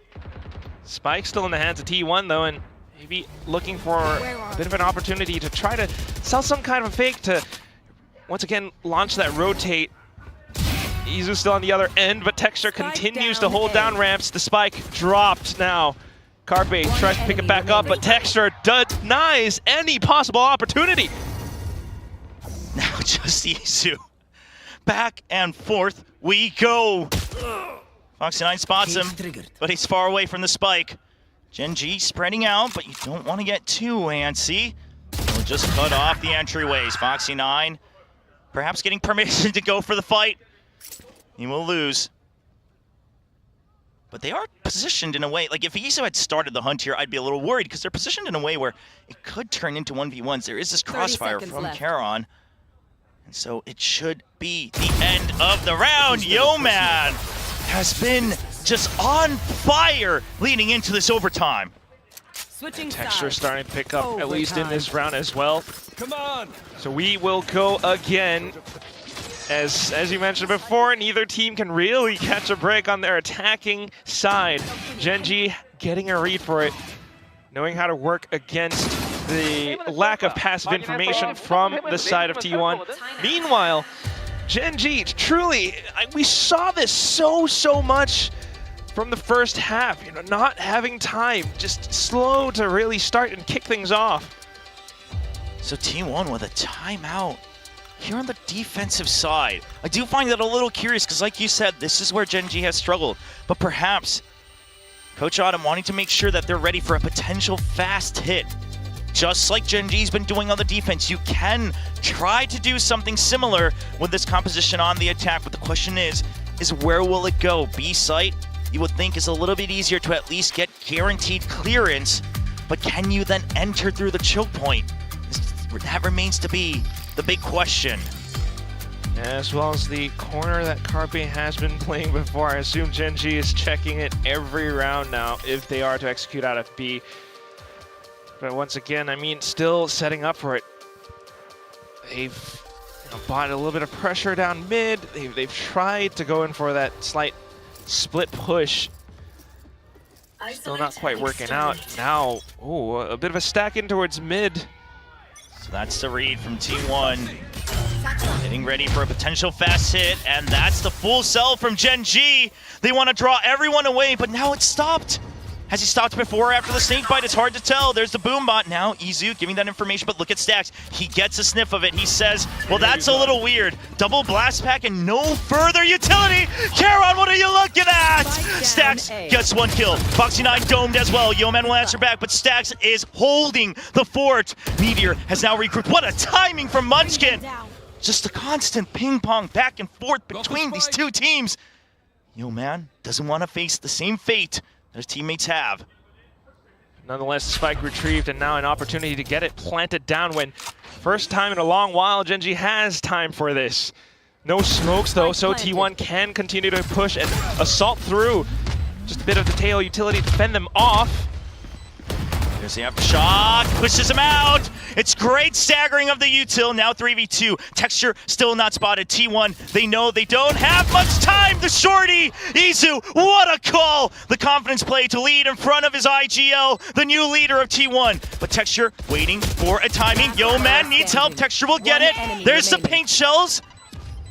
It'll buy time. Izu doesn't have much of it. Toxic Screen comes up. Texture will have to face the decay. He needs to swing out, and there it is! The swings that we have so loved from Texture. And now just finding a little bit more confidence off the paint shells, off of Izu on's low HP. Finally lands it, breaks the curse, and puts GenG up onto an attacking round in overtime. Good opportunity at possibly ending it off on this map for the next round, and we might go into a 5th. 8 attacking rounds that they had to lose to finally get another win. GenG primed to take us into bind for a chance to get to Masters, where they know what it feels like to lift a trophy. T1, same default. Both teams always just trying to make sure they break that first bit of utility.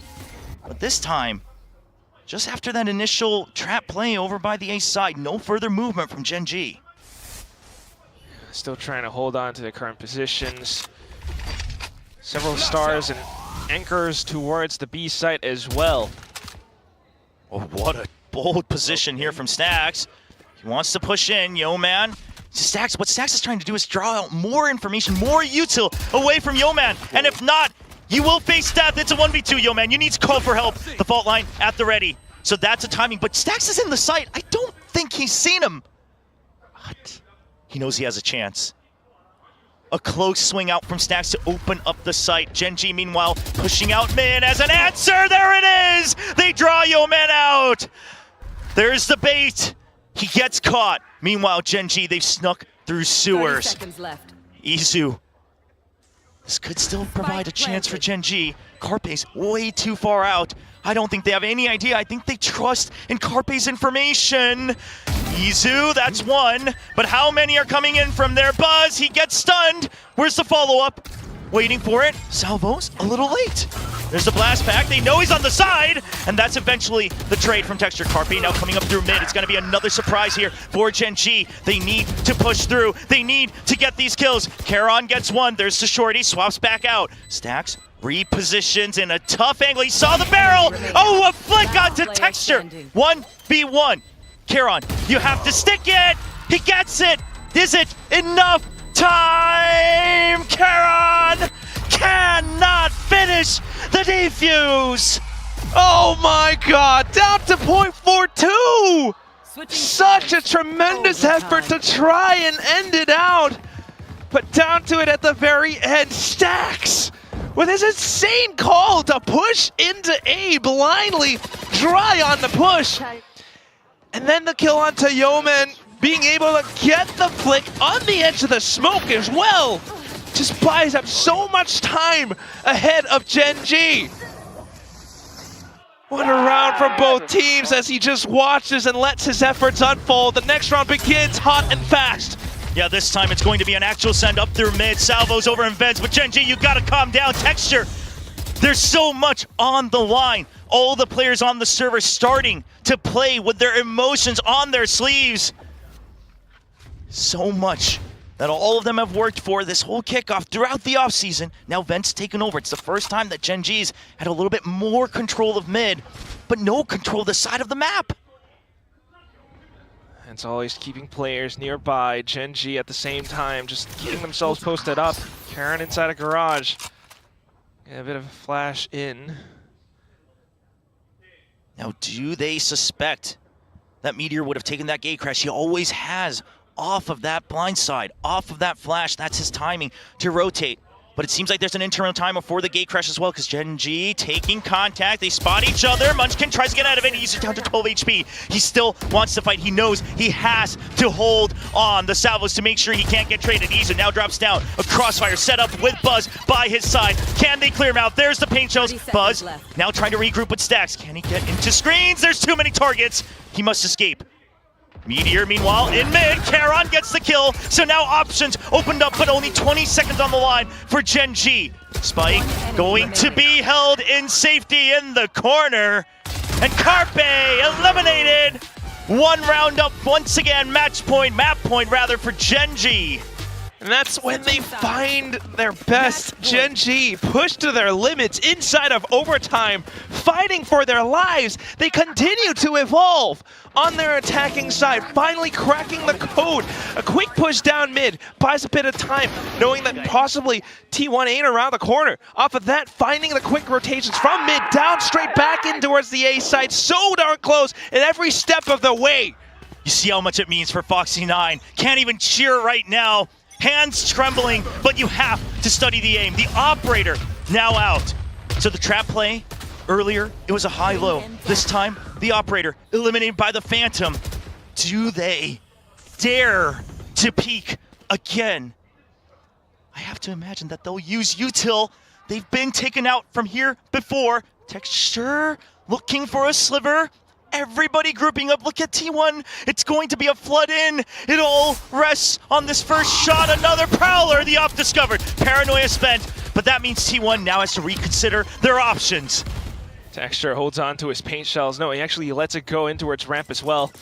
Yeoman and a lot of players from GenG in position to hold and receive. Texture. Oh, he tries to clear it. It's still there. They haven't found it just yet. It's going to be used, but Texture just turns his head to check. Salvo's used to delay, so now a little bit of safety gained by GenG, but space given over. Stax has snuck in through ramps, and GenG, they have to recognize this. They have to know that this is a possibility. Texture wants to check, but he's already through. The shot. This is what it comes down to. Texture, the shot! It does not fire! Munchkin, all alone, misses the first hit. The Haunt has to get a race. There's just too many angles. Good for one, but that's going to be it as T1 takes control of A Heaven. Continuing to hold it out from the other end as well. Stax, but this time gunned down by Foxy9. Perhaps a slight opportunity. Comes back into refill screens. Karen out from the top tries to clear out anyone who might be standing on top of Raptors, but it does alert to T1 his position. Meteor able to hold out screens with the linear angle. The trade out from Izu. We go another OT. It's not an easy road. It's not an easy road to get to an international stage, and it only gets harder every year. Another round of overtime. How many we've seen already this tournament. And T1, they want to wrap things up here. They do not want to see GenG rise up from the ground, rise up just from down below to try to reclaim that ticket. Oh, this is now then the round where they're going back into its garage. Salvos early on, cleared out the corners.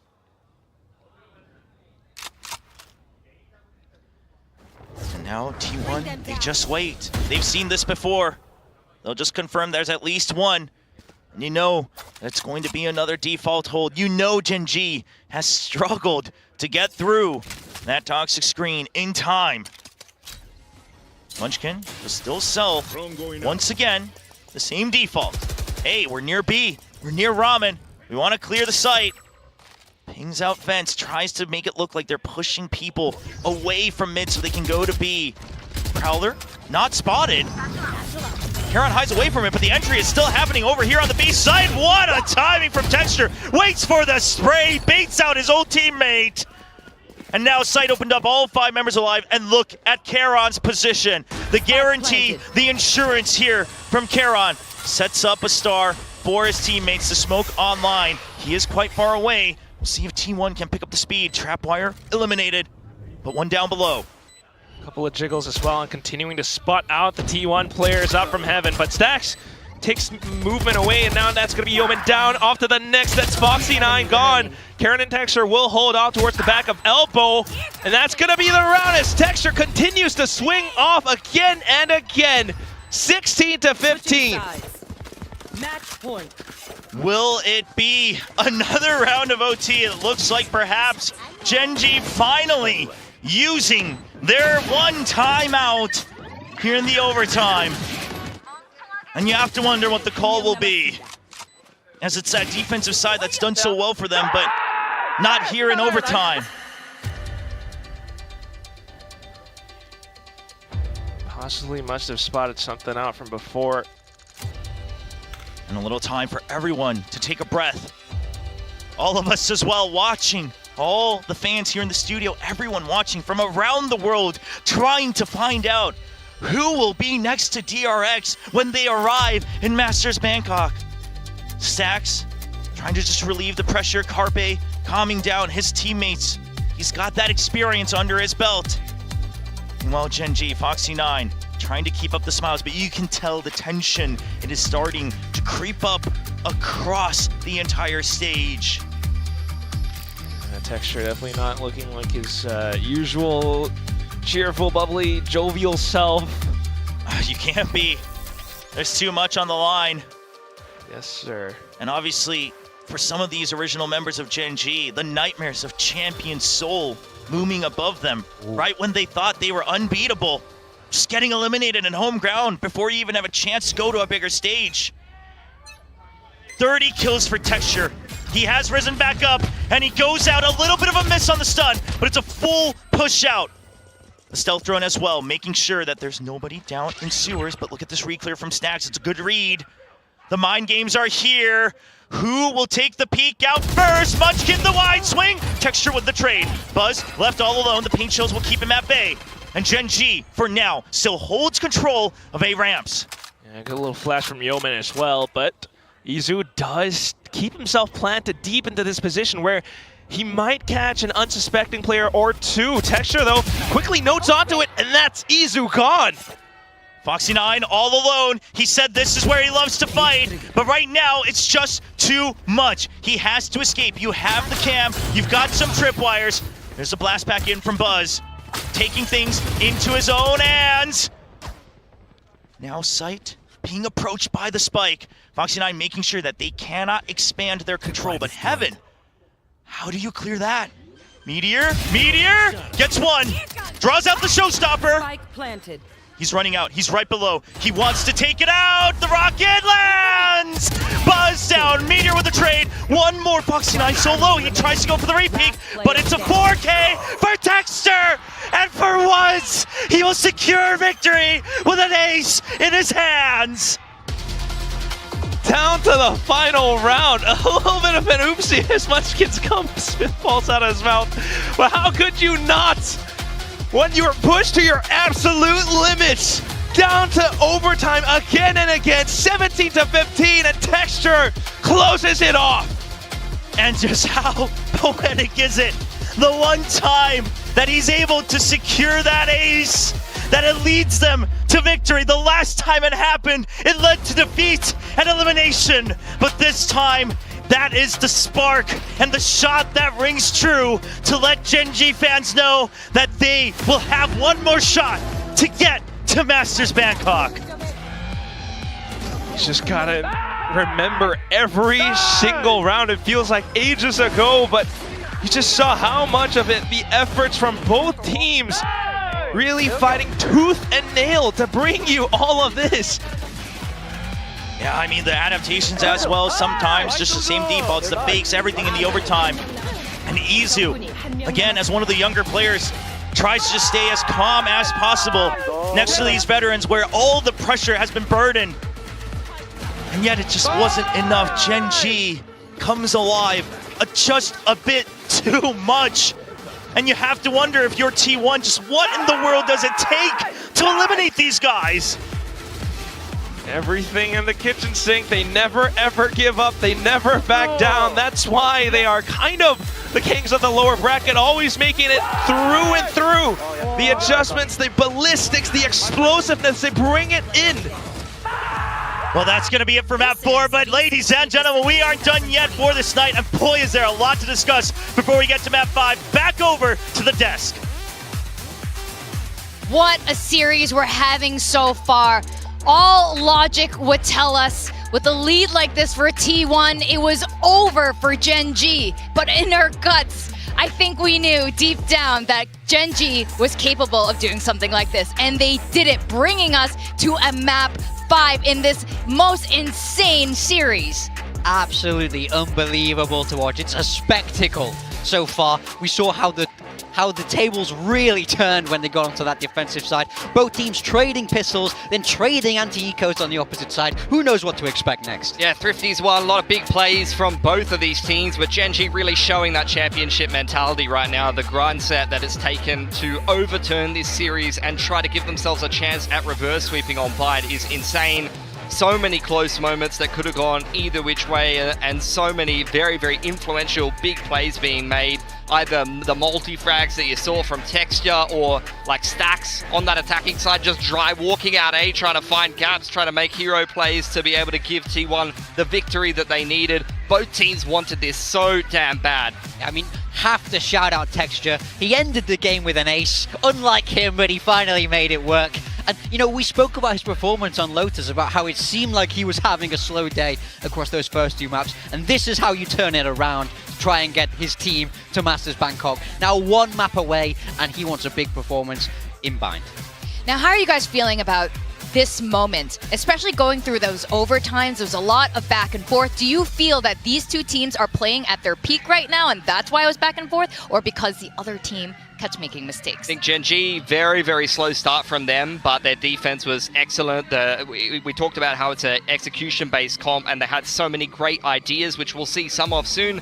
For T1, the struggle to find an attacking side round and seeing your IGL kind of just dry walking out A feels like they didn't really have the ideas they needed on attack to close out the game.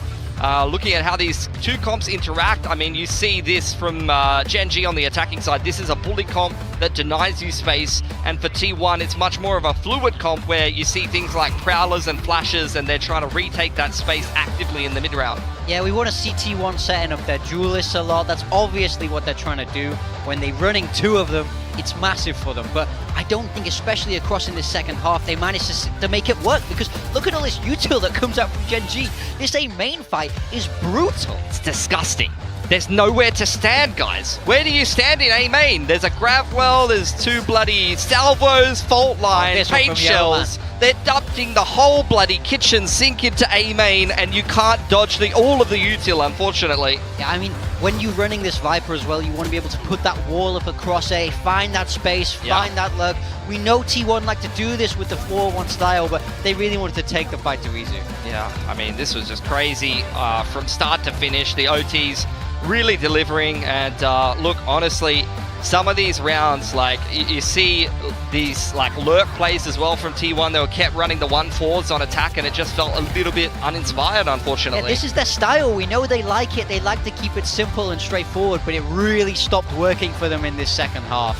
Yeah, I mean, denied entry into B, shut down the lurk over on A. Not really anywhere to go from that point, unfortunately. So, you know, not much to be said about it. These are some Stacks highlights. Van had an excellent game. This game, I thought it was going to be another Stacks masterclass on Split, and you could see the multi-frags early on, but what I really want to point out, and I mentioned it already, in the OTs, he was very much trying to find the gaps and just dry walking out A and trying to make enough plays for T1 to win, and that's very Stacks coded, if you ask me. He is the kind of IGL that wants to make the play that wins the game himself, rather than setting up other people sometimes. I mean, I respect it, right? I feel like we spoke about this in that amazing RRQ Nongshim OT. In OT, you have to not be afraid to take risks. You have to try and find that 1 round, so I don't mind him making that plays. But speaking of people who found the 1 round, this last round from Texture, unbelievable. That's right. I mean, we were talking about Texture slightly underperforming the first 2 maps, and it looks like he's caught up on a lot of those kills he was missing out earlier on. And we saw him step up here and just looking like the Texture that we know and love. It's easy to get some confidence on Raze when half of the kills you get are from bloody paint shells, and you know, you're shooting at people that are cowering, running away from missiles into grab spells. You're just shooting them like fish in a barrel. It's the easiest kills of your life, and then he gets that confidence, brings it into OT, and aces to close out the map. And you could hear it every single time. Like, we're standing right up above the arena down there. I can hear the players from up here. Like, these guys are screaming. GenG are screaming when they're winning the rounds. You can hear it just even through the headset. I mean, I would much rather be GenG right now than I would rather be T1, because T1 looks stressed down there. Oh, they when do. You have the opportunity to take the game and you just don't manage to do it. Now you're on the verge of being reverse sweeped. You know, we managed to see a little bit of their reactions there, and they were so stressed out. You saw Stacks head in hands. They have to find a way to mentally recover, or the reverse sweep is bound to happen. It's slowly happening right now, and they need to stop it in its track. And as the casters say, we always get nothing but bangers on splits, but Bind is the last map. It's the decider map, and the performance from both of these teams is 50-50. So I I don't even know how this is going to pan out, and I think that mental is going to be a large part of it. I mean, how much have these teams prepped for each other going into this final map of Bind? I mean, for GenG, it's another one of these maps that they played a lot, and they play a similar kind of composition and style to what you see on their Lotus, so there's going to be a lot of crossover for them. T1, I think the map stats are a little misleading here. In the off-season, they were phenomenal on this map with this exact comp. I think their record overall is 7-2, but coming into Pacific, they've had some much rougher games. Yeah, I mean, they struggled against Talon, they struggled against Boom, so that ante is out there. Counters are out there, but it's have GenG been able to find them? I think T1 will be feeling fine about going into Bind. This is a map that they've picked in the past in this tournament. They're gonna feel okay, but I'm more worried about their mental. I think that losing that map 4 in OT is crushing. There's a few key players to keep in mind in this matchup in particular. I think Meteor has had rougher games on the Vice, and that was another rough game from him on the Yoru. He's been phenomenal on ISO, but a little bit hit or miss. I think particularly Foxy9 had a slow game on the Cypher, but he's had some sick plays on Gecko on Bind, and this is a big pressure match for him as one of the kind of younger players, although he does have Pacific experience. But especially on T1, the one player who's been missing all series, and I don't know where he's been after how sick he's been in Pacific so far, is Buzz. Yeah, he needs to step up. He's their main duelist. You really need him to go toe-to-toe with Texture heading into that map 5. But T1, I have some advice for you. Meteor, if you can hear me, lock ISO. I don't ISO or Bind? I don't care what your strats are. I don't care what the plan is. I don't know what you've been cooking up in the server. Lock ISO. You can do it, man. But get me over the line with my prediction. This guy's absolutely lost it. He just wants to lock double duelist every map. I'm a Meteor ISO believer. Do it right now. Game 5. Oh, God. This is why he's on the desk instead of the coaching room. Unreal. But I actually like what you're thinking. Bring some confidence back. Exactly. I know where you're going with this, but Meteor was just so aggressive with that ISO and just plucking and killing GenG one by one. This is the kind of energy that helped T1 succeed. And when you see all of their players step up and go to their full firepower potential, they were phenomenal going head-to-head against GenG. Now, this is, like you guys said, we wanted to see the Buzz texture show. We want to see Meteor step it back up. But you know what? GenG has that momentum right now. They're in full form. And no ISO. There you go. No ISO. They did not hear you in time, unfortunately. So it's still the Vice. Yeah, both teams just trusting the fundamentals. So it's going to be a real test of how good their Bind is. A best of one on Bind to decide who goes through to Masters Bangkok. No gimmicks, just two very strong Korean teams relying on their fundamentals and relying on a map they've played time and time again. Yeah, both teams like this map. Both teams have watched the other team play this map. So it's about how well have the coaches got this prepared. Both teams happy to float this to map 5. You want to feel good in that veto. You want to know that if it goes the distance, you can take it over the line on that map 5. And I think both teams are happy about it, but like I say, it's can T1 reset mentally after losing 2 maps in a row, one of them in OT. They need something special now. They absolutely need to do that. You are right, Morgan. Tomorrow, if they make it to tomorrow, their very first grand finals ever in VCT versus GenG, our lower bracket kings. Who is going to take this home? We are here in Seoul, Korea. The audience is going mad. We're going to send this back to our casters Troba and Quack to give us another banger match. Thank you very much. And before we begin celebrating Texture getting his 20th clutch of his VCT Pacific career, a big accomplishment, and boy, what a sweet accomplishment it was there in that last round, securing it with an ace. In fact, trying to shake off that curse that has followed him for so long, only getting the 4 kills. Yeah, it's no longer T4 extra, it's T5 extra now. If he's able to do these moments again and again. But of course, as the desk mentioned, it all comes down to this final map now where, I mean, you're going on to Bind and you're looking at these compositions once more. Yep, the desk talked about it. Bind, a map both teams are used to. T1 dominating on this map in the offseason, but GenG, last year's kickoff, it was this Bind that got them into Masters over DRX, and it was this Bind that got them the kickoff title winning moment against PaperX. And they're here to prove that they know exactly how to play it. Foxy9 gets a lot of information right before he gets engulfed with several members of T1. And that's such a quick reaction as well. The TP play quick to go through, trying to come in with a pinch, but it does alleviate a little bit more pressure. 4T1 on the A side, they go for the quick rotations. And also Karon up with the smokes. He's actually saving them and playing super far back. Yeah, not even going to try to hold on to backside all alone. He knows it takes time for that backup. Just yields to the smokes, and look at Stax on the minimap waiting to see if there's a lurk because there was a huge pinch. But right now, it's all 5 members. Not a great position for GenG to try to go for this retake. They have to go through this choke point with several members. There's one right click going on for 2, but the trade not quite there for Mizu. Meteor will make sure he fills the gap. And now GenG, they've taken over backside, but they are down in numbers, very low on health on both sides. Buzz gets ahead of it. Do they know? Meteor holding on to the side. Karon, the master of the truck here on bind. But there's the pop flash. He's not able to approach. And surely he doesn't have a way out as Buzz gets a 3K, 3 points towards that showstopper. And kind of knew about where Stax was and tried to go for that shot, but down at the very end, you know, it kind of happens at this little choke point, as you mentioned, Chobra. I mean, it's so incredibly narrow. I believe they wanted to try to just throw bodies all the way through and find these trades as GenG does, but T1, they're actually avoiding some of these angles as well, just holding close, a little bit of an off angle, in with the classic right clicks, and they're able to trickle them down. So a little bit of an unfortunate round for GenG as T1 picks it up, and now you got those 3 rifles on their hands. Yeah, Phantom and 2 Bulldogs. Phantom going to be the hands of Buzz with full armor, leading the charge for T1 on the attack. 0 point over to Showers.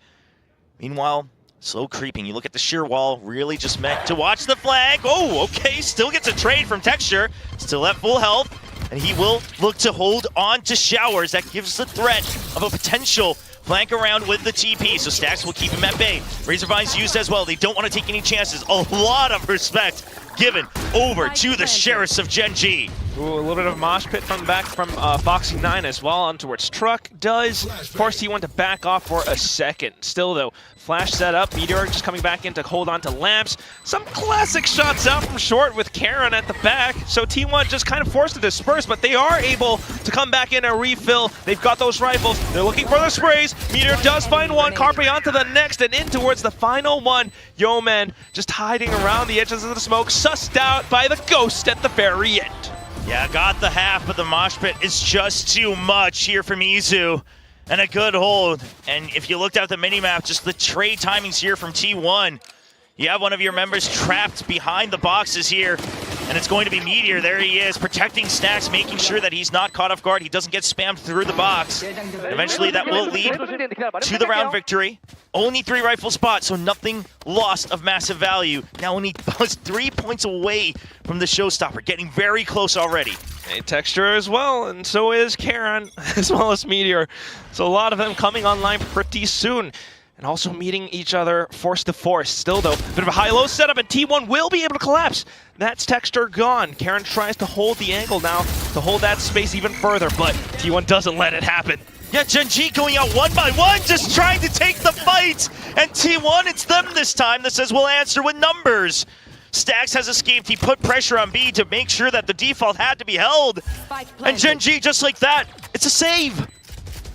Straight off to it. No other option. It's just T1 now finding this little approach into the A site, something that can be repeated hopefully for the future. GenG needing to adjust. And this type of solo play from Stax, we've seen this before. It's gotten countered before. And GenG, if you study the tape, you have to start to get a good read. The tells have been there from T1. Yes, there are variations, and the speed, I would say the tempo, much higher right now from T1 than we've seen at all throughout this kickoff. I'm curious to see if GenG has a counter for it. For now, though, still trying to save as T1 starts on a bit of a hunt. Yeoman going to be in trouble. There's the swing out. He will gun them both down, thankfully, but Munchkin gets taken out.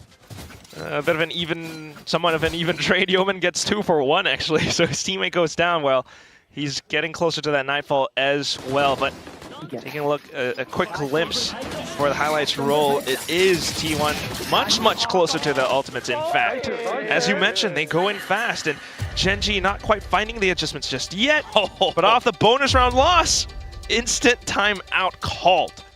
And you gotta wonder, something horrible has been going on right now in the comms or the defaults, because you had time to talk about what you prepped. Coming into this map, you were the ones riding high with emotions. I mean, sure, you gotta calm people down, you gotta rest up, go to the bathroom, etc. But to call a timeout this early, perhaps Solo and HSK, the coaches of GenG, identifying the smallest switch-ups from T1, identifying the tells for this tempo change coming out from the fast attacks up A short. Possibly also, yeah, it's just trying to cool things down a little. T1 taking a bit of a break as well. I think a much needed one after that most recent timeout for both sides. I mean, overtime for both sides, but still, I mean, noting a lot of plays definitely true as GenG, you know, there is a bit of a reliance to go in for these fights, these trades where, I mean, of course they are known to do, but thanks to that high-low, you can't quite repeat those same moments any further. Still, okay, it's going to be a three-man push down B long. Yeah, just trying to make sure that they keep control of this. They get the ult orb as well. It's going to be a TP play, but right now you have to give up space. Texture doesn't have a weapon in hand other than just the Sheriff. Waiting for it. No ult just yet from GenG, though. They identify the boombot, they hear the ult orb, they're ready for the pinch, but not quite fast enough. The Phantom dropped.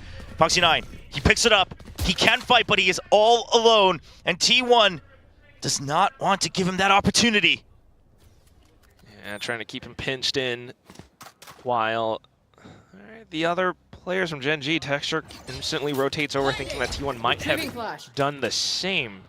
Yeah, I mean, it's a good read from GenG, because surely they don't just try to come back in and always have to have someone watching Foxy9, but T1's going to do exactly that.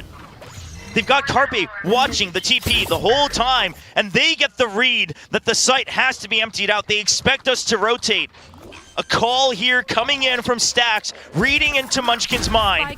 Now, so much up to Foxy9, but it's going to be a 1v2. Outlaw at the ready. Same with a Phantom. No, he switched it out. Two Phantoms waiting. There's the flash. Buys time. Gets information that he has, in fact, exited the TP. All lies here on Showers. GenG's just waiting for the opening shot, and it's not going to happen. Hope dashed as now the three members just look for cheeky kills, but they will not find him. And Charon, Texture, all falls as T1 leads 4-0. What a round from T1. I mean, you can't really fault GenG right there. They're holding as much as possible because they don't want to give up any, out points freely over onto T1, but at the same time, they don't really have the firepower. They don't really have the positioning for the best possible angles, and because of that, at some point, sooner rather than later, T1 just decides to go for it. Meteor off with the swing, Izu off of his contact, and at the same time, Foxy9 just instantly noted and dealt with. They already knew where he was, so kills now, alt points all being picked up, and T1 looking to reaggress. Foxy9's position is a dangerous one. It's meant to be the peek out for Munchkin, and Foxy9 swings for the trade. Can they get it? The Steel Garden comes out. He can't. The flash is there. He doesn't find a single target, and Munchkin can't connect onto two. It's just a 1-for-2. Charon all alone in Lambs. He gets a kill, but he is stranded. Stim pack activated. Make sure he can dance around. Teammates coming through. A timing! Texture fires the rocket! But it's not going to land. Yeoman will have to be the one that gets the cleanup. Checking all around. Triple. Meteor pushed in. There's the Nightfall. They know exactly the location, but look at Meteor. Look at Meteor going around. He doesn't even need it. Stax locked in for map 5. Meteor swinging in around. It's just a setup for that bit of a crossfire with Stax on the other side. GenG doesn't expect it whatsoever. Off with a quick, attempt at a retake, the showstopper in, but they was just all kind of slowed down and denied, and off of that, with the 2-on-2, they just decided to kind of push up where, a little bit unfortunate for GenG, even though they kind of knew where they wanted to look. And that you mentioned, just Stax being so locked in now, hasn't died a single time, his teammates up to 7 kills, it's 5-0. GenG have yet to reply. And it looks like it's going to be another just site execute, set play after set play, ult after ult. Here comes the Thrash. Texture not going to get detained by just yet, but they know the location. Can he stay alive? Paint shell's coming out. It's just an absolute pinch onto Texture. Nobody has vision, but Stax will find his targets. Foxy9 staying alive, but Stax and Izu answers right back. And GenG, they just can't slow down the squad of T1. Karon stabilizes with another kill, finds another headshot, but only damage done. Not what you were looking for. And that's just Munchkin. He's got the Sheriff 2 points away from the ult, so he's gonna try. You see him making calls as well, just trying to take some time, thinking through things. Because you have to wonder, does GenG at some point use their second time out? Stax ready for it, another 3K, 1 point away from the null command. Big Time talked about it. T1 was the one who had to struggle to regroup, to recoup their mental state, to get back in the zone, and they come out firing on all cylinders. And they really just do it in such a way, such a fashion that GenG cannot reply. GenG cannot find a moment to breathe. The round before, Texture bought up on an op, but you know, T1 just going quick onto the A site. So the op now. Second time? And returning for Texture. Oh, and this is when T1 stacks towards B. Just going to be that read on that Econ. See if there's any reaction. You do have the arc rows outside of showers as well for that passive information. This is that classic setup that Meteor loves, where he has his own agency. Try to get timings, to try to get space. Arc rows recovered, seeing if there's a reaction off of that for a really clear, but GenG holds true. Oxy 9, waiting for it. It's going to be a flash. Pretends he's not there. A nice attempt at a swing out, but neither really getting the goal they wanted. Yeoman sent out a Prowler down B long as well, and I think it didn't go deep enough, so T1 not quite noted from before, but now absolutely, with the snake bite being spent from Munchkin, trying to hold and delay them off, but T1 continue forward, straight in towards Hookah. Good launching pad for Buzz, straight into the site. Not checked from underneath, though. Munchkin able to come up huge with a double. Izu answers right back. Texture not able to collect. Izu off for the next kill, and a mosh pit to slow them down. But we do have Karon, who's already gotten through T1. They have to recognize that they do not have info. Stax is staring intently at Elbow. Understands that there could still be an extra member. 3v3, GenG, the best shot they have to try to get a point on the board. Dizzy out. They start their retake. 2 people already in the back of sight, but he's just been dancing around. Stax doesn't have to worry about a thing, but Foxy 9 will not be able to finish the job. Stax puts him back in his place. 7-0. Is there a timeout? No, they continue. GenG hoping that the players in the server will recover, will stabilize, will stem the bleeding, but is it going to be too late? I'm honestly speechless. I mean, you gotta imagine maybe they try it at some point, but right now just really hoping with fingers crossed that somehow either Munchkin or Yeoman or maybe the rest of the team are able to string something together in for a bit of a desperate play with the Viper's Pit out towards A short, Judge at hand. But T1 avoided altogether, straight in with a Thrash, comes back in to recollect, marching up B long now, Yeoman on the other side. Oh, Buzz was ready for that as well. Had his crosshairs trained, but won't find his target.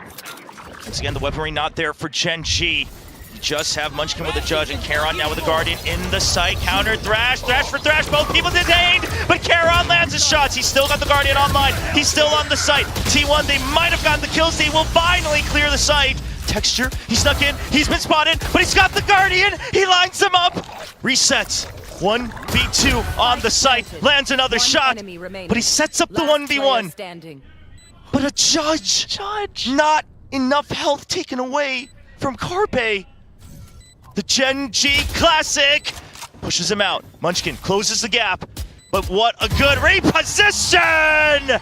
4K for Carpe, and just no sign of hope from GenG. The crosshair placement, the reposition, just tapping away for added measure as well. And it pays off. T1, they continue to keep up the pace. Carpe in with that orbital strike towards the end as well, just to secure a little bit more for the rest of the team. Texture, though, quick to adjust, quick to note that possibly someone might hop up, but even then, down to the very last moment, not enough. As it was just a Judge. There it is, the timeout, but you have to. I mean, 8-0. You might not even get a chance to use this timeout. You have to stabilize. You have to put everything on the line to get 4 if you are GenG, if you do not want to fall after such a dramatic map. And GenG, they were able to power through that split, but Munchkin now holding his head, just wondering. And a big part of this is, again, T1, it's just been set play after set play. They just wait. Sometimes it's tempo changes, but they're not working the entire map. Sure, Meteor puts a little pressure in showers, but that's as basic as the default gets here. And GenG, they've started to scare away from these fights. They started to cower into the corners of the site, being herded by T1's utility. Yeah. And we wonder if they can recover. Hopefully. Hopefully with the timeout, they are able to really steel their nerves. Because if not, I mean, as you mentioned, starting to let that fear seep in. You know, these are the moments when you start to think, like, yeah, set plays, maybe I can go for retakes, but then you're afraid. So now, back into its 3-2 split. Texture in towards showers. He's gone deeper into it. Razor Vines gets cleared by a teammate, so 2 already noted. 2 people watching showers, but outside of it, Meteor gives that information. It's an immediate push into B long. GenG, is there a rotate? It begins, but is it going to be there in time? An amazing pop flash, but no kill found. Munchkin waiting as long as possible with the snake bite. Yo man doesn't spot them. They're in the smoke. They're all ready for it. And T1, they just break out into just a spray of bullets. And the site will once again be theirs. Marching forward on their warpath, they do not relent, they do not stop into the smokes and right out of it. And unfortunate for Yeoman, trying to run and gun it down, but it just couldn't quite pay off. And this is off the second timeout that GenG calls. Just Karen and Foxy9 left, and they have to turn tail and save. Now you just have to figure it out on your own. It's all up to Munchkin. And he's done miraculous things for this team before, but right now, even if you find the answer, do you have enough rounds? Whoa, Carpe on the hunt. They're so far ahead. They don't even mind. Yeah, Karen already has his ult anyway. They'll just try to take away whatever weapons it does get shut down rather anticlimactically. But 9-0. A score unlike anything we've seen before against GenG. 3 rounds left in this first half. Oh my gosh. What a dizzy. The jump out as well. And you know, it makes sense. T1, one of the first ones to run the zoo comp here on Bind. And this time they even use Buzz as part of that. Just flies out alongside all of that util. They know how this works. Carpe knows how this works. Coach Autumn and the rest of the staff knows how this works. Still though, trying to make some slight adjustments. GenG now desperate for it. In for texture on that showstopper in towards Bats. Yeoman still on towards B-Long. Trying to gather information. But look at this, T1, once again, they take contact, slow creep up, right up to the line of scrimmage. And then they'll have util at the ready. They'll wait for the poison cloud to go down. The toxins are gonna be gone. What's the answer here? Do we use a smoke? Oh. If you're GenG, he's thinking about it. Oh, just too far jumping out. Munchkin, meanwhile, gets a long-range kill on B-Long, but that's already the sign to enter the site. Foxy9 stabilizes. There's the orbital strike. Meteor takes a little bit of damage. Down to 21 HP, but he snuck through. They have no idea. Foxy9 starts trembling, and Meteor gets cleaned up by Munchkin. 2 players and the spike down on the ground for T1. Yo man still holding in case there's a rotation, but this may not pay off. It's gonna take so long for him to regroup. Holding on to backside, and Evan, he needs to make a run for it. No more Vice, so you have to run through. His first mission will have to be to check for the Brimstone, but he's hiding out in showers. Yeoman's now within range of the site, so Sky smokes up. Izu and Carpe. Izu with a wraparound. Same with Carpe and Yeoman. He senses it, but can he have the timing? He does. He finds him. Izu, a surprise kill. Half done by Karen. He trusts in Yeoman. And finally, the teamwork rewarded for 1 round to GenG. Finally paying off. First round on the board. It took a really long time and a huge concerted effort just to get here. still needing to close off the rest of the first half in almost like perfect style though. They've got some ultimates to work with, you know, Yeoman on the Nightfall, Texture on the Showstopper, but nonetheless, this is just extremely labored for GenG right now.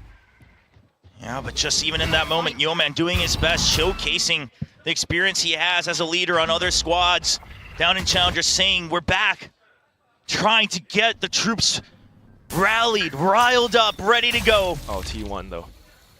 This time out of hookah, one of the most dangerous ways to execute onto the site, but we'll see if it works. The Dizzy, there it is! A quick 180 with the Showstopper, and Buzz is, oh, what in the world is that? Mr. 4K himself gets 4 on the site. Takes time, keeps Stax at bay. There's the Dizzy. Stax hides away from it. Is it a peek out? Foxy9, he gets spotted, and GenG Texture!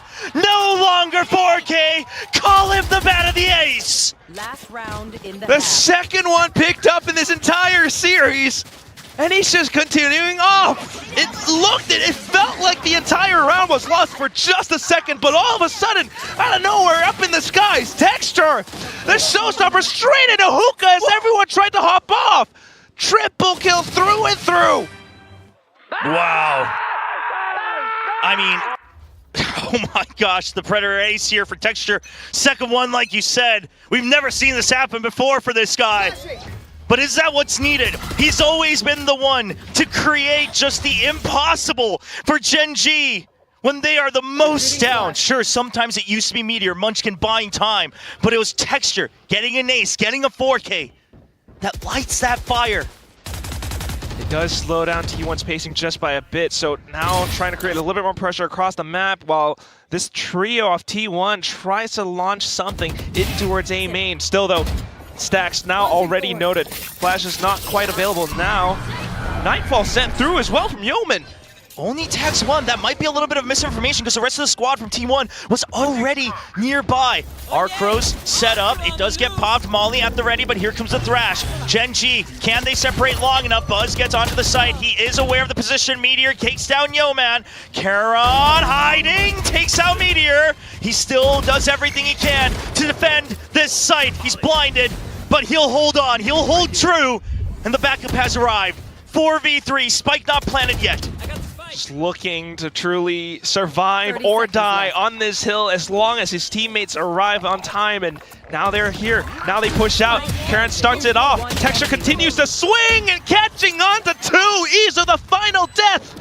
GenG will complete the 3 straight rounds. We end the first half in a 9-3. And you might say it's old news, you might say it's been run to the ground, but when it matters most, 1 half left to get to Masters Bangkok. Do you believe in the scoreline? Because GenG has done everything possible to make it a reality. It truly feels as though this entire matchup is truly just destined for greatness between these two teams, between all of the players. The parallels drawn, Texture breaking his curse. They completed the comeback from before. They pushed us down to this very moment. Can they do it one more time? 10 rounds left for GenG. Can they make it happen? T1 trying to relax, but you know it's impossible on stage. All 10 members, the coaching staff, everybody, they've been standing on that stage 4.5 hours, just waiting to punch their tickets, waiting to confirm their reservations, waiting to sit comfortably to find out who their opponent would be. I know the camera's on the audience members right now who's I can't read it. Well, one of his friends is going to buy dinner, apparently, whichever team loses. So. All right. So the middle guy wins no matter what. But what I want you to focus on, though, is look at the eyes of these players right now. It's not just, you know, fatigue, maybe sure, some of it, but at the same time, it really reflects onto the tension, the emotions on the stage right now. That's what's at stake here. You have to imagine you're a player, you get to this point, So many past rounds start flashing before your eyes. You have to shake that off. And then sometimes that Masters logo starts flashing before your eyes. You have to shake that off. The job's not done until it is over. And Buzz trying his best. He's always been praised for how well locked in he was no matter the series. But even he himself starting to show that tension creep up over his skin. Looks like a little bit of a retooling here for Munchkin on the gear side maybe. And headset back on, ready for the second half. 12 total rounds remaining, unless they want to go to another overtime. One team gets to go to Masters, one team will play again tomorrow against DRX. Texture seemingly having a headache, but boy, has he not shown it in the server in the last 3 rounds. He's truly summoned everything that he's got. 2 aces, one to close out the previous map. The second to save his team just when it looks like everything was lost. Still though, that was just the first half. We are not done with this yet. 9-3 scoreline means it's 4 rounds for T1 to close everything out. Not too many chances for GenG. Not too many mistakes allowed, and it's gonna have to start with this pistol. T1, they've been struggling with their pistols several times, but today they've been able to try to get ahead away from GenG. And now it lies on GenG to answer back. They get the pistol, the gap closes, and suddenly it's anybody's game. GenG's attack. Lock in, wake up everybody, because it's only gonna happen once as we get ready to find out who the second team from VCT Pacific will be to go to Masters Bangkok. That's absolutely right, Shobra. GenG is starting things off with 3 sheriffs in their arsenal. With a toxic screen at an angle down into the A site. They hold. T1's pushing out. They're waiting for it, but Foxy Knight, he doesn't have an escape. He has to at least get 1 kill. He will, and it will be a trade. T1 suddenly not feeling confident about pushing out. You have no idea where the remaining members have been. Continuing to hold now, still Carpe jiggling inside of Hookah. They don't have too much information out of B long, so just kind of giving up that space to GenG, but at the same time marking the angle still at long range. Izu. Yeah, and GenG, they think with the silence that T1 would bite onto a rotate, and T1 had considered it, but Stacks is back, but it's a clean shot from Texture. The site weakened. The wild card will come down to Carpe. Will he be able to provide assistance? He decides to regroup. And still 45 seconds left on the clock. GenG says we'll play time. Yeah, pops the smoke. GenG plays around it. Texture, he allows himself to get noted by that 0 point. The rest of his team, though. Carpe! Straight back into Ratuka, and Carpe goes down! Now Stacks all alone, and GenG, no matter where they go, they'll have an absolute advantage. Stacks has to do the impossible. Haunt comes out right under the tube. He's been spotted, marked, down to 1 HP. And down to 1 member of T1. Still able to get away with at least 1, but now down to this last player, Meteor. I mean, you're gonna have to do so much. When he's done it before, but with just a ghost, no sheriff in hand. See what he can do. Smoke comes out again. Nobody's watching it though. Wow. Nobody's been seeing. They now turn their heads, all just waiting for the tap. Nobody showing an absolute inch of their location, and there's just too much. There's just too much to cover. Meteor knows it. He has to start going for it. They hear the footsteps, and GenG, the start they needed. 4 rounds on the board. Yeah, not even trying to let the opportunity slip by. He's not going to try to track for the headshot. Just fire 4 shots through and through, and we'll get whatever we can, and that's Stacks going down. Thanks to Foxy9 being able to collect onto the first. Thanks to Texture now, once again online with the Sheriff, being able to collect onto these nasty shots. GenG truly looking for to complete this opportunity all the way back up. The buys up through now. 2 Bulldogs, a Guardian, and a Marshall. They're angling in towards A site once again. Quick elimination on that Arc Rose. They know the location of 2 members. 1 Classic over by Hookah, and the Vice over by A. Bit of a Marshall from Munchkin as well to lock out the angle in towards Baths. Gonna have to be careful with the approach though. Meteor on the other end. It is just a classic though. Yeah, but that Marshall, if you give it over to Meteor, oh, might have gotten that quick sight. So Meteor will just hold a close angle. So T1 just all looking, just fishing for one kill, maybe two at close range. Munchkin steps away. Buzz, that smoke will run out eventually. And the Vice gets taken down, and that should be the signal. But do they recognize the trouble? So many players have been sitting here. This time Buzz trying to sneak into the smoke at first. But Munchkin still inching forward. The timing has to be right. There's the Prowler, a close check. Buzz gets one, but that's going to be it. Just a complete pinch, a safe check from GenG. And Wingman will go in and plant the spike. Thanks to that, most players still able to watch for the further angles. Izu will hold alongside Carpe in case GenG does continue to push up. They are looking to hold on to these positions and not to give GenG too much. They have an advantage then, and they don't want to throw it away. GenG, Munchkin, seeing if he can get a couple more kills. Just a Marshall. So he'll prefer perhaps a little bit more of the creds, a little bit more of the ult points, as he's already got 3 on the board.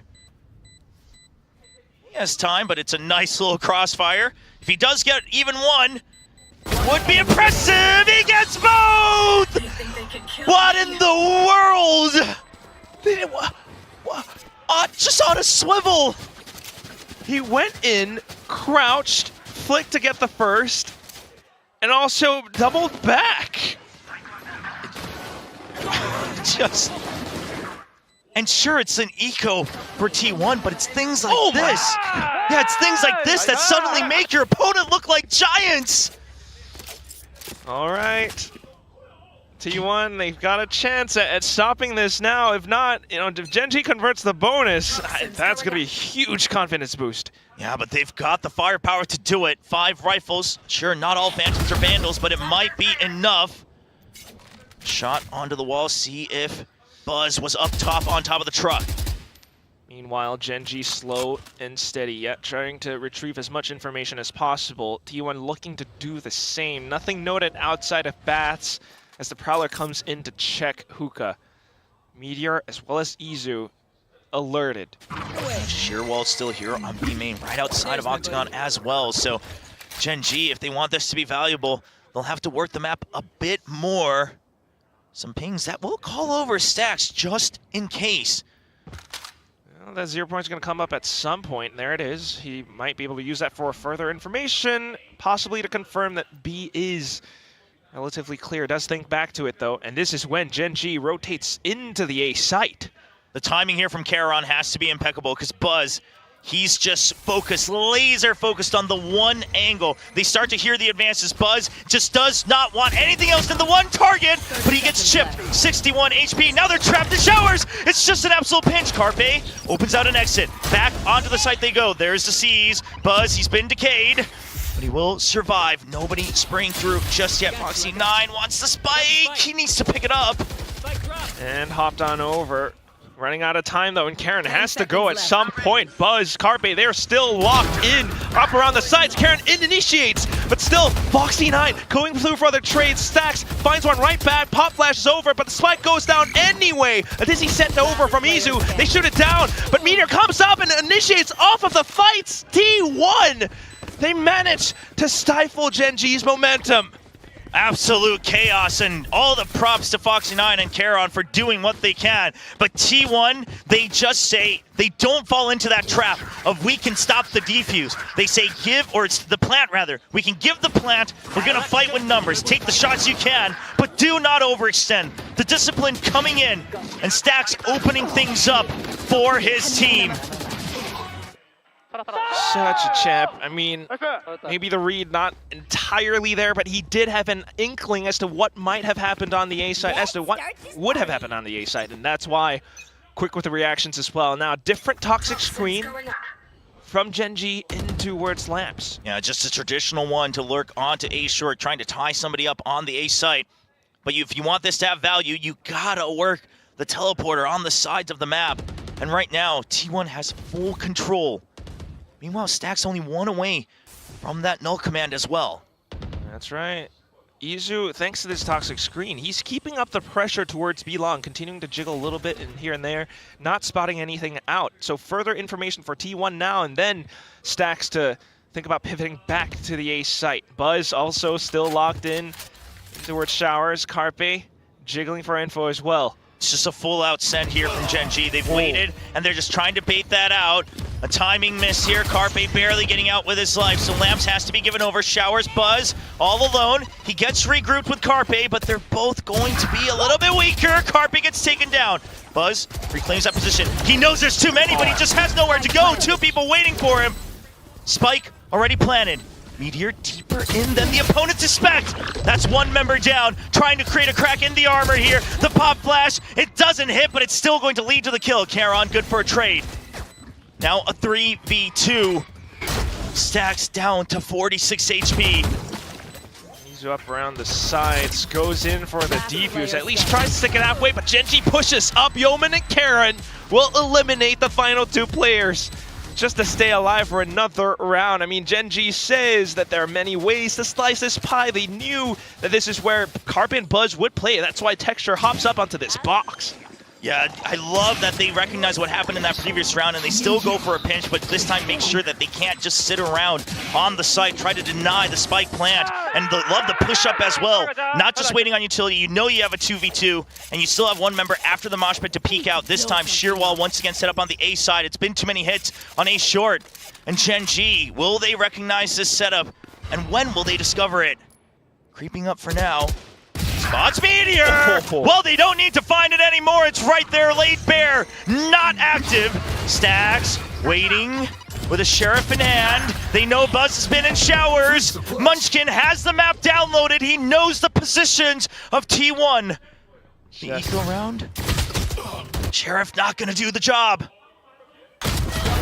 Munchkin even waiting for the flank. I mean, everything read through. Oh. He gets one kill, but just a classic, okay. Picks up a Phantom. Would bring him a little bit closer towards that Thrash for future rounds. He's still gonna go and hunt for whatever he could find. Taking his time. Yeah, but after that much time passes with 43 HP, goes for the save, would rather build up a little bit of that economy. Picking up a free Phantom. And I have to wonder if T1's gonna call a timeout right now, because this round, the previous round, just goes to show that GenG has the read. GenG actually didn't have almost any information, but just off of Stacks' 0 point onto Hookah, they know that it's always been 0 point, potential rotate. If we wait long enough, they go back to B, the rotation's late. And then they wait also for the hit onto Lamps as well. Yeah, that's that hit that really sets things off as well. Just being able to go in that confidently now against a T1. And I love the tempo change against an eco round as well here from GenG. Munchkin trying to bring up the confidence again. Only 3 rounds apart now, but the operator comes online for Buzz. And that's the time GenG now considering shifting their weight towards the B side of the map. Avoiding that operator wholly, but at the same time, that's an alt orb picked up by Carpe. Orbital strike afforded. GenG continuing to hold. They're not really pushing their weight either way just yet, in case there is a bit of a peek out from T1, but nothing so far. A bit of a sky smoke off of a timing. GenG thinks that it might be a slight opening. It does look like GenG eventually still just wants to go through A short. I think they've just accepted the fact that Buzz probably is in Showers and he can have that space, but do they expect him to have pushed all the way out? If you're going to go for something like a Thrash pinch onto Showers, you might not even find him because he's so far out. And he's then able to double back in to hold the angle from Showers into sight. Nightfall sent through. Buzz continuing to kind of hold his spot, maybe pushing further to set up a bit of a flank. T1 arriving on the site. Texture pulls out the showstopper. He's looking for Buzz. Yeah, but the no command shuts it down. Meanwhile, you do have Munchkin on the other side of the map, but the spike has already been planted. Does he catch sight? He doesn't quite, but the sheer wall should have been tripped, and there's Texture, swings out! Doesn't give Buzz an absolute chance at all to fight. Orbital strike has been used to clear out Lamps, but Texture still holding Showers. That's created an opportunity for GenG. T1, they try to answer back, but there's so much post-plant. In fact, using it now as a delay. Stax holding close. He's the one who has to get the kill. They know he's close because of that 0 point. He's given himself away, and Yeoman confidently takes his shots. That should be the round. No chance to sit on the defuse. GenG now up to 8. Operator dropped. Economy broken. T1, they need to find a solution. This might be then the moment that they call that timeout. GenG, off of round wins like these, they put themselves within range of tying up the score against T1. What a round, what a play, and how they're able to suss out Buzz's position, not allowing him to even re-scope back in. I mean, Buzz kind of, Texture kind of knew he didn't have information further back in, was able to creep up. At the same time, knowing that Stax was going to peek out, GenG and the whole squad, they just set themselves up and ready. T1, yeah, looking a little bit defeated on stage. And this is that difference. Do you thrive off the pressure or do you start to crumble? Does the anxiety start to creep up? Because Stax, I mean, sure, he's won in Korea, but it hasn't really been coming to fruition since VCT Pacific. You have to remember, the era of DRX ends as Pacific begins. Paper Rex takes him down in that grand final, the very first one. And since then, sure, they've risen back up at stage 2 last year, but it was GenG that shuts them down. Stax hasn't been to an international since 2 years ago. It was also GenG that lifted a trophy when DRX could not. And I certainly hope that these ghosts aren't coming back to haunt Stax. Ghosts from the past. You're on the new team now. You've come this far now. 10-8. There are still 2 rounds ahead. Economy not great, as you mentioned. And T1 looking to tie things up. I mean, tie up the loose ends. 3 stack on the A site. You do have Steel Garden. You can make the fight even, and you have a showstopper. There is a chance for T1 to make the 5v fight their advantage, but can they get in position for it? No information found just yet. 0 point still being held by Stax. Waiting. He'll throw it out off the paint shells, but they have to give up the site, and that's a quick entry here from GenG. Oh no, they cross paths. They don't know about Buzz! The showstopper only finds one, and he immediately gets gunned down. The least of their worries here on the side of GenG as they take out the member in Hookah. Wingman goes out to clear out the smoke, pushes T1 back, but they will not be moved. They will hold on to the site! Carpe! A 3K, and brings T1 1 round closer. That's really close if you ask me. I thought it was kind of gone when Izu fell. I mean, he was holding inside a hookah. It was just a phantom, but because he's dead, then, not too many guns afforded for T1, but Carby picks one up, and off of that, spins around and finds the 3rd. Put in at the last moment, but Carpe still able to deliver. And that's what he's always provided for T1. No matter what the other games were like, no matter what the team was like, when they needed it, it's the clutches, it's these multi-kills, it's the anchor down on the site. Now an operator afforded again for Buzz. GenG trying to change the tempo, trying to get ahead of things. Yeah, trying to get ahead in towards B, long, garden, a little bit of hookah as well, but now just noting out and selling early information. That 0 point, that was intentional. Yeah, Texture gets hit. Says the duelist is over by the B side. T1, what's your call? They'll hold for the time being, but a lot of time has passed. We've seen this a lot. Buzz, and he's still holding. If GenG does decide to push in showers now, that could be someone biting the dust. Yeah, and the shear wall over by A short as well, so the pinch won't be perfect. They're getting closer. Surely some util. There's the Prowler, waits for it. Shot fired. Boombot trying to delay. Gives him an opportunity. Another peek out right before the wingman. Yeoman down. No more fade, no more info. Buzz, does he go for another? He waits. He goes. Takes the shot. It's a whiff, but the shorty in hand. There's the peek out. Steel Garden now forces GenG out of this fight. Spike still in hand, but only 25 seconds. Your teammates are over by B, but can they even get in? Charon stabilizes, but the spike, can it get there? They have to take the long way around. Foxy9 sprinting, but I don't think he's going to make it. It's just too far. They take the safety. 10 seconds counting down. It's going to be down to the wire. You have to land on the site. The spike is dropped, and so are the hopes of GenG as T1 reaches match point. That might have been it. I can't tell you, Chopra. Match point. Going the long way around, that has to hurt. Karan even threw down a molly just to buy more time for his team before T1 arrives on the site. Buzz, the way that he was able to recollect, reaggress, re-peek in towards these Bath's angles truly shuts things down and deletes players away from GenG's roster. And there we stand, match point, 12-8. Operator still online, same spot. Just one more round win for T1. Prowler being denied a little bit by that 0 point. Yo man can't follow up on it. Sherwell once again set up. And GenG, they haven't ever really tripped this one. They've only taken out Meteor once.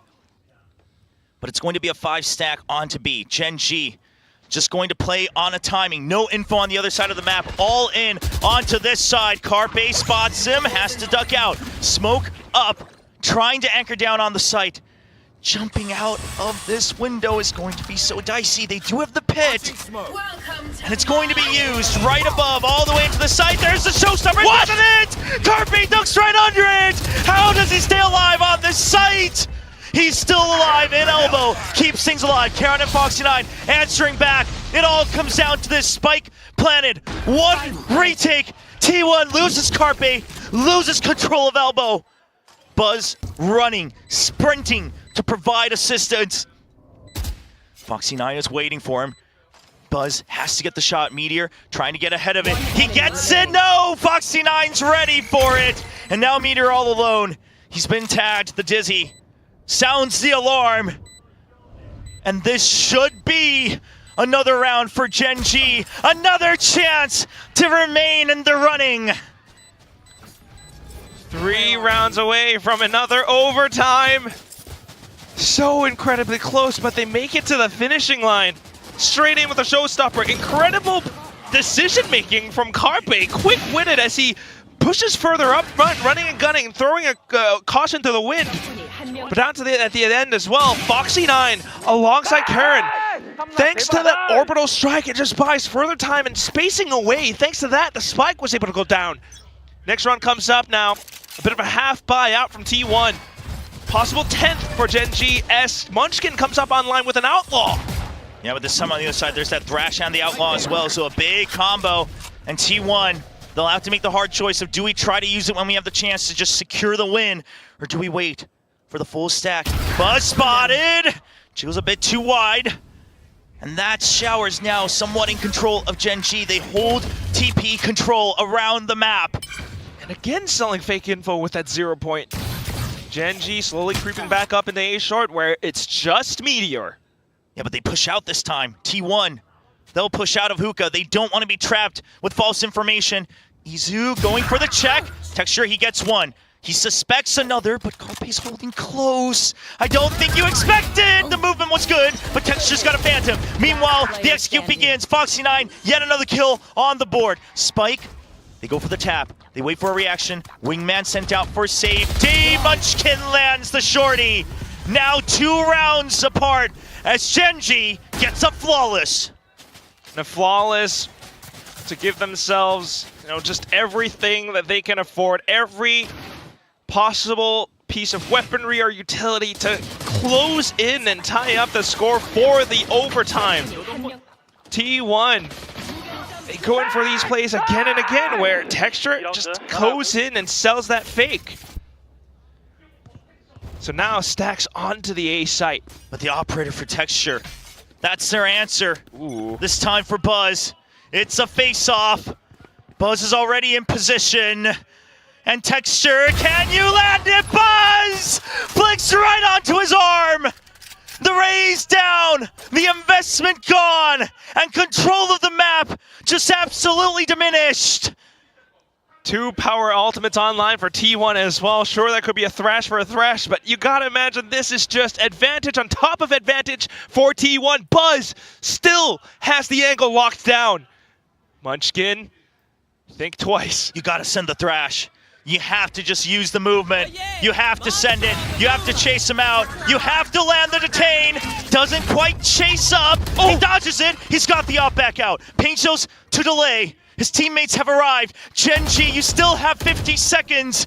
They need to stay calm and cool as T1 now waiting, just a couple kills away. The outs go out, and it's down to Foxy9 all alone, and he goes down. T1 enter their first ever Grand Finals of VCT Pacific. At the same time, they have punched their way to Masters Bangkok, Chobra. 13-10 on this final map. GenG almost making the full comeback. A rise to greatness, trying to make themselves proud of holding that badge called T1. Everyone in Korea growing up, you see that logo flashing everywhere in the world of esports. It means pride, excellence, and to be the very best.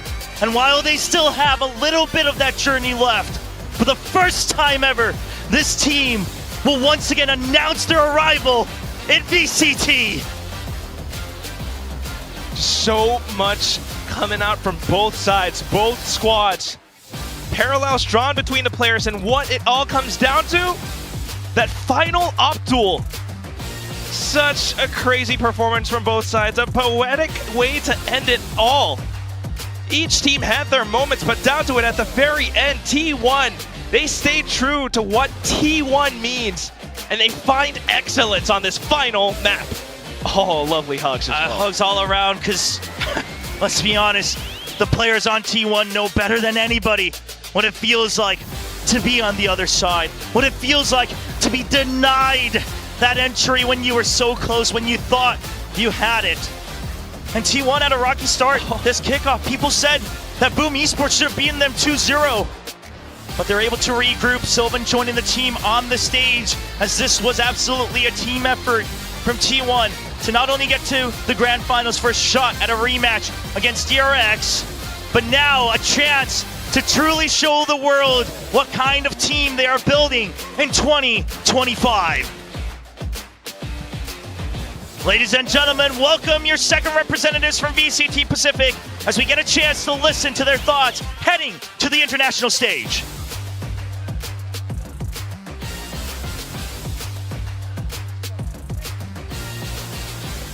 Hi guys, it's Bella. The last ticket to Masters Bangkok goes to T1. Alright, we'll have a group interview. 안녕하세요. 어머.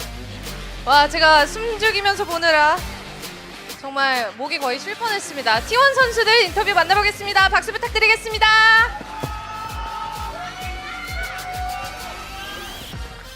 I think this was the game that had everyone on the edge of their seat, and I'm going to ask Buzz first. All right, Buzz, I got a chance to talk to you a little bit prior to the game, and I heard how much this win meant for you, so I want to talk to you. How sweet is the win? 이제 사전에 버즈 선수와 좀 이야기를 했었을 때 이번 마스터즈 진출이 정말 간절하다고 이야기를 해주셨잖아요. 그러기에 오늘 승리가 의미가 남다를 것 같은데 승리 소감부터 부탁드리겠습니다. 일단은 이겨서 너무 기쁘고요. 근데 일단 더 기쁜 건 일단 저희 팀들이 저를 캐리해줘서 이겨줘가지고 그래서 더 기쁜 것 같고 이제 또 결승 남아 있는데 그 결승 잘 준비해서 우승할 수 있도록 하겠습니다. 와, 벌써 다음 경기를 생각하고 있군요. I'm really happy, of course, for the win, but I really want to give like a special shout out thanks to my teammates for carrying me. And we do have the kickoff grand finals tomorrow, so hopefully I'll be able to play better. All right, next up, Izu. Okay, your Sentinel roleplay throughout yesterday and today was fantastic, to say the least. So I want to talk to you about how you feel about that role switch between you and Meteor. 이제 이주 선수 감시자로서의 이렇게 역할을 오늘 볼 수 있었는데 정말 와, 대단했습니다. 일단 역할 변경에 대해서도 좀 어떻게 생각하고 있는지 물어보고 싶어요. 일단 제가 감독님이 시키는 모든 롤을 좀 부족하긴 해도 다 해낼 수 있다고 생각하고 저희 팀원들이랑 감독님 또 감코진 전부 저를 믿어주고 있다고 저도 생각하고 있기 때문에 그 기대에 부응하기 위해서 좀 노력을 많이 하는 편입니다. I think that it was the coaching staff and my teammates having that faith in me that I'll be able to pull my weight as the sentinel, and I'm really just glad that I was able to, not even exceed, just go up to their expectations. All right, who is next? Carpe. Hello. We were able to see you next to Autumn. We saw you a lot on the coach cam, and you came, and it's like you never left. You were just fantastic. Your form was on point with the 4K and clutches. I want to ask you, how was today, and has the experience next to Autumn helped you? 이제 카르페 선수 이번 킥오프 초반에 어텀 코치님과 같이 이렇게 자리한 모습을 저희가 많이 볼 수 있었는데 또 선수로 같이 합류하게 되면서 카르페가 떠난 적이 있었나 싶을 정도로 폼이 정말 훌륭했습니다. 좀 오늘 경기 소감도 그렇고 그 어텀 감독님 곁에서 같이 코칭을 하면서 그런 이야기 나눈 게 좀 도움이 됐을까요?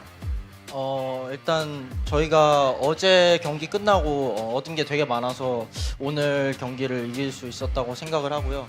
그리고 제가 감독님이랑 같이 옆에서 지켜보면서 게임 얘기를 엄청 많이 나눴었는데 그런 것들이 도움이 너무 많이 됐고 그리고 중간에 저를 믿고 저를 이제 플레이하게 믿어준 저희 팀원들이랑 회사 전부에게 너무나 감사합니다. Yes, of course. Talking with Autumn and making sure that we have all the game comm in line, that has definitely helped me to play better. And first and foremost, I actually want to thank my teammates and the org for letting me, having the faith in me to run for the important stages. And who is next? Meteor. Hello. Okay, Meteor. You said. Actually, Karan was like, "Oh, I'm gonna make you regret leaving GenG," but you proved that Meteor is Meteor anywhere. And we saw your pick on ISO yesterday and today. How confident are you? Did you feel any pressure that you have to step in as the main carry duelist? 이제 카론 선수가 젠지를 떠나게 된 걸 후회하게 만들겠다 뭐 이런 이야기를 했었는데 메테오 선수는 뭐 팀과 상관없이 메테오라는 걸 오늘 경기로 이렇게 증명해 주셨습니다. 아이소 픽에 대해서도 일단 메테오 선수의 좀 의견을 먼저 물어보고 싶었는데 본인은 좀 어떻게 느끼고 있는지 그리고 좀 중요 순간에 이렇게 역할을 많이 해야 된다는 부담감이 있는지 들어보고 싶어요. 사실 역할을 많이 해서 좀 부담스럽긴 한데 감독님이 시키니까 하는 것 같고 아이소 너무 재밌어서 세계대회 가서도 아이소를 하게 된다면 좀 더 좋은 모습으로 할 것 같습니다. 살짝 미리 언지를 주시는 건가요? 메테오의 아이소 방콕에서도 좀 더 볼 수 있다? 아무래도 it is definitely a lot of pressure, but you gotta do what the coach says, and it's really, really fun. I enjoy it, so I'm excited to perform as ISO in Bangkok as well. All right, Sylvan, you were there for your team on the winning streak, and I want to see how does this progress impact you? Does it motivate you as a player, and can we expect to see more Sylvan in Masters Bangkok?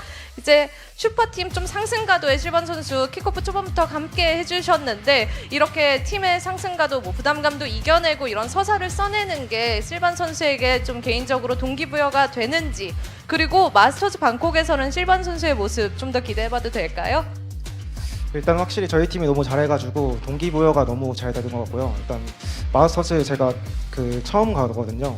일단 기회를 잡을 수 있으면 기회를 잡아가지고 출전할 수 있도록 하겠습니다. I'm really, of course, satisfied with my team's spectacular performance, especially at kickoff. And as this is my first Masters, I am going to seize the opportunity and make the most of it since it's in our court. All right, the man of the hour, Stax. Hello, 짐승택, 스택스 선수. Wow. All right, this journey was packed with pressure, and this was the moment that you led the pack to the first kickoff grand finals for T1, and this is finally the moment that you get to, take a breath and talk about how it's been handling all that pressure. 일단 창단 이후 T1의 첫 킥오프 그랜드 파이널 진출에 성공을 했고요. IGL로서의 상당한 부담감을 스택스 선수가 끝내 이렇게 스스로 증명해내는 자리가 되기도 했습니다. 일단 오늘 좀 한숨 돌릴 수 있는 계기가 된 것 같아요. 오늘 경기 소감부터 그냥 편하게 말씀해 주세요. 일단 연습한 대로 너무 잘해서 저희는 부담 없었고 저희는 DRX도 충분히 쉽게 이길 수 있었던 상황이었기 때문에 저희는 아직 자신도 있고 체력만 잘 챙긴다면은 저희가 꼭 1시드로 마스터즈 갈 수 있다고 생각합니다. We're playing fantastically, and I actually think that we could have won that DRX match. So as long as we keep our condition, sleep well, eat well, I think we can take the first seed to Masters without a doubt. And hello Autumn. I'm gonna talk to Coach Autumn for the last question. This season kickoff, we got to see a lot of unique comps. The Autumn's touch. Can we expect more of this in Masters Bangkok? And since this isn't your first Masters, how different is your mindset going into that? 어텀 감독님의 좀 독특한 조합으로 어텀의 터치라는 그런 말이 나왔었습니다. 요원 조합에 대해서도 좀 마스터즈 방콕에도 조금 더 서프라이즈가 준비가 돼 있으신지, 그리고 마스터즈 좀 어떤 식으로 마음가짐을 하고 계신지 한마디 여쭙겠습니다. 사실 조합 같은 경우는 제가 이제 생각하는 그 맵에 하고 싶은 스타일에 맞게 제가 좀 나름 논리적으로 짜는 거긴 한데, 아마 마스터즈 때는 저희가 지금 어느 정도 완성돼 있다 생각해가지고 뭐 큰 틀의 변화는 많이 없을 것 같긴 합니다. I work through my logic and I come up with these agent comps. I put them, where I see fit, and because I already think that my team is perfectly comfortable with like the agent comps, I don't think there is going to be any different surprises coming along the way. All right, you are up against DRX tomorrow, so we'll let you go early. Congratulations again for going to Masters and making it to the grand finals. T1 너무 축하드립니다. 네. And now we're gonna have the drawing ceremony coming up, so don't go anywhere.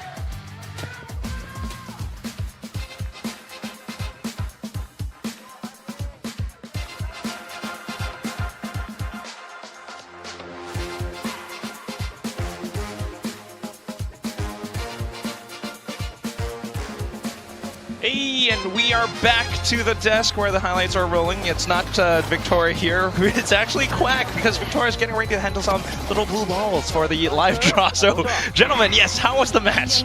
Oh, fantastic. Spectacular. I think you're blessed, Quack. I don't know why, but every time there's a Quack on the cast, there's an absolute banger in the server, mate. Like, Ascension Jakarta, RRQ game, and now this one. What's your secret? What did you have for breakfast this morning? I have good co-casters. Co-casters, Especially okay. Chobra, who really knocked it out of the park for this one. But I mean, truly, I gotta ask, Big Time, did you feel nervous at any point in time? At every single point in time. I mean, I predicted 2-1. I wanted them to win, but I can't lie. A part of me was really rooting for this GenG comeback. They started to make it happen in that second half, but not quite. Yeah, they did. I mean, they just started so slow in so many games this tournament. It's very frustrating to watch, but you can really see that when they bring that fire, when they get themselves warmed up, they are a formidable team. Their attacking side almost made the comeback happen, but there were a couple of key slip-ups, and unfortunately, when you dig yourself such a deep hole, it takes a lot of energy to climb out, and all it takes is for you to miss one foothold, and it'll all come crumbling apart. Yeah, when you're trying to make a comeback like that, you can't make mistakes. And we saw them get ecoed in that big road to the comeback, which, I sat there with my head in my hands in the green room.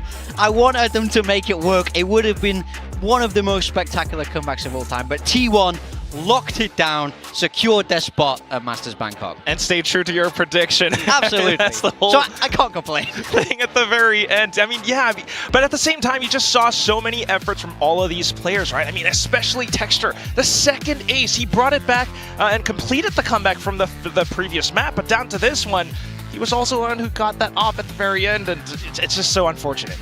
Yeah, I mean, they were down 0-9 at the end of the day, and Tex just started to wake up. You saw multiple slow starts, like I said, from GenG. Texture even had a slow start in this series himself before he really started to get pumping on Split, and this map in particular. It felt like once he got his hands on the Rays, things were flowing a little bit better for GenG, but unfortunately, this is going to be the bitter disappointing series for them. They miss out on an international event after a star-studded year last year, and this might be a bit of a regret going into the rest of this year. You know, end of last year, didn't do as well as in champs as they would have wanted, and now they missed out on an international event. I mean, it stings. Nothing stings worse than this. It's like being kicked in the face by a giraffe. Just horribly painful for them right now. Yeah, I mean, looking at some of these highlights, you can see a lot of good stuff from T1. They win their bonus, they go on an absolute tear on the attacking side, and even using some similar strats to what GenG used in their own games, where I was watching them walk explode out of a Viper Orb on B long, and then you see T1 walk into their progression smoke and explode out of it against the team that runs a very similar strat to this and catch them off guard, give them a bit of a taste of their own medicine. But you have to give Carpe his flowers today. I mean, unreal. He stepped into this team on very short notice, and he had so many influential plays in this series, especially in the last couple of rounds of Bind. And he was massive. Absolutely massive. You don't expect this from a stand-in. He came in on such short notice. When we watched him play against DRX, we weren't super impressed, but he's flipped the script today. Very, very excellent fit into this team. Yeah. You know, you can kind of see why they're making that swap now. Yeah, play true to his controller role. I mean, there are like these moments where, you know, it just comes right at the same time, at the right time with the orbital strike or the mollies, just to buy time for his teammates to rotate over, things like that. I mean, Split, you know, he had that little position in the corner as well. Oh, this ace. Texture did his best. He really did some heavy lifting in this series. There was also some great calling on attack after the last couple of rounds of defense come in from GenG to try to bring it back. MVP goes to Carpe. Played a fantastic series today. The fact that T1 is able to get across the line when Buzz goes -30 in this series after being one of the most consistent duelists in Pacific is a real testament to how much talent they've got across this roster, even from the players you don't necessarily expect it from. Yeah, this is the super team idea, right? If one player is not showing up on the day, it doesn't matter, because you have 4 more superstars in the wing. Maybe 5 now they're cycling in Carpe as well. The 6 superstars. 6, actually. 7. Autumn's a superstar. Everyone's a superstar. Let's go. Put Autumn in the server. Let's see what he's got. Oh my god. I believe. Yeah, actually, maybe he actually is like incredibly cracked. Who knows? But at the same time, I mean, it's the whole shebang, honestly, for this entire team, because they, like you mentioned, superstar squad, they have the firepower and they kind of bring it. Like the double duelist. That's why this works, right?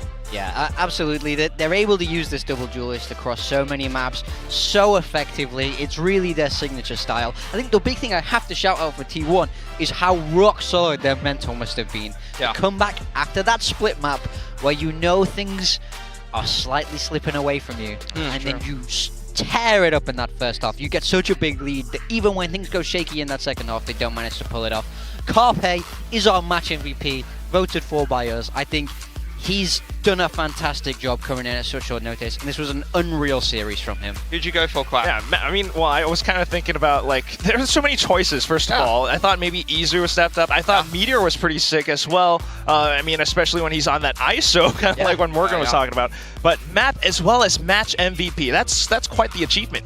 Yeah, I think, honestly, for Carpe, the reason why I gave him his flowers there is just the fact that he stepped up in this lower final and got them a spot over in Masters. He had some very big, influential plays. You know, he really pulled his weight in this final, was one of the better rated players for T1 against a star-studded squad like GenG. So you have got to give him a lot of props for that. I think a lot of people put in that position would crumble apart. We've seen the entire bracket run at this point, and we've got a DRX T1 grand final rematch to just end things off. I mean, I kind of have to ask you, what do you guys think, looking at it? Is it possible for T1 to complete the entire grudge match? Yeah, I mean, I definitely think so. I feel like once you, especially in this kind of window of turnaround, right? If you lose to a team, you bounce to the lower bracket, you win, and you get that rematch. They were looking for that rematch today, and you can often learn more from your losses than you can in your wins. So I'd like to give them the edge over DRX tomorrow, but again, their whole style relies on this individual. DRX shut it down last time. I think DRX, they won't start as slow as GenG though, so it's going to be a little bit more of a scrappy game rather than a game of big long streaks and momentum like you saw. I'm really looking forward to that best of 5. Yeah, and they're going to be watching this as well. But at the same time, I mean, you guys want to stay really close to this because we will have the live draw coming up soon. I mean, Victoria's ready alongside Bella, and that's all going to be up for stage 1. So going back to the stage, it's Victoria as well as Bella.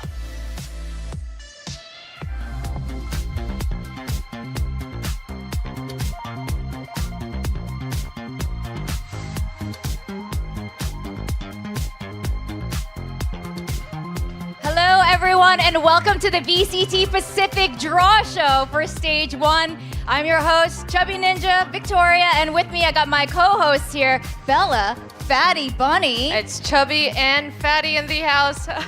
We're finally here, Yeah. united on stage for a very special moment. Right. Finally, VCT Pacific 시즌 1 조 추첨식을 위해서 글로벌 호스트 빅토리아와 벨라 저희 함께 자리하고 있습니다. All right. Well, what's a draw show without the most important person here from Riot Competitive Operations? We have Seogwon Lee. 오늘 아주 중요한 게스트 라이엇 게임즈의 경기 운영 담당 이서관님과 함께 자리했습니다. 안녕하세요. Now, in a little over a month, we're going to be back in this venue to welcome back our teams. They will be duking it out for championship points and for their spot in Masters Toronto. So today, we're going to be finding out what those brackets are. 네, 약 한 달 뒤 퍼시픽 팀들의 챔피언십 포인트와 마스터즈 토론토 진출을 위한 여정이 시작될 예정입니다. 오늘 그 시작을 알리는 좀 조 추첨식을 진행해보자고 하는데요. 그럼 빅토리아, take it away. Thank you. Now, before anything else, there are official rules, and we have to go over the rules. So I'm going to go through them now. Of course. So, the Stage 1 regular season is going to follow a single round robin format within groups. The 12 teams will be divided into 2 groups through a draw, Alpha and Omega, with each group consisting of 6 teams.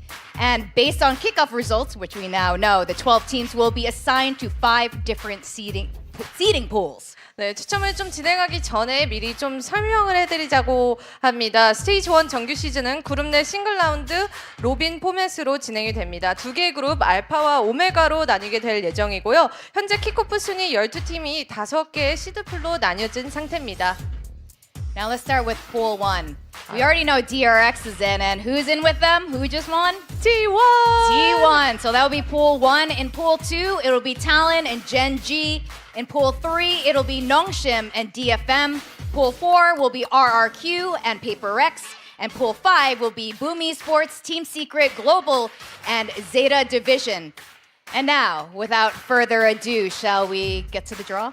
Yes, 바로 추첨 진행해보도록 하겠습니다. All right, Seogwon is here to help with the draw. So we're going to start from the bottom up from Pool 5. So the first team that's going to be drawn here will be joining the Alpha group.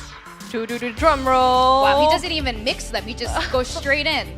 The first one in, and it's Global Esports Boop, in boop, Group boop. Alpha. Okay. So Let's go. Global Esports, really good showing this kickoff. Huge improvement since the last 2 years. This is their 3rd year with a completely new roster. Very excited to see them. Same. Now, the second team from this pool will be in the Omega group.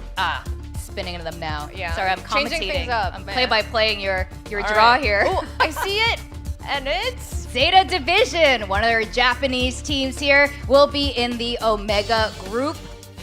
Zeta Division, unfortunately, I feel like we didn't get to see enough of them, so I'm Yeah. really excited to see them I in mean, Stage 1. yeah, for Global Esports, Zeta, I feel like they have a lot of time to kind of warm up and show their best at Stage 1. Yeah, exactly.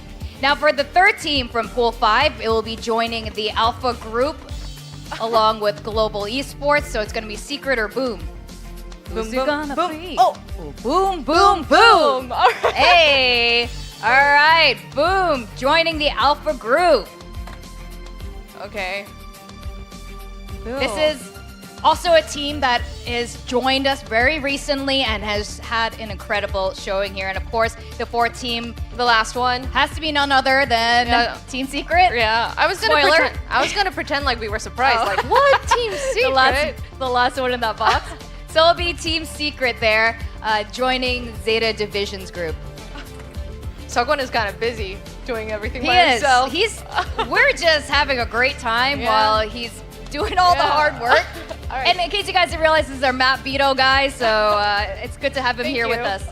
Now we're gonna go into Pool 4, that's 7th to 8th place here, and the first team that will be drawn will be going to the Alpha group. That's either going to be Paper X or RRQ. The firepowers of Pacific. A lot of our favorite Indonesians are on these two teams. Oh, Paper X joining Alpha group.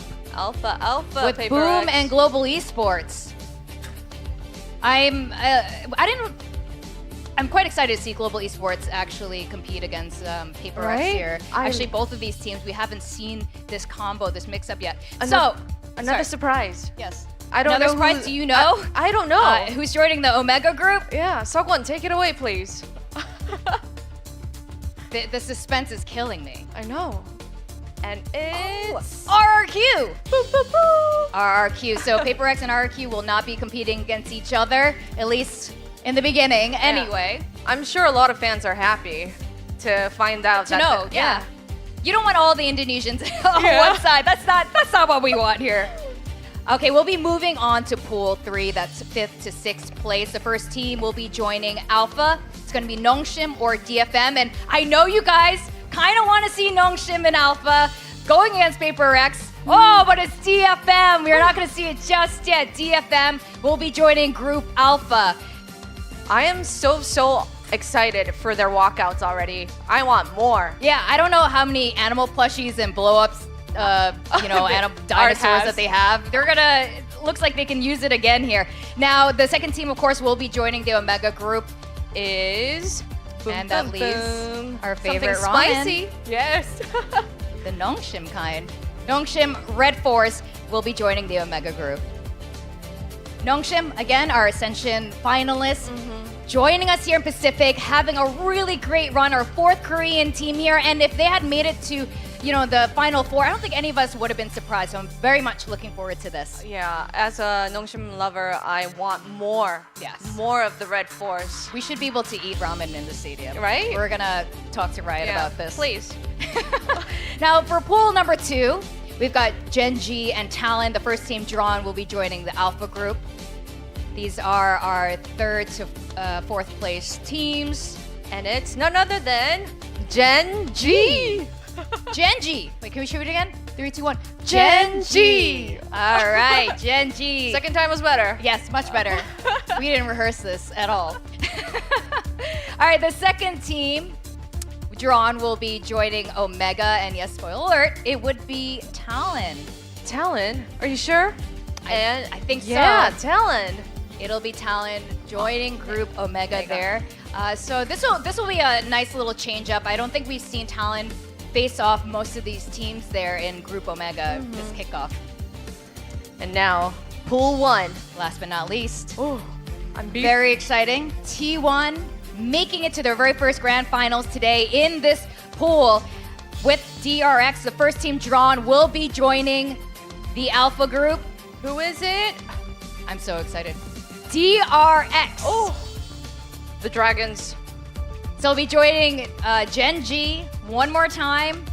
And of course, DRX is not complete without Paper X, so we're going to have that together in Group Alpha. The RXs of Pacific. That's right. Now, the final piece for Group Omega leaves none other than T1 lasting through the best of 5 today, winning it out, joining Group Omega for Stage 1.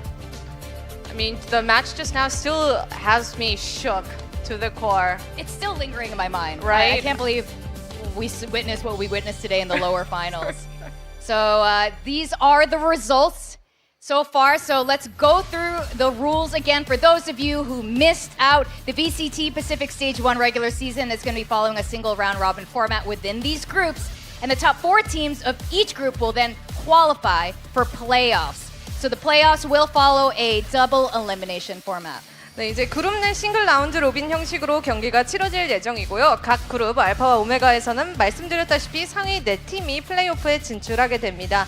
플레이오프는 또 더블 엘리미네이션 방식으로 진행하게 되는데 최종 상위 3팀만이 마스터스 토론토 진출권을 얻게 됩니다. That's right. The top 3 teams will be advancing from there to Masters Toronto. Now, I would like to thank Seogwon here from Riot Competitive Operations for all your hard work always during those map draws, and again today for this draw today. Now let's do the final announcement. For those of you who missed the first half of this. Let's show it again. For Group Alpha, we have DRX, GenG, DFM, PaperX, Global Esports, and Boom Esports. And for Group Omega, T1, Talon Esports, Nongshim Red Force, RRQ, Team Secret, and lastly, Zeta Division. I can't believe we already know what our stage 1 groups are already, Bella. Oh my god, it's can stage 1 start already? I can't wait. We have to wait a whole month and a half for this. But before any of that, we're gonna have to crown our very first 2025 VCT Pacific champion tomorrow. The grand finals between DRX and T1. 네, 알파와 오메가로 나뉜 두 그룹이 스테이지 1에서 어떤 활약을 할지 많은 기대 부탁드리고요. 그 전에 내일 퍼시픽 킥오프 2025 챔피언이 탄생하는 날이기도 합니다. DRX와 T1의 결승전 놓치지 말고 저희와 함께 해주시길 바랍니다. 그럼 저희는 여기서 인사드리겠습니다. Say bye-bye, Victoria. All right, well, I'm Victoria, this is Bella, and this is VCT Pacific signing off. Bye-bye. Bye. Dear viewers, thank you so much for joining. Please make sure to like, and I'll be ending the stream right now. Thank you. Bye-bye.